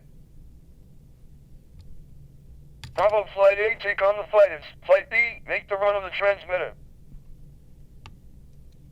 Enemy fighters, straight ahead. Okay, so he's got 3 phrases. I think I get the gist. Thank you, Rick Oley, for your service. Brave soldier. Chancellor Valorum, the Chancellor prior to Palpatine taking over. Technically, in theory, the most important character in Star Wars canon. That was a clean open. Not break the royal staff. Okay. Do any of these action figures have action? Can he hold the royal staff? Can these guys do anything? There we go. Look at that shit. Okay, let's put him on his platform. This is gonna be exciting, because I don't know if Chancellor Valorum has any lines in this movie at all. So I'm excited to see what he has to say. He can't even stand on this shit. Chancellor of the Galactic Senate, not for long. Here's the issue, if you could even see this. He has holes in the bottom of his shoes that are supposed to lock in, but his dress, his gown extends farther than his feet, so the plastic is getting stuck and not in a good way. This feels like oh, you could open up his, dude, look at this shit. I used to have a Belle from Beauty and the Beast toy as a kid, and the dress like opened the same way, and I chewed on that every day. I chewed the shit out of that doll. Andrew, sometimes we could have inside thoughts. You know what? We don't even need the figure. We might need the figure. Is it broken? Or do I need to turn it back on? Okay.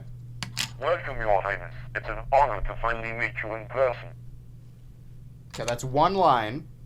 The chair recognizes the senator from the Southern System of Naboo.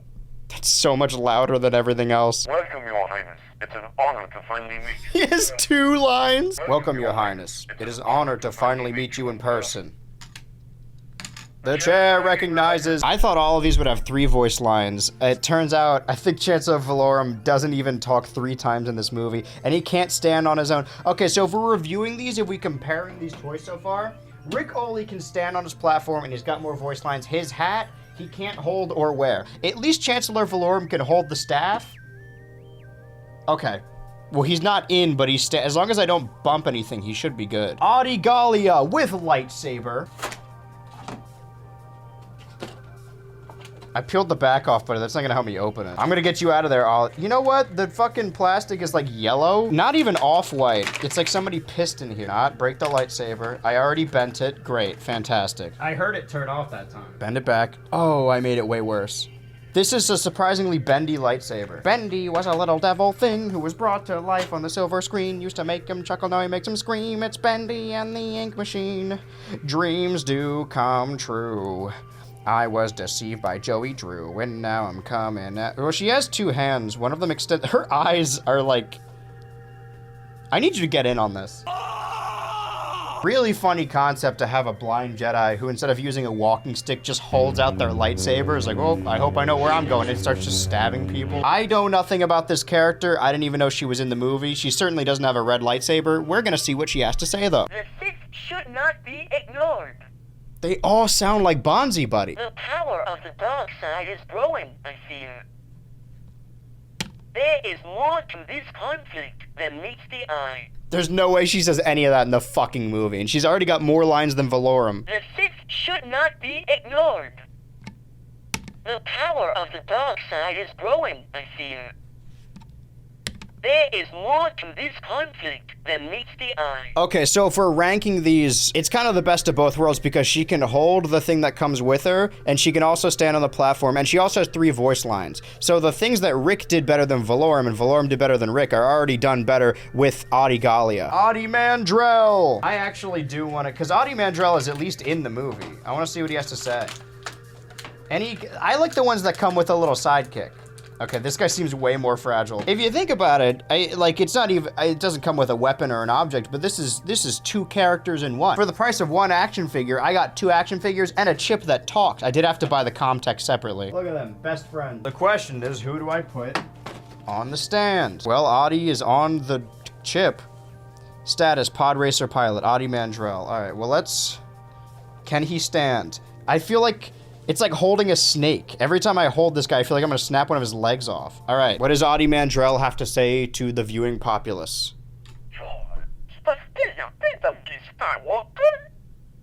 I forgot they don't speak English.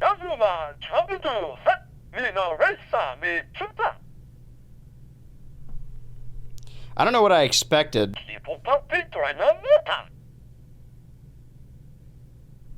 Okay. The only issue here is, can I have him hold the Pip Droid actually? All right.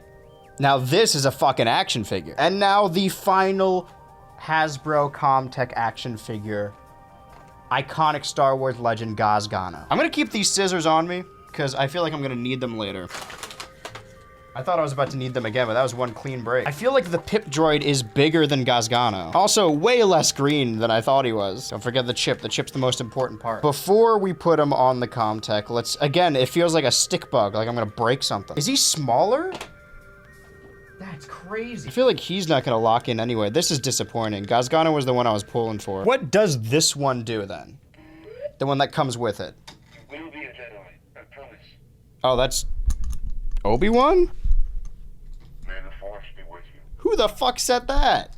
Oh, Maxi Big, the Force. Is that Jar Jar? Wait, does it randomize?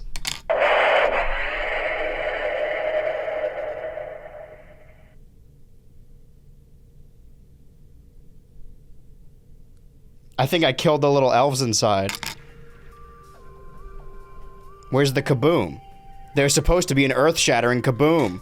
There we go. What do you have to say about this Gazgano? Time for 3 famous Gazgano phrases. Can't wait to quote them. Akima, Gazgano wins.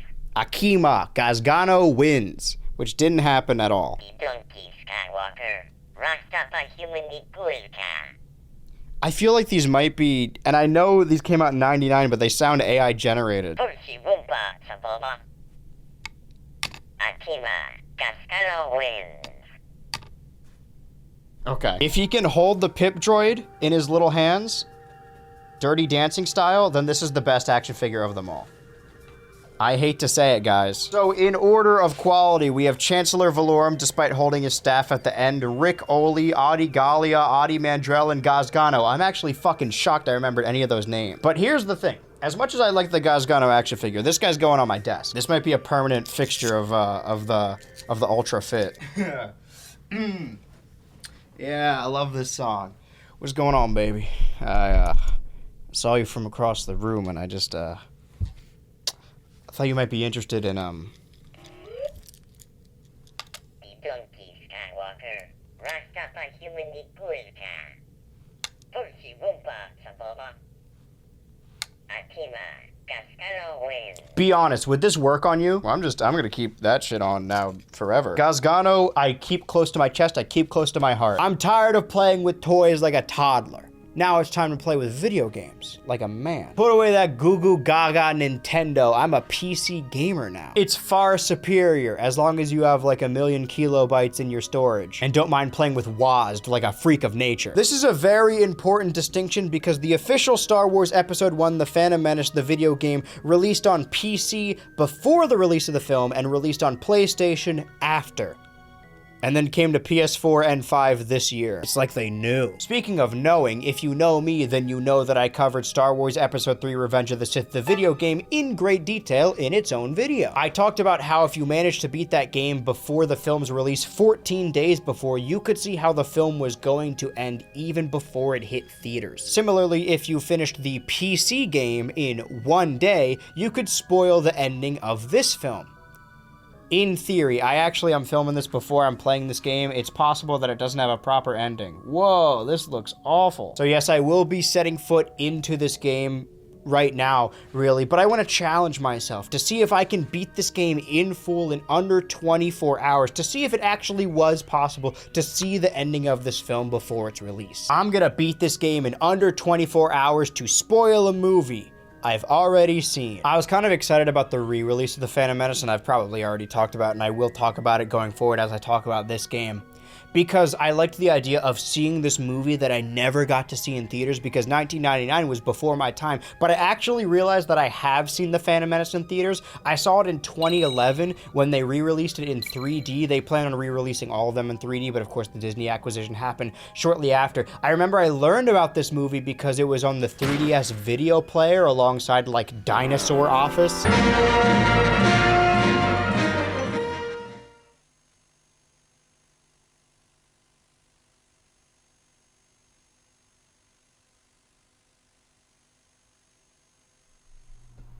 There is a non-zero chance that I try and play this file I downloaded because my computer does not have a disk drive. That it's just an awful virus, and I get. Well, let's see. Is the file an exe? You're not seeing any. It's a disk image file. Install the Phantom Menace. Well, I don't know how to get the game to work per se, but what we do have here are a bunch of movie files. Whoa! They got everything in this game. Is that font correct? That doesn't seem right. Whoa! So is this just the movie, or is this a in-game rendering recreation of the movie? I can't tell because sometimes the Phantom Menace just kind of looks like a video game. This is different for sure, unless this is pre-viz. I can't tell if Obi-Wan has facial hair or not. Whoa, it's like I'm really there. Okay, he does not have a beard. Wait, that scene happens in the book, but not in the movie. A twilight that was misty and seemed perpetual lay in silvery gray layers over the green lushness of Naboo, as the Federation landing ships descended out of the black infinity of space to settle slowly planetward. One set of three moved away from the others, dropping silently through the clouds that hung still and endless across the world's emerald surface. Ghost-like as they passed through the haze, double wings shaped like a giant eye, they materialized one by one near a vast murky swamp. As they gently landed next to dark waters and clumps of trees and grasses, their metal bodies parted to allow the bulbous nose transports to offload onto the surface and begin forming up. Some distance away from the closest of the landing craft, Obi-Wan Kenobi's head broke the swamp's still waters. A quick breath, and he was gone again. He surfaced once more, farther away, and this time took a moment to look back at the invasion force. It doesn't say invading force, by the way. It says invasion force. I didn't misspeak. Who are you? Mr. Jar Jar Binks.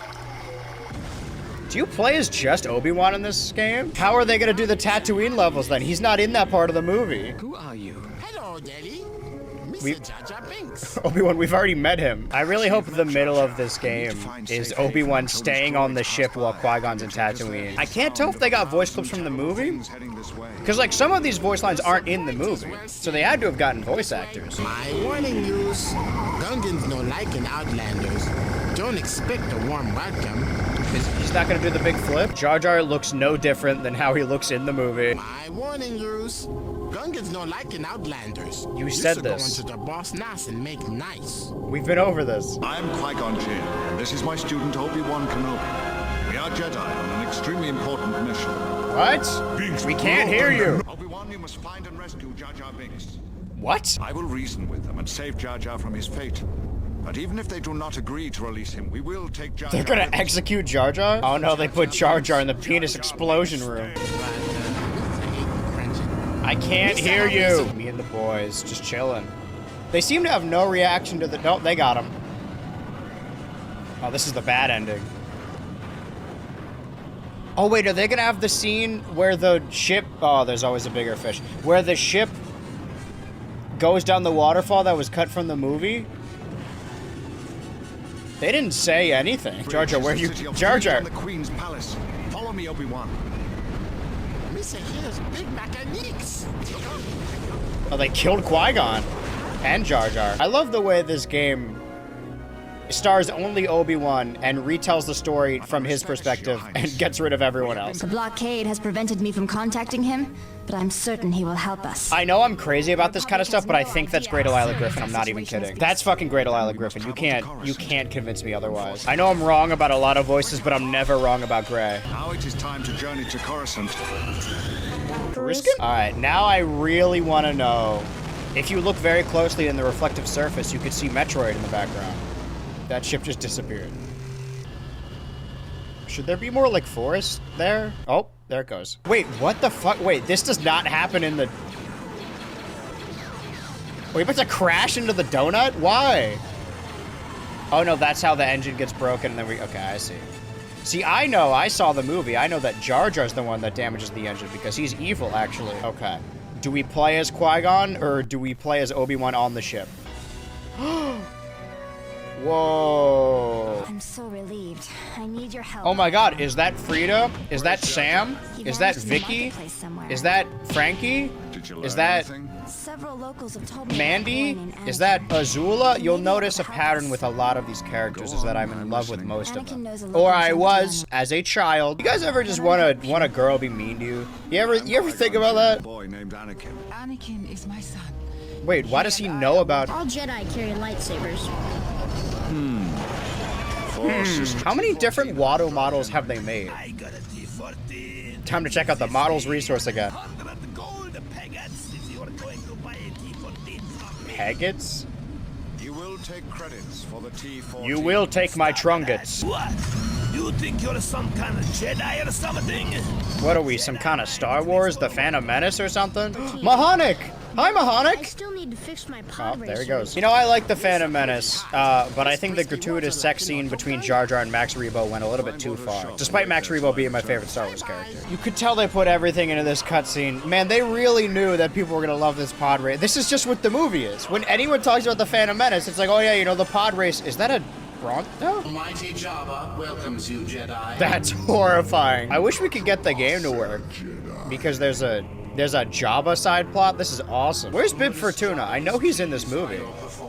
That is a remarkable Jabba model. I gotta give... They should put that one in the special edition. Give me 50 gold peggets and we can bet on the race. Make it trunkets and you got a deal. I love that to counteract the pod racer game. This is the only, like, action-packed scene in the movie you don't play.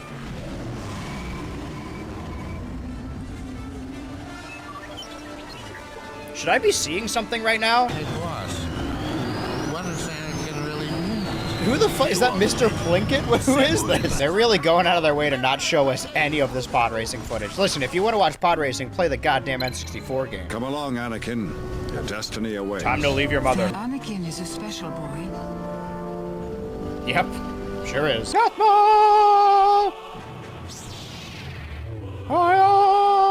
I love when this happens in the movie. Qui-Gon, you can't... I don't even know what happened there. I hope we never see this guy again.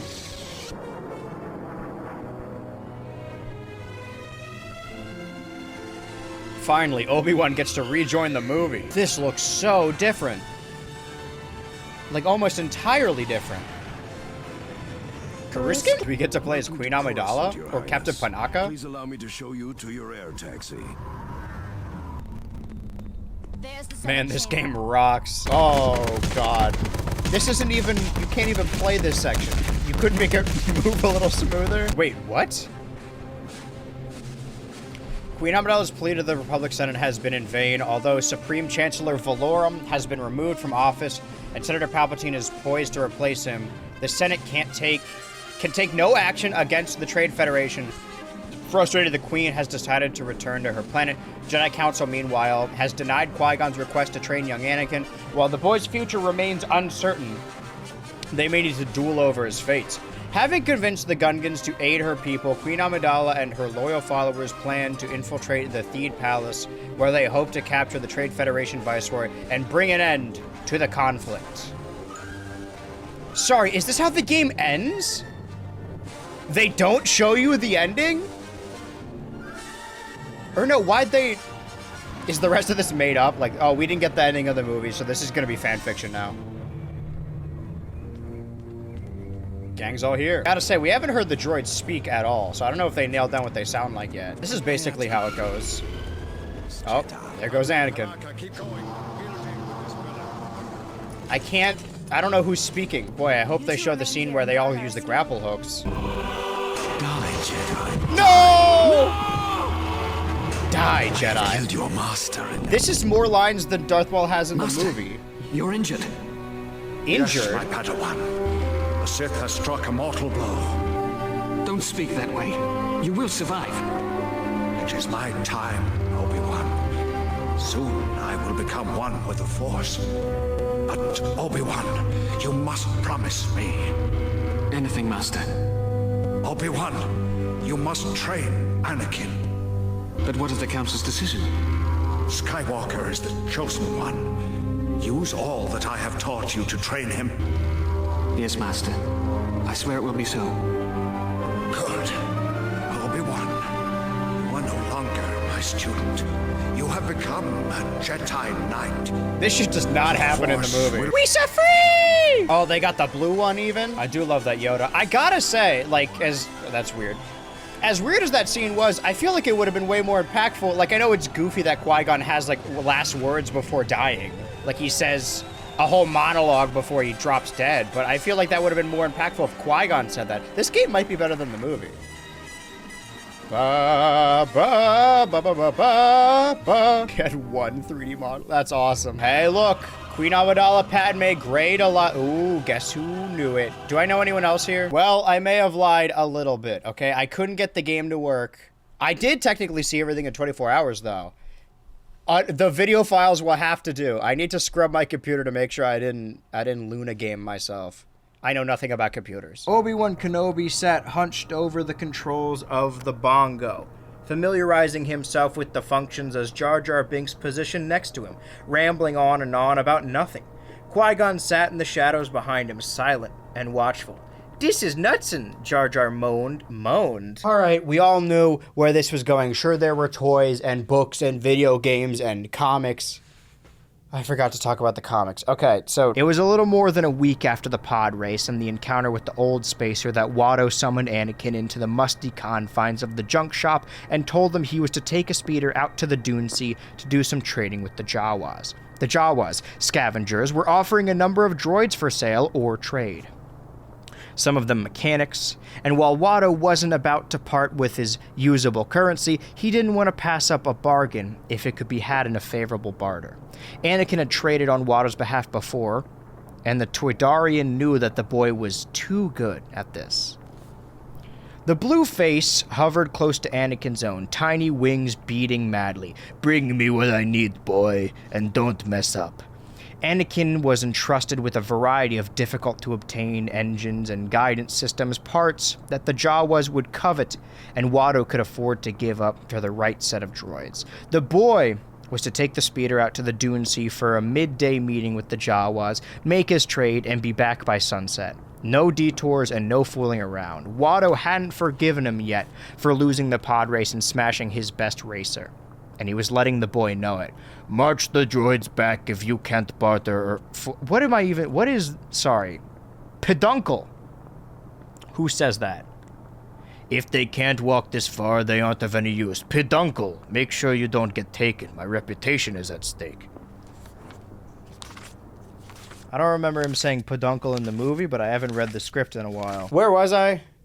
There were toys. Action figures, tape dispensers, a candy where you could suck on Jar Jar's tongue. I don't think that counts as a toy. Even the Phantom Menace wasn't immune to those Tiger Electronic Game & Watch-esque handhelds. Yes, it was the exact scene you thought it would be. But no, while they still make lightsabers to this day, that wasn't exactly a new thing for this era. The only major brand tie-in in 1999 created for the Phantom Menace that still has a working relationship to this day, of course, is Lego.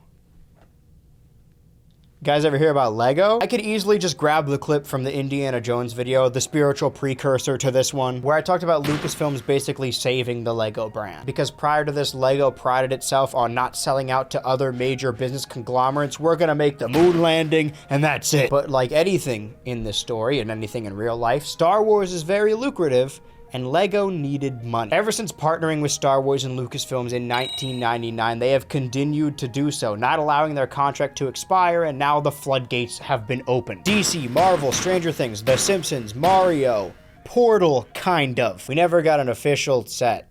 That's a damn shame. Just relegated to a really bad video game. Anyway, in 1999, LEGO released 13 Star Wars themed LEGO sets, 5 of which were based off scenes and ships and characters from the original trilogy, but 8 of which, Lightsaber Duel, Droid Fighter, Naboo Swamp, Anakin's Pod Racer, Naboo Fighter, Sith Infiltrator, Gungan Sub, and Mos Espa Pod Race, were obviously based off of scenes from the upcoming Star Wars Episode 1, The Phantom Menace movie. I mean, if these were released throughout the year, then it's likely some of them were released after the film in spring 1999, but who cares? I'm sure you know some of these minifigures as their appearance in the LEGO tie-in video games made by TT Games, formerly Traveler's Tales of Sonic R fame. But what's interesting is while the models and textures are the same, the minifigures used in this line that the game is based off of actually utilize the original classic yellow LEGO skin. By the way, if you made it all the way to this section of the video and you were excited to see me play the original LEGO Star Wars video game, because that's what I did in the Indiana Jones video, sorry to disappoint. No, I'm not. I love disappointing people. Anyway, you're going to be disappointed. Those games have more to do with the hype cycle of Attack of the Clones and more so Revenge of the Sith, as the gameplay features scenes from those films. That being said, last year when it came to indie, specifically Kingdom of the Crystal Skull, I cheaped out on actually getting the physical LEGO sets because 1, I thought it would take too long to build and wouldn't be entertaining, and 2, I thought it'd be way too expensive. In 1999, for the release of The Phantom Menace, they only released 8 LEGO sets, which is more doable. Doesn't mean it wasn't a waste of time and also still expensive. I can't promise they'll all be in mint condition though. Obi-Wan Kenobi had just re-entered the transport's cockpits when explosions began to buffet the ship. He could see a huge Trade Federation battleship looming ahead through the viewport. Cannons firing, the Queen's transport was rocked so violently by the blast that it was thrown from its trajectory. Rick Oley's gloved hands were locked under the steering grips, fighting to bring the slender craft back into line. "We should abort, sir!" the pilot shouted at Qui-Gon, who was braced at his side, eyes fixed on the battleship. "Our deflector shields can't withstand much more of this." "Stay on course," the Jedi Master ordered calmly. He glanced down at the controls. "Do you have a cloaking device?" "This is not a warship," Captain Panaka snapped, looking angry and betrayed. "We have no weapons, Ambassador. We're non-violent people, which is why the Trade Federation was brave enough to attack us in the first place." A series of explosions jarred the Nubian, and the lights on the control panel flickered weakly. An alarm sounded. Shrill and angry, the transport shuddered, its power drive stalling momentarily in the high-pitched whine. "No weapons?" Qui-Gon Jinn breathed. Obi-Wan was next to him, feeling the weight of the other's gaze as it shifted to find him, steady and unwavering. One hand settled on Rick Oley's shoulder. "The Trade Federation uses pulsar tracking for its weapons. Spin the ship. It'll make a difference for them and get a reading on us." The pilot nodded, flipped a series of levers, and put the Nubian into a slow spin. Ahead, the battleships filled the viewport and then lost focus. The Queen's transport accelerated, racing towards the enemy craft, whipping past towers and gunports, bays and stabilizers, speeding down an alleyway of jagged metal protrusions and cannon fire. A laser bolt hammered into them, causing sparks and smoke to explode from one panel, sending the ship reeling. For a brief moment, they were tumbling out of control. Then Rick Oley pulled back hard on the controls, and the hull of the battleship receded. "Something's wrong," the pilot announced quietly, fighting the steering, feeling the ship shudder beneath. "Shields are down!" They continued to spin and hug the cavernous shell of the Trade Federation battleship, so close to the larger guns were rendered useless, and only the smaller could chance firing at them. But without shields, even a glancing hit could be disastrous. "Sending out the repair crew!" Oley shouted, and flipped a lever. I didn't think we were going to read that much about Rick Oley. That's sick. What do you want? You got parts for a pod racer? Why, you building one?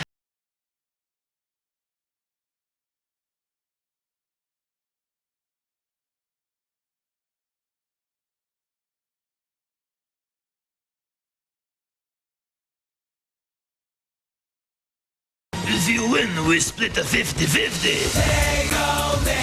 The new LEGO Star Wars Episode 1 collection. Each set sold separately. God, because honestly, all this standing is really bad for my back. Not a lot of space between the wall and the table. It's just like I'm back at school. Oh, I'm really close to the ground. I don't know if it's because of whatever ailments I might have, but when I was in school, I would purposefully jam myself to the very back of the chair and then jam my book bag between my stomach and the desk because I liked being not an enclosed space, but just like fully covered all around. I'm sure there's something to that. Now I can really cover things. Well, I'm gonna have to adjust this. It doesn't get any littler than this. We all knew it was gonna come to this at some point. The Lego company released a number of sets in 1999. The first run of, you're just gonna cover the entire shot, huh? Just gonna walk across the whole thing? Just like while I'm talking? Just like right in front of it. What are we looking at? 8 of those sets were based on scenes and vehicles and characters from the upcoming film, The Phantom Menace. And I know we've had a long line. This is the final table segment of this video of me not finishing collections, all the cup toppers, all the action figures, all the lightsabers. But I can say, for a sure thing, because I didn't get any Lego sets when it came to the Crystal Skull last time, I'm determined to get everything right this time. I managed to get 7 of these 8 Lego sets. The one I did not get, the Mos Espa Pod Race, was simply out of my pay grade. I had an internal rule because I was willing to kind of go all out for this video because I wanted it to be a proper showcase, but I would not buy a Lego set off of a secondhand seller on eBay that would extend over $100. I managed to get all the other sets under that amount. The Mos Espa Pod Race was not one of those sets. I did manage to get 7 of the other Phantom Menace Lego sets, all of them except for one, which is a pretty sizable collection, especially if I'm gonna build them here today, which is gonna take forever. It's gonna be a large portion of the video. I hope you guys like me silently building Legos by myself. Well, I'm not by myself. I managed to get some of the Lego sets in relative full. I'm talking box, packaging, instruction booklet. Some of them I just got loose Legos with the instruction booklet. Some of them, there's a slight problem. Like the first set, 7101, Lightsaber Duel. I have no instructions and just a bunch of loose pieces of Lego. So I need to, I suppose, look at a picture of Lightsaber Duel and try and recreate it by eyeballing it. I want to make it clear that these do not even work at all, but they make me look more sophisticated, so I think I should wear them. This is your dark academia librarian. I got a black cat, I got glasses. What don't I have? I got my dog tag of all my favorite Gazgano phrases. You do not like this thing, do you?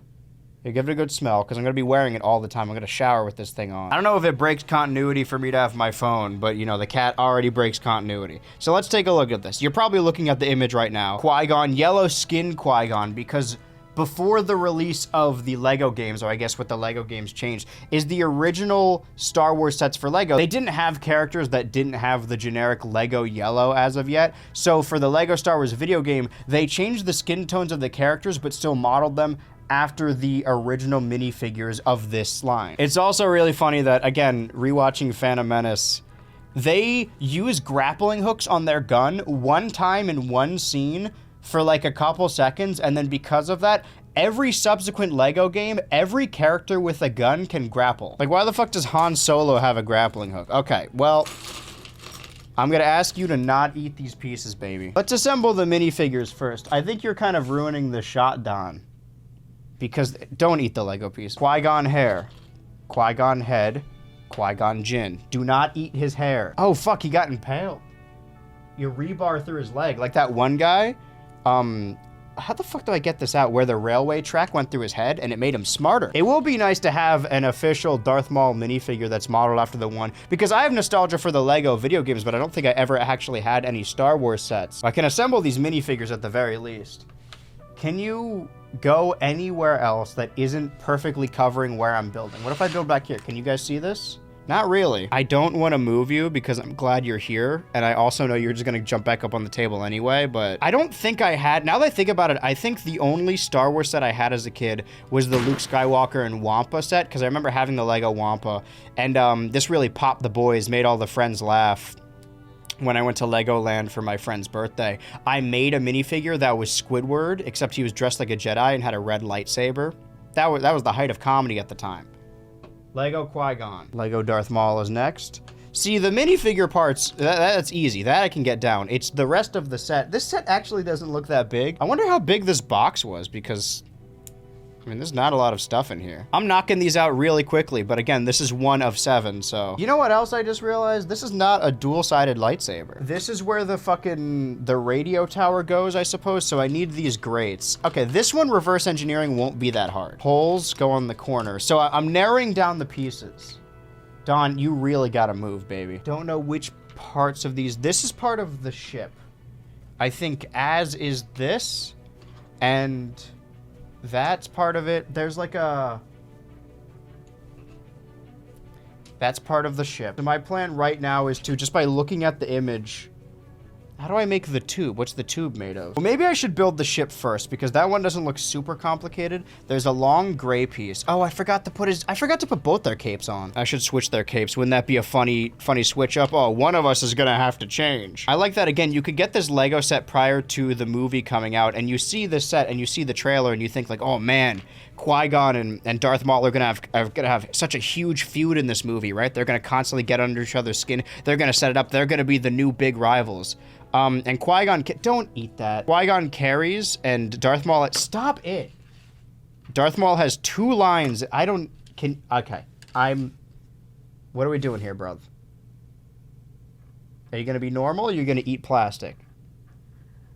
Nope. All right, you're getting down. This is, again, 1 of 7 sets, and is probably the smallest. So, we're making good time. That's a lie. And that was a lie. There you go.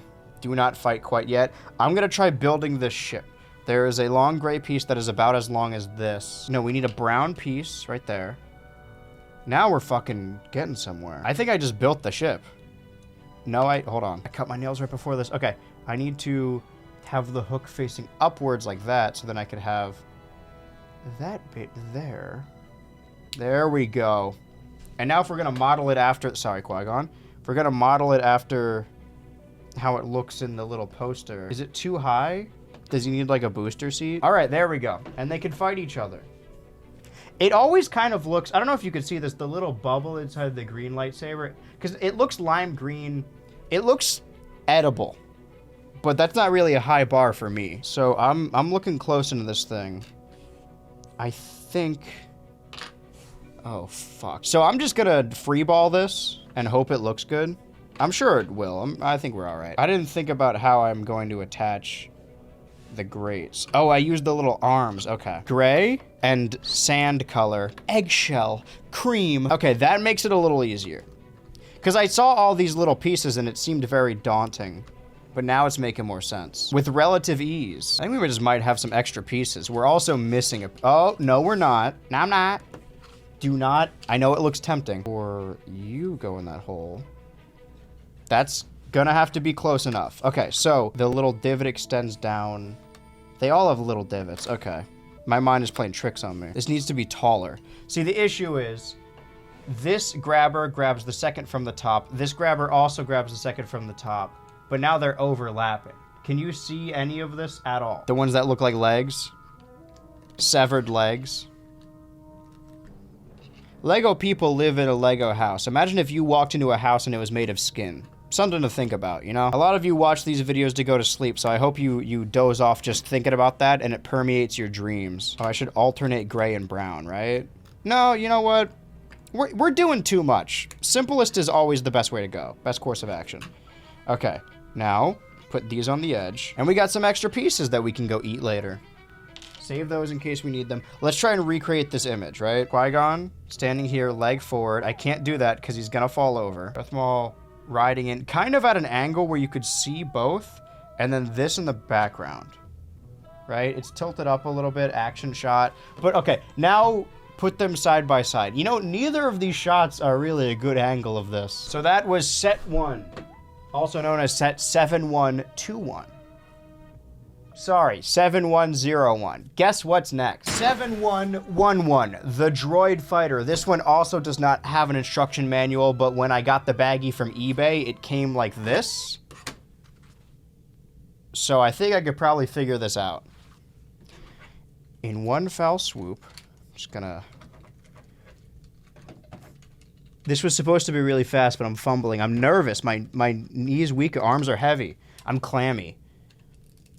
It never stopped being hot in this room, by the way. There we go! Ba-ba-da! And that is set number 2, also known as set 1111, the droid fighter. Now things are gonna get a little complicated. Set number 3, 7121, the Naboo Swamp. And yes, we do have the instructions and the image of this. Now we get to follow actual instructions. We get Qui-Gon again. I can't wait to have 2 Qui-Gon minifigures. I'm stoked about this.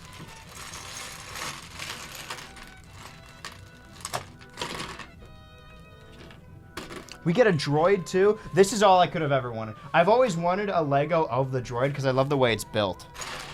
I want to know, did they give me 2 Qui-Gon torsos? No, one of these is Jar Jar. I could tell which one because one of them, sorry to say, one of them is yellow and one of them is white.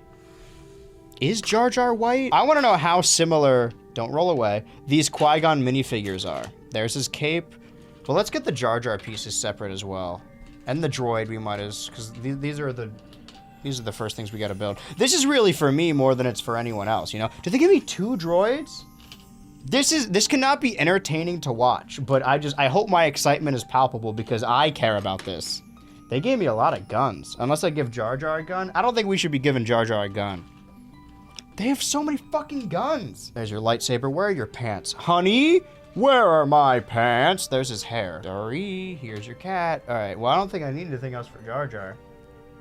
It doesn't give me the instruction for the lightsaber either, so I guess that's optional. I always forget the cape. I would like to get a minifigure of every character that's playable in LEGO Star Wars. Every month or so, it's a shame really that all of my hobbies and interests are purchasing things. I like video games. I thought the other day, I was like, you know what, I really like Smash Bros. I should get all the Smash Bros. Amiibo. And then I went to my eBay and realized I have a problem because I already bought all this stuff for the video. I think I should stop buying things for a good while. You know how much I spent on that slime and that barrel? And it didn't even amount to anything. First of all, we gotta look at this Jar Jar figure. You see that shit? It's so far away from the camera. These Qui-Gon minifigures are the exact same. This one's got bite marks on it though. I don't know if that came with it or if one of the cats did that. I can't tell them apart. Okay, so we got Jar Jar and Qui-Gon as per the instructions. Now we gotta assemble a droid. Oh, they come with, we need back shots too. The leg bone attaches to the torso attaches to the head attaches to the arm attaches to the other arm. And that's why we are feeling pain. Unless I did this wrong, is the torso back? The torso's backwards, which means the head and the arms are backwards. And the legs. So everything but the torso. I am not crazy. I know he switched those numbers. You think this is bad? This chicanery? He's done worse. He defecated through a sunroof. Jimmy. And I should have stopped him. That's not the order of events. I don't think Chuck is saying he would stop him from defecating through a sunroof. Would he? Is he that good of a brother? And they fold up like this. Marilyn Manson style. He can blow his own load into his face. Nope, don't put that in the video. I know damn well it's going in the final cut anyway. Who am I arguing with? I think it's better if you just look. These are way more clear, translucent, if you will, than the image makes it seem. You look like a 1x1 Lego piece. What does that mean, 1x1 Lego piece? This is not locking in. We gotta fucking lock in, brother. Dude, remember that meme? Lego, why you no stick? Actually, that's actually pretty racially insensitive now that I say it out loud. Not like that's anything new to the Phantom Menace. Throw up your favorite Newt Gunray clip. There we go. All the leaves are brown in the sky. I have to do this twice. And now it goes on the little pop socket. On the pop socket hooks. I'm gonna preemptively do this twice because I know it's gonna ask me. I know what I have to do, but I don't think I have the strength to do it. I am way better at quoting the sequels than I am the prequels, and that's gonna make a lot of people mad, which is really funny. There are more important things to get mad about. Like how bad the prequels are. I wonder what that giant blue platform is gonna be used for. That one went on way easier. Oh, I'm fucking stupid. I did it backward. Oh, that's why it went on easier, because it feels way more convenient the other way. I was about to say, oh no, this one's broken because the triangle isn't angled correctly. It's a triangle. They're all the correct side. It also needs to cover the triangle. Triangular. That there. Okay. We got 2 little pillars here. The guns don't attach. Oh, they do attach. I'm talking out of my ass. I should probably read the instructions before I say anything else. These flagrant lies. 20 minutes into this of raw footage. This is the 3rd of 7, and it's not even the biggest one. And then we get 2 metal poles facing outwards. Again, I need to do this twice. That's a satisfying ass noise. Okay, we need a gripper.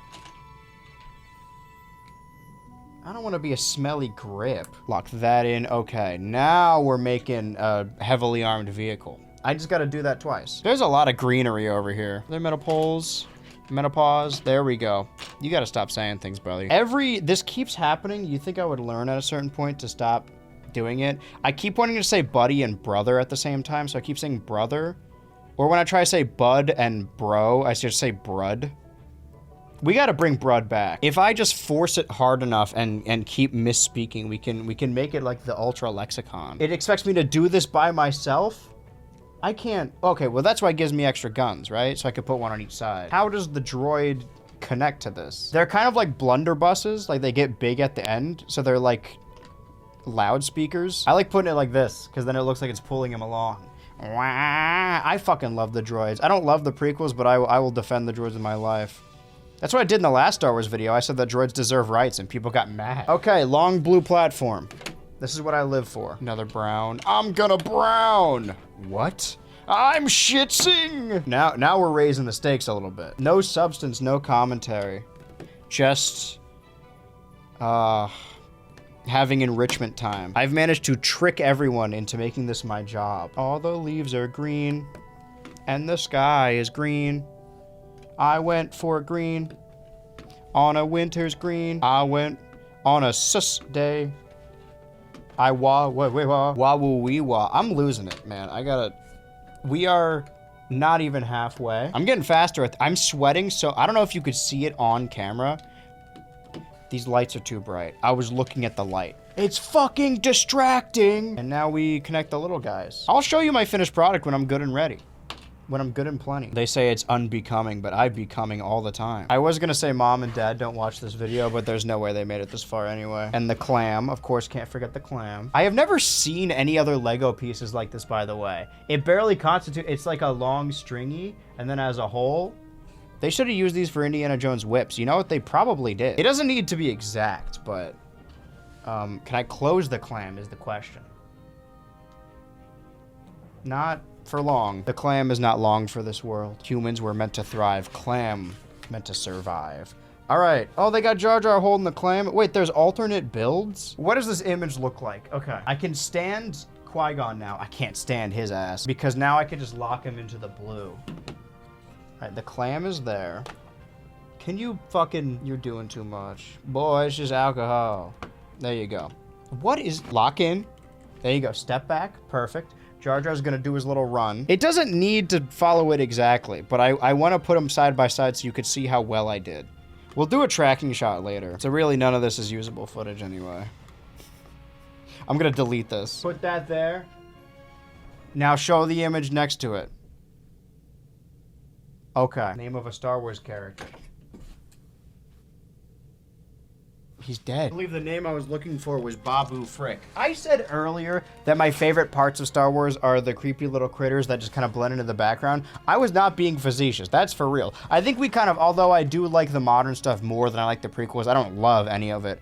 But I feel like that's lost. The closest I've ever felt to Star Wars in recent years is when I played Jedi Survivor, and there was like a frog guy. That is Star Wars to me. Anyway. Set for 7131, Anakin's pod race. Probably pod racer. Does it say pod racer or just pod race? Pod racer. They got Padme and a pit droid. I feel like this one's gonna be way more different. Good lord. I don't think so. Anakin Skywalker. Padme Nibiru. I didn't know she had a last name, and I just assumed it was Organa. Padme Nibiru. It's kind of like when you learn that Anakin's mom's name is Shmi. Torso. He's already got his hands up. He's ready to say, yippee! I don't know if... I'm going to keep talking about the movie.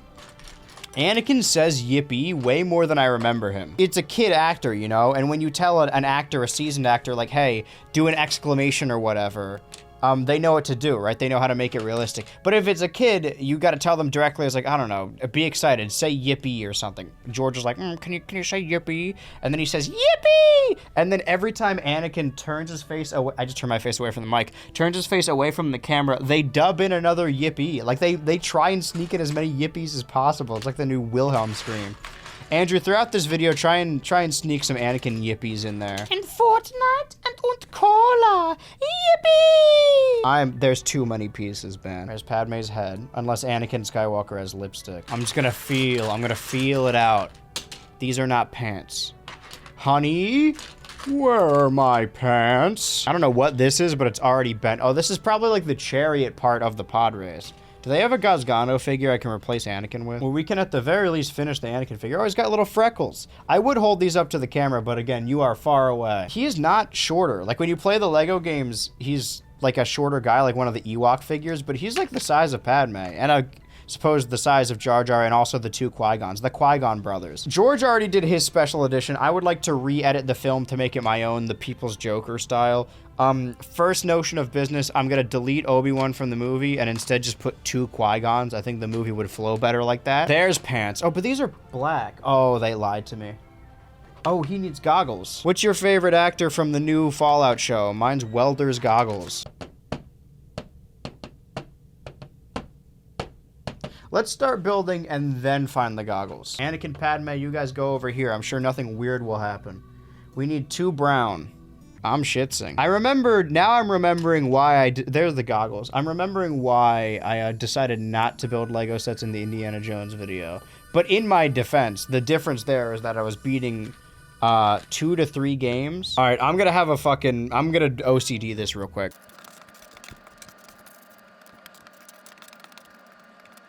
I found the brown already, but I'm on a roll. You guys ever get like gushers, or by the way, I'm like cursed when it comes to gushers. Every single package I've opened since I was a child has been exclusively red flavor. And you may think, oh, you're probably just getting the packages that are only red. No, it's a mix of them. So what I do is every time I want gushers that aren't red, I hand it over to my roommate and have them open it. Every time they open it, it's a mix of colors. It's green, it's blue, it's orange. Every time I open it, it's red. Every single time since I was the age of like 8. I think I was cursed by some kind of gushers related wizard. Anyway, you guys ever get a bunch of gummy bears or Skittles or gushers and you simply cannot eat them until they're all color-coded? And then when they are color-coded, you'll start eating a couple, so make sure you have an even amount of each thing. That's gotta be a popular thing. I've talked to at least one other person who did that. I am not crazy. Same year as the Magna Carta, as if I could forget. Now I have a reason to sweat. And, okay, what was my time? See how much easier it is to find stuff when you just meticulously color code everything? I should order the colors by where they appear in the alphabet. This is playing tricks on me. It's a lighter gray. No, it's just black. This is just supposed to rest on top. No, it's not. Andrew, you fool. You absolute buffoon. That goes there. There we go. Welcome to the family. I can't talk all the time. Sometimes I get a little overstimulated and we're just gonna have to sit in silence and you guys are gonna have to watch me do this. Longest piece. The One Piece. Man, I'm just quoting Better Call Saul left and right. Stop seeing the little specks. Did I mention that I looked at the eclipse? I think I cut that part out of a previous video. But I looked right at it. Nothing's been the same since. Mercury's in Gatorade or whatever. Actually, they got Mercury in Prime now. This is black. Don't let the instructions fool you. It is not gray. Whoever said it was gray was a liar. Nope, that's that piece. Don't freak out. I know you want to panic. You want to throw in the towel at any opportunity. Well, we're missing a piece. I guess we got to scrap this whole Lego section. I've already spent the money, all right? I've got to commit. I fell for it again. It's black, but it looks gray. Don't tell me that isn't gray. You can't even see it. You don't even know. Am I making a boat? A boat what? That's a joke for my Canadian followers. When will you guys let me into your country? I promise I could be trusted with the trees. Canadians looking where their trees went. Me with a suspiciously tree-shaped stomach. I don't know. The most fun way to build Legos is completely by yourself, alone. Oh, it's already got stickers pre-built on it. You know my least favorite Lego thing are stickers you have to apply yourself. What am I, you know? Like, why you making me your bitch? Like, why do I have to use my stubby little fingers to slowly peel off and on a sticker. You should do that, all right? The people in the sweatshop should be building the Lego sets for me. Rah! Sorry, my publisher will have words with me later. Sometimes you get too caught up in the discourse and then you actually step outside and realize, oh, nobody talks like this. Is DoorDash ableist for not handing me my food directly? I don't know. I saw a bird the other day. I feel like I'm skipping some steps here. I most certainly am. Sometimes I make up words and nobody calls me out on it. I should not go unchecked. I'm trying to do it in a way that you could watch me doing it to make this a little bit entertaining and not severely boring. But I know a lot of you guys, listen, I'm gonna level with you. You guys are probably asleep right now. I know that a ton of you guys put these videos on in the background to fall asleep to, which seems strange to me because I always thought I had a grating voice, but it means the world to me that you guys trust me enough, you feel comfortable enough around me to be vulnerable and allow yourself to ease off to snoozy town and then, ah! Oh, good morning. Welcome to the world of the living. You know, it's actually in real life right now. 3 a.m. And I have roommates who are sleeping and will probably have words with me later. Sorry. They should know by now that if I'm screaming, it's probably for a bit. It's like the boy who cried wolf. One of these days I'm going to be actually axe murdered and they're going to be like, oh, he's filming fucking SpongeBob or whatever. He spent this month's rent on Legos and action figures he ripped open. What do you think about this, Gazgano? If nobody got me, I know Gazgano guys got me. Andrew, this section of the video is getting boring and probably too easy to edit, so I need to make some work for you. It's probably 3 a.m. where you are right now, Editor Andrew. Make a really cool shirt decal of Gazgano. Thank you. The thing is, if I don't want to do that, I could just not put that part in the video, so self-fulfilling prophecy. The worst timeline is I put that section in the video and then still don't make the shirt, just to be a dickhead. I'm skipping a lot of steps. They should never have given me my driver's license, I'll tell you that much. Well, they won't go in anymore. And they're making a suspicious noise. And then 2 blue with the holes. You know, you with the hole. Hey, you with the holes. Person watching this knows who I'm talking about. Oh my god, she's beautiful. Who? The person watching this. I'm not allowed to have ugly fans. If you're listen, if you're an Ultra supporter, you are as hot as they come. There's a joke there. There's a cum joke. I can't think of it though because my brain is fried. Only hot people are allowed to watch BH Ultra. So you can wear that as a badge of honor. If people are bullying you at the office, first of all, really funny place to get bullied. You're an adult. You should stand up for yourself. You can whip out this video and show all your work buddies, hey, well, this guy building Legos thinks I'm hot, so. I don't think I can use any of this footage. Beauty is in the eye of the beholder. There's no punchline there. That's just a real thing. But not from lack of trying. Well, actually, yes, from lack of trying. I'm still formulating the punchline in my head. And I feel as though if I just keep talking right now, it will give myself more time to think of the punchline because, of course, the setup was beauty in the eye of the beholder. And if I'm stalling for this much time, the punchline's got to be immaculate. It's got to be a really well-thought-out joke and a well-thought-out punchline because of the setup. And the joke here, because I spent so much time thinking of it, more like booty in the eye of the buttholer. I blew it. Okay, these are engines. Why did I build 2 of them? They didn't tell me to do that, but I know they're going to tell me to do that. And then flip them back. I don't know why they made me do that. They're making a mockery of me. I'm just, whatever I'm doing to one, I'm doing to the other, because I assume we're gonna have to do that later. Upside down gray. Blue on top of that. Again, I'm gonna make 2, because I know you. Look at me, Maxwell, I'm in your head. Probably got something to do with the fact that you have a poster of me up on your wall. Okay. Yeah. Do we need to add an extra one? These instructions are a little unclear. Instructions unclear. I got my dick stuck in the pod race engine. I definitely skipped a step. No. The step's right there. I skipped a step in the notion that I didn't read the part I'm looking at right now, but you guys ever see Eternals? Yeah, me neither. I love Kumail Nanjiani. I love whenever he shows up in movies, and I always tell people that I love Kumail Nanjiani.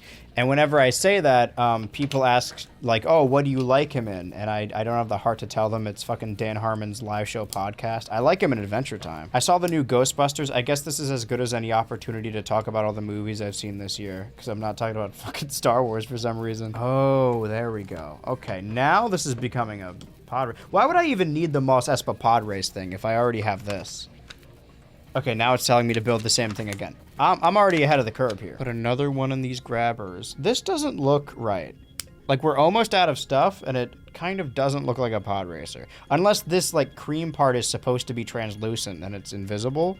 That's probably what it is. Now, this is pod racing. Are we just gonna run Padme over? That's it? A lot of extra pieces. Okay, hold on. Okay, what the fuck? That's not it. It doesn't give me any more instruction. I think I need to eyeball this, I guess. Is there like a page missing? I'm stupid. There's only one solution, and that's that I wasn't a very learned boy. There we go. Now this is pod racing. We got extra pieces.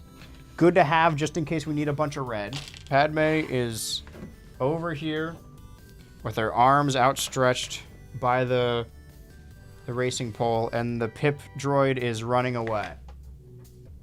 I'm surprised he's standing that well. Okay, now it's gonna slide you under there. And that is Lego set number 4 of, again, 7. The 5th collection, 7141. The Naboo Fighter. Okay, this looks...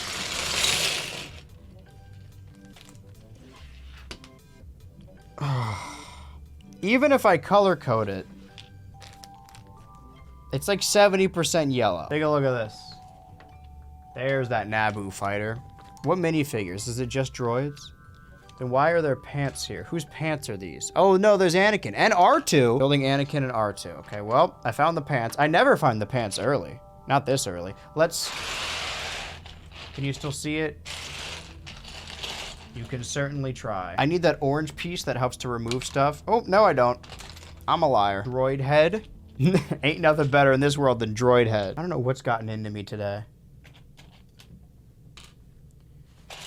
I know what needs to get into me, though. I always wanted a Lego R2. I love the way they look. There's torso. I just like droids. I'm surprised I haven't found the R2 legs yet. Oh, there's one.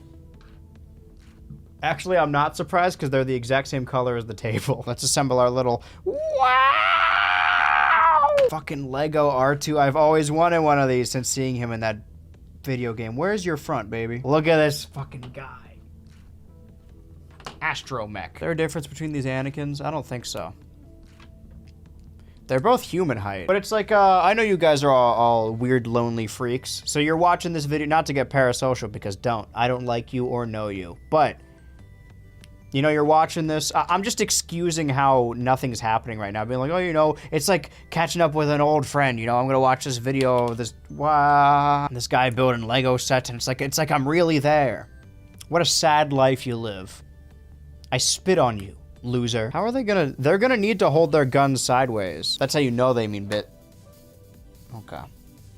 Very funny. Well, Mr. Funny Pants, is this how you get your sick kicks? This one's a little broken. It's a little too loose for my liking. Is this another trick? Is this black or gray? I feel like they're pulling the wool over my eyes here. 2, 3, 4, 5, 6. Unless I can find a gray one that's flat and is 6. I think it's black. Okay. 4. I mean, maybe this is gray. Maybe just my eyesight is bad. I wanted to do this all in one sitting. 1, 2, 3, 4. This will be the 5th one. I'm getting tired, though, and also my camera is going to die. Now, this one's pure black. That's what I'm talking about. It is the next day, as you could tell by the new lighting and the birds chirping. On days like this, kids like you should be burning in hell. I was waiting for my cameras to charge, and I just lied down, and I was super out of it. There don't need to be 2 pieces like this, so the piece I was looking for simply does not exist. That's probably why I couldn't find it. It answers a lot of questions. I had a lot of time to reorganize these pieces, but I want to see if I can just put it together without doing the insane color coding. I feel like I'm on a roll here right now. I've got a second wind, and there's still so much more to record, and yet so little time.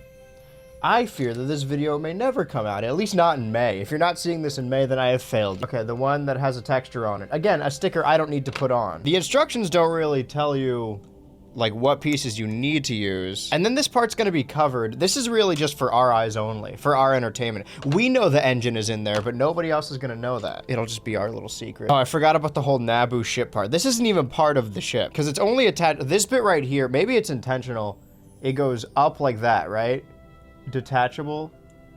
It's on a joint. Joint custody. I'm pretty sure I could smoke this thing myself. But now we have this top part that also Will you make me the happiest man on the planet? Time to get serious. No, no, no, it's all wrong. One of these has to be rounder? More rounderer? Or is this another optical illusion? My optics aren't great. Somebody's hair is all over this table. It could be anybody. Sorry. I say again, I wasn't building a boat last time. It just feels like I'm doing that again. What color do you think this is? Because it doesn't match the other gray around it, and it's not dark enough to be black. It kind of looks beige. Couldn't help but notice I haven't used a single bit of yellow yet. Ah, there it is. Rise, where's your rage? I'm gonna be honest, guys, and I don't say this often, but I do miss the rage. Again, there's more hair in the pile. I don't know if it's my hair from like going like that, or if it just came with the Lego set. Every Lego set, you get a couple free strands of hair on the house. By the way, when I said like, oh, it's morning, look how early it is, I just woke up. It's like 2 p.m. I've had a wash of depression as of late. I did these completely wrong. Or no, I did this part. Wait, what? I have just been tired and had no desire to do anything, and this video is taking longer than expected, and it's really been weighing on me. Consider the following, though. I'm building a Lego set. It's gonna cure all my ailments. This is the thing that's finally gonna make me happy. Again, it doesn't tell me all the pieces, per se. I'm just following the top parts and not the image. I hope somebody got fired for this. Whoever made this instruction manual should be shot. This? Oh, that's what it is. Okay. Yeah, that's what I would have done. I know it's an obvious assertion, but, you know, the more pieces I put together, the less pieces there are over here, the less daunting it seems. Uh-oh. May have our first missing piece. And I already fucked it up because I'm supposed to... I don't think I'm going to be able to get this piece off. Uh-oh. Listen. I know I'm a very influential individual. You guys model your life after me. I'm like your hero. Don't do what I'm about to do. Don't ever do that. So there's a gear, a pivot. I'm an engineer. Oh man, my engineering finals today. I have to build 3 Lego sets. Business majors when they have to turn in their coloring book. I don't know why I'm on my high horse about this. I went for creative writing and I didn't even finish. Yeah, for whatever reason, I decided it wasn't worth it because randomly the last couple years, it seems that writers' jobs have very little job security. Oh man, I finished this movie. I can't wait to see it. Uh-oh, we lost your movie, all gone. What do you mean? Oh, movie no exist anymore, sorry. Now this is way more fulfilling. Why would I want to write a script when I could do this on a Tuesday? The day I graced your village was the most important day of your life. But for me, it was Tuesday. Are there any other steps I missed because I wasn't looking carefully enough? Probably should have put these on before I attached them. It makes it a little harder to get them in, but I just want to make it clear, right? This is the step they show me, and then turn the page. No instructions, just it should look like this. I also hope this is legible because I keep turning and looking away from the microphone, so I sure hope you can hear me. All these funny quips. Now one of you guys. Yeah, that's what I would have did. Ah, fool me once, shame on me. Fool me twice. Wouldn't that be nice? I'm playing Tetris and my hands are simply too big. Her hand's big enough to box with God. Sticker on this side. Sticker? I barely know it. Like 20 minutes ago, I'm like, man, we're really coming down to the last couple pieces, and I have been vindicated ever since. I saw the future, you guys just weren't ready to hear it. Is it supposed to be uneven?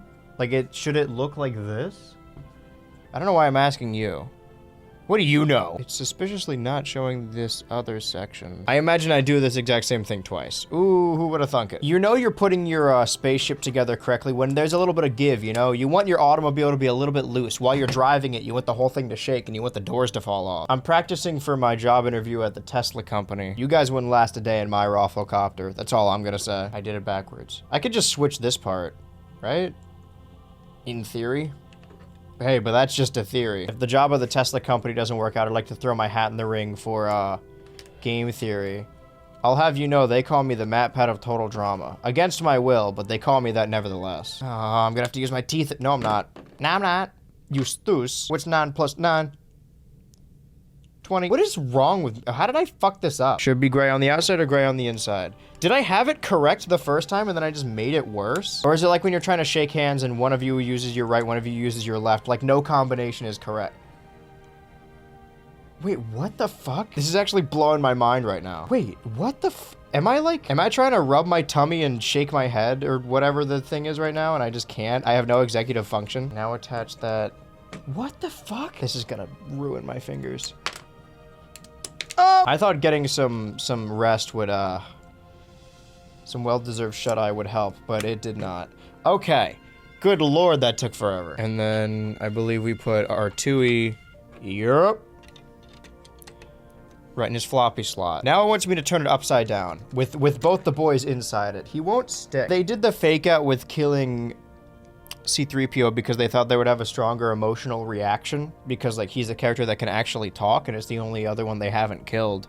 But I think it would have been more, people would have been more broken up. Well, one, if they actually stick to it. They also tried to kill Chewbacca, but then they didn't. That movie's a fucking mess. It's still better than Phantom Menace and Attack of the Clones, but that's not a super high bar. Also, again, they're gonna have to hold their guns sideways. Or no, the guns are sideways. That's exactly what I fucking just said. Put Anakin back in his Naboo fighter.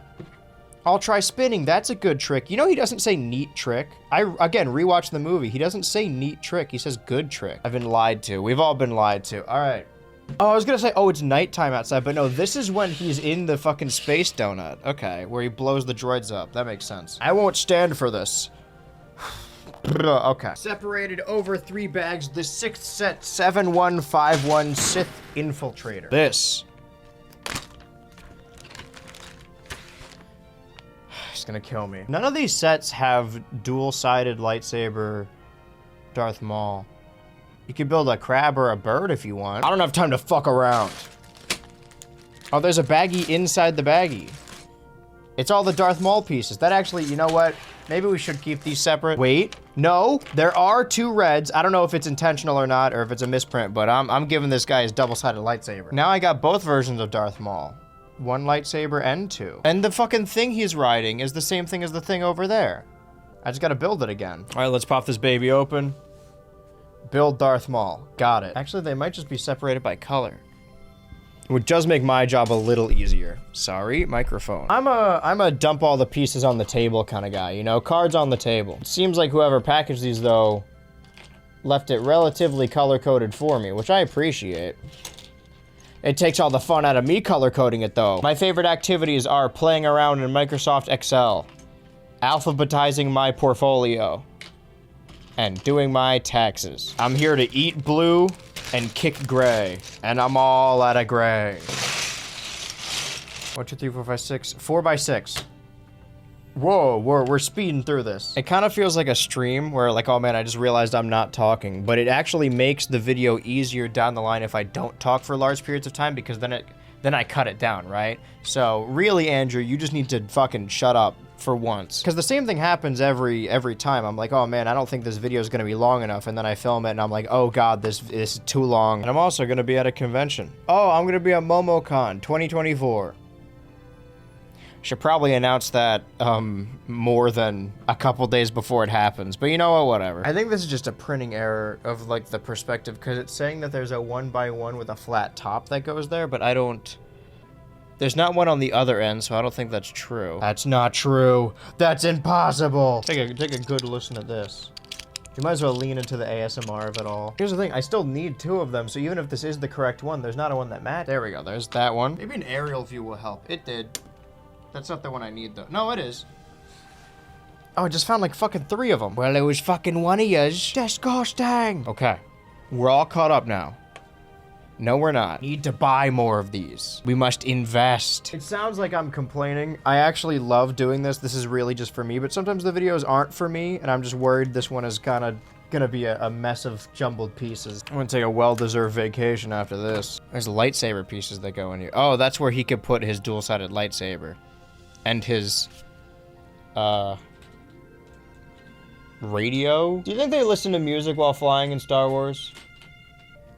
That's an interesting point. Do pilots listen to music while flying? What, pilots can't have a little fun? What, I'm not allowed to drink while I'm flying? I thought this was America. Okay, heads with radios on top of them. Oh, Radiohead, I get it. Arr, my spirits be at the bottom of the sea. I'm surveying, I'm making extra sure I didn't miss something. Okay, we're making something. Something with joints and pulleys and gears, making something that matters, something that will outlive even me. I say even me as like a barometer for how long something's gonna live. I am not long for this world. That's why I gotta get my Lego building in while I can. There we go, and then we could, if he wants to hide his heads in lightsaber, maybe it slides a little better like that. Nope, that just adds an extra obstacle. Should it be farther back?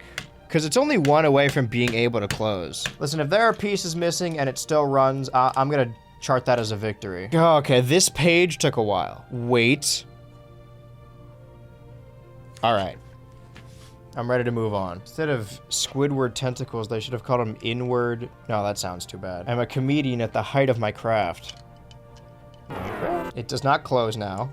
So I've made a thing that doesn't work. I know I'm easy to cry wolf and be like, oh man, these pieces are missing, but there's not a whole lot of pieces left and I'm not seeing these guys. Oh, wait, okay. Oh, because they're, again, a different color. All right.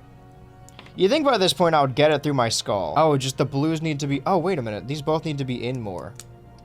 Inward testicles, am I right, guys? This isn't even the last one. It's the penultimate one, so we're getting close. I need a 4 with a hole. Oh no, a 4 with the stick, that works too. This is what it's all about, Darth Maul. We're truly making something that what do they call Count Dooku? Darth Tyrannus? I asked that question specifically because I knew the answer and I wanted to show off. For someone who doesn't watch a lot of Star Wars content and seems to not enjoy it, what is the purpose of this little hinge, by the way? Oh. So now we're building that thing over there, but we're putting it inside here. Or we're just making a cockpit. See, I could have just followed these instructions also, and it would have been able to build that one over there, instead of having to reverse engineer it. But I think we're probably good. It looks close. How many Lego pieces do you guys think you have swallowed in like your... I was gonna say day-to-day life, but just in overall. Because mine is a shocking amount. I feel like I can purposefully give bad advice because I'm certain that none of you are children. I think my humor is a little too highbrow for most children to understand. I think we do gotta put the lightsaber elsewhere, unfortunately. Darth Maul wishes he got off that easy. Having your hand ripped off is like a rite of passage. I thought as a kid that like, we had the technology to have robot hands like in Star Wars. So the idea of like a severed arm or whatever was like, oh, you know, you could just get the robot one like they have in Star Wars. Like I thought that as a kid. I was like, I can keep eating sweets and get diabetes. If they cut off my leg, I can just get a cool robot one. Little did I know. It's like up to his face. I don't think he's old enough to ride the rides. Close that in there. And now we're gonna bury him inside. We can all agree, right? The strong, the tough corner pieces when it comes to cakes and brownies, those are the worst. Or am I talking out of my ass here? I know I always say this, but I think we're missing this piece. This time I'm like, for sure. Every time I'm so ready to give up, like, oh, we gotta throw in the towel on this one. I'm not gonna be able to find this piece. Then I look a little bit harder and it's right there. It's a metaphor for life or death or something. Understanding it's a little above my pay grade. Now we have the weird shaped one. This one's easy to find because it's weird shaped. I wanna talk about this. There's this idea that, oh, of course, the majority of people who watch YouTube are children. They're the only people that have enough time to like watch these long videos. And that was always the argument for like why PewDiePie was popular or blew up the way he did, is like, well, because children have so much time on their hands that they could sit down and watch these videos. And that was always the argument for like, oh, of course it's children. But I maybe like naively like to believe that my entire audience is made up of adults. At least the ones that comment. I'm fine with kids watching YouTube. I don't think kids should like have YouTube accounts. But what do I know? I'm never gonna be a dad. Don't send this to my future kids, because they will not exist. But I just wanna be sure. But there's this idea that only children have enough time to like watch long YouTube videos. And people, what they fail to realize in saying that is that the majority of people who watch, I think I did this backwards. The majority of people who watch these videos aren't actually watching them. They're like at work or at their desk or at class in university or whatever, or just out going on a walk, and they're listening to the video. So you guys probably aren't even seeing what I'm doing right now. I know, I can see you. I'm looking through your phone right now. I'm trapped in your pocket. Let me out. You're not watching the video. I put a lot of effort into these visuals, and you're just listening? Huh, what a sham. Peacemaker. What a joke. Okay, just tell me to do it twice, which I did. That's good. Maybe I'm just covering my own ass so I don't have to censor myself, but I don't think kids would even like my videos. I got into not an argument, but a disagreement about picky eaters with my roommate. And their idea is like, oh, being a picky eater is cringe or whatever. I believe if you, at your big age, as a fucking adult, you order food at a restaurant you don't like just to impress people, I feel like that's more cringe than anything. Like, if you're at a restaurant and you want the fucking chicken fingers, just fucking get them, dude. Don't make yourself eat food you don't like just because you're like, oh, they're gonna make fun of me. Grow up. If you want the chicken tendies and the salad, fucking get chicken tendies and salad. I will make fun of you for it, but you know, what's a little joking among friends? I feel like the art of ribbing has kind of been lost for two reasons. One reason, people take little jabs very seriously, and two, there are a group of people that have kind of ruined it who are like, I tell it like it is. People don't like me because I'm the only one that's honest, and they're just like a dickhead. I make fun of all of my closest friends egregiously. But that's how they know I care. What are you telling me right now? Sorry, where does this go? Wait. Fucking what? Two. There always are. This is getting out of hand. Now there are two of them. I have to say that as neutral as possible, because if I say it with the character's voice, I wouldn't. Now we're running out of pieces. Which is a good thing. I've been filming this for 2.5 hours over 2 days, basically. Never doing this shit again. Sith Infiltrator really coming together. We gotta put it on its side. Let's put it on its back. That might make this a little easier. We all got that one friend from the Primordial Ooze. I feel like this is still gonna be very uneven. Oh, okay. There's a comic?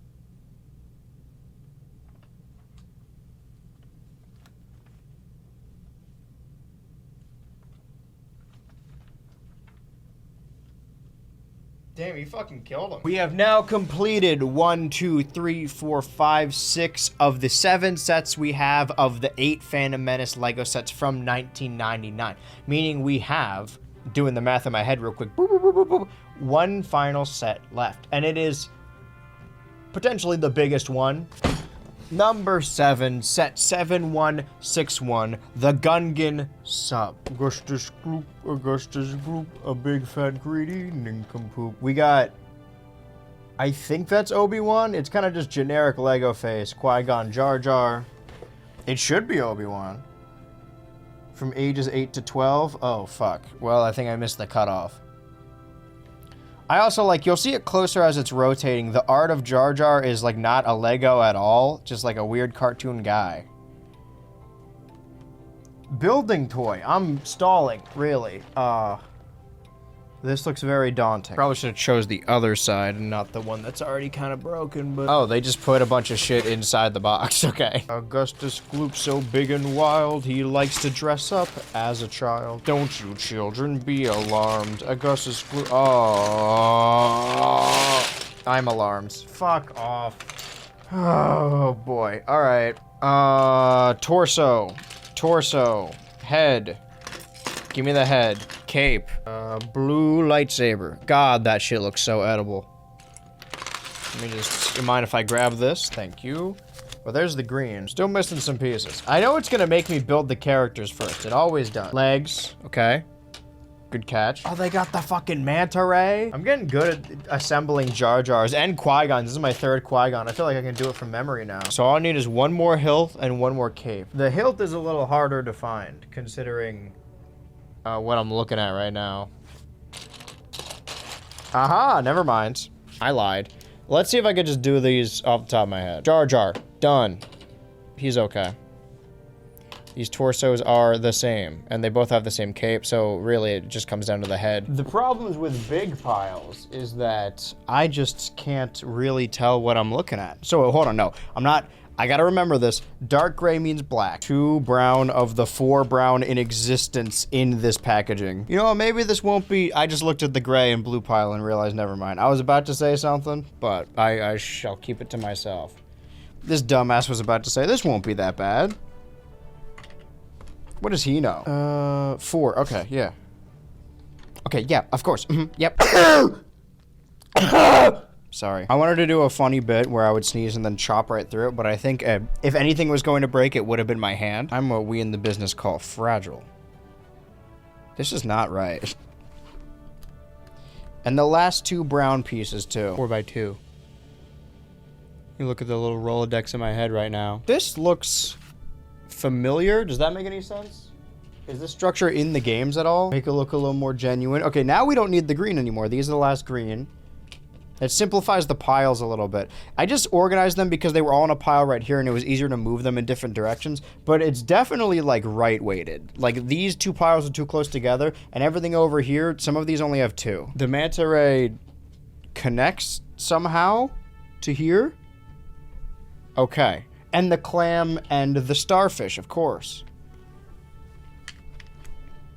Nobody's gonna see the fruits of my labor, but I will know it's there, as will you. Deal with that later, unless...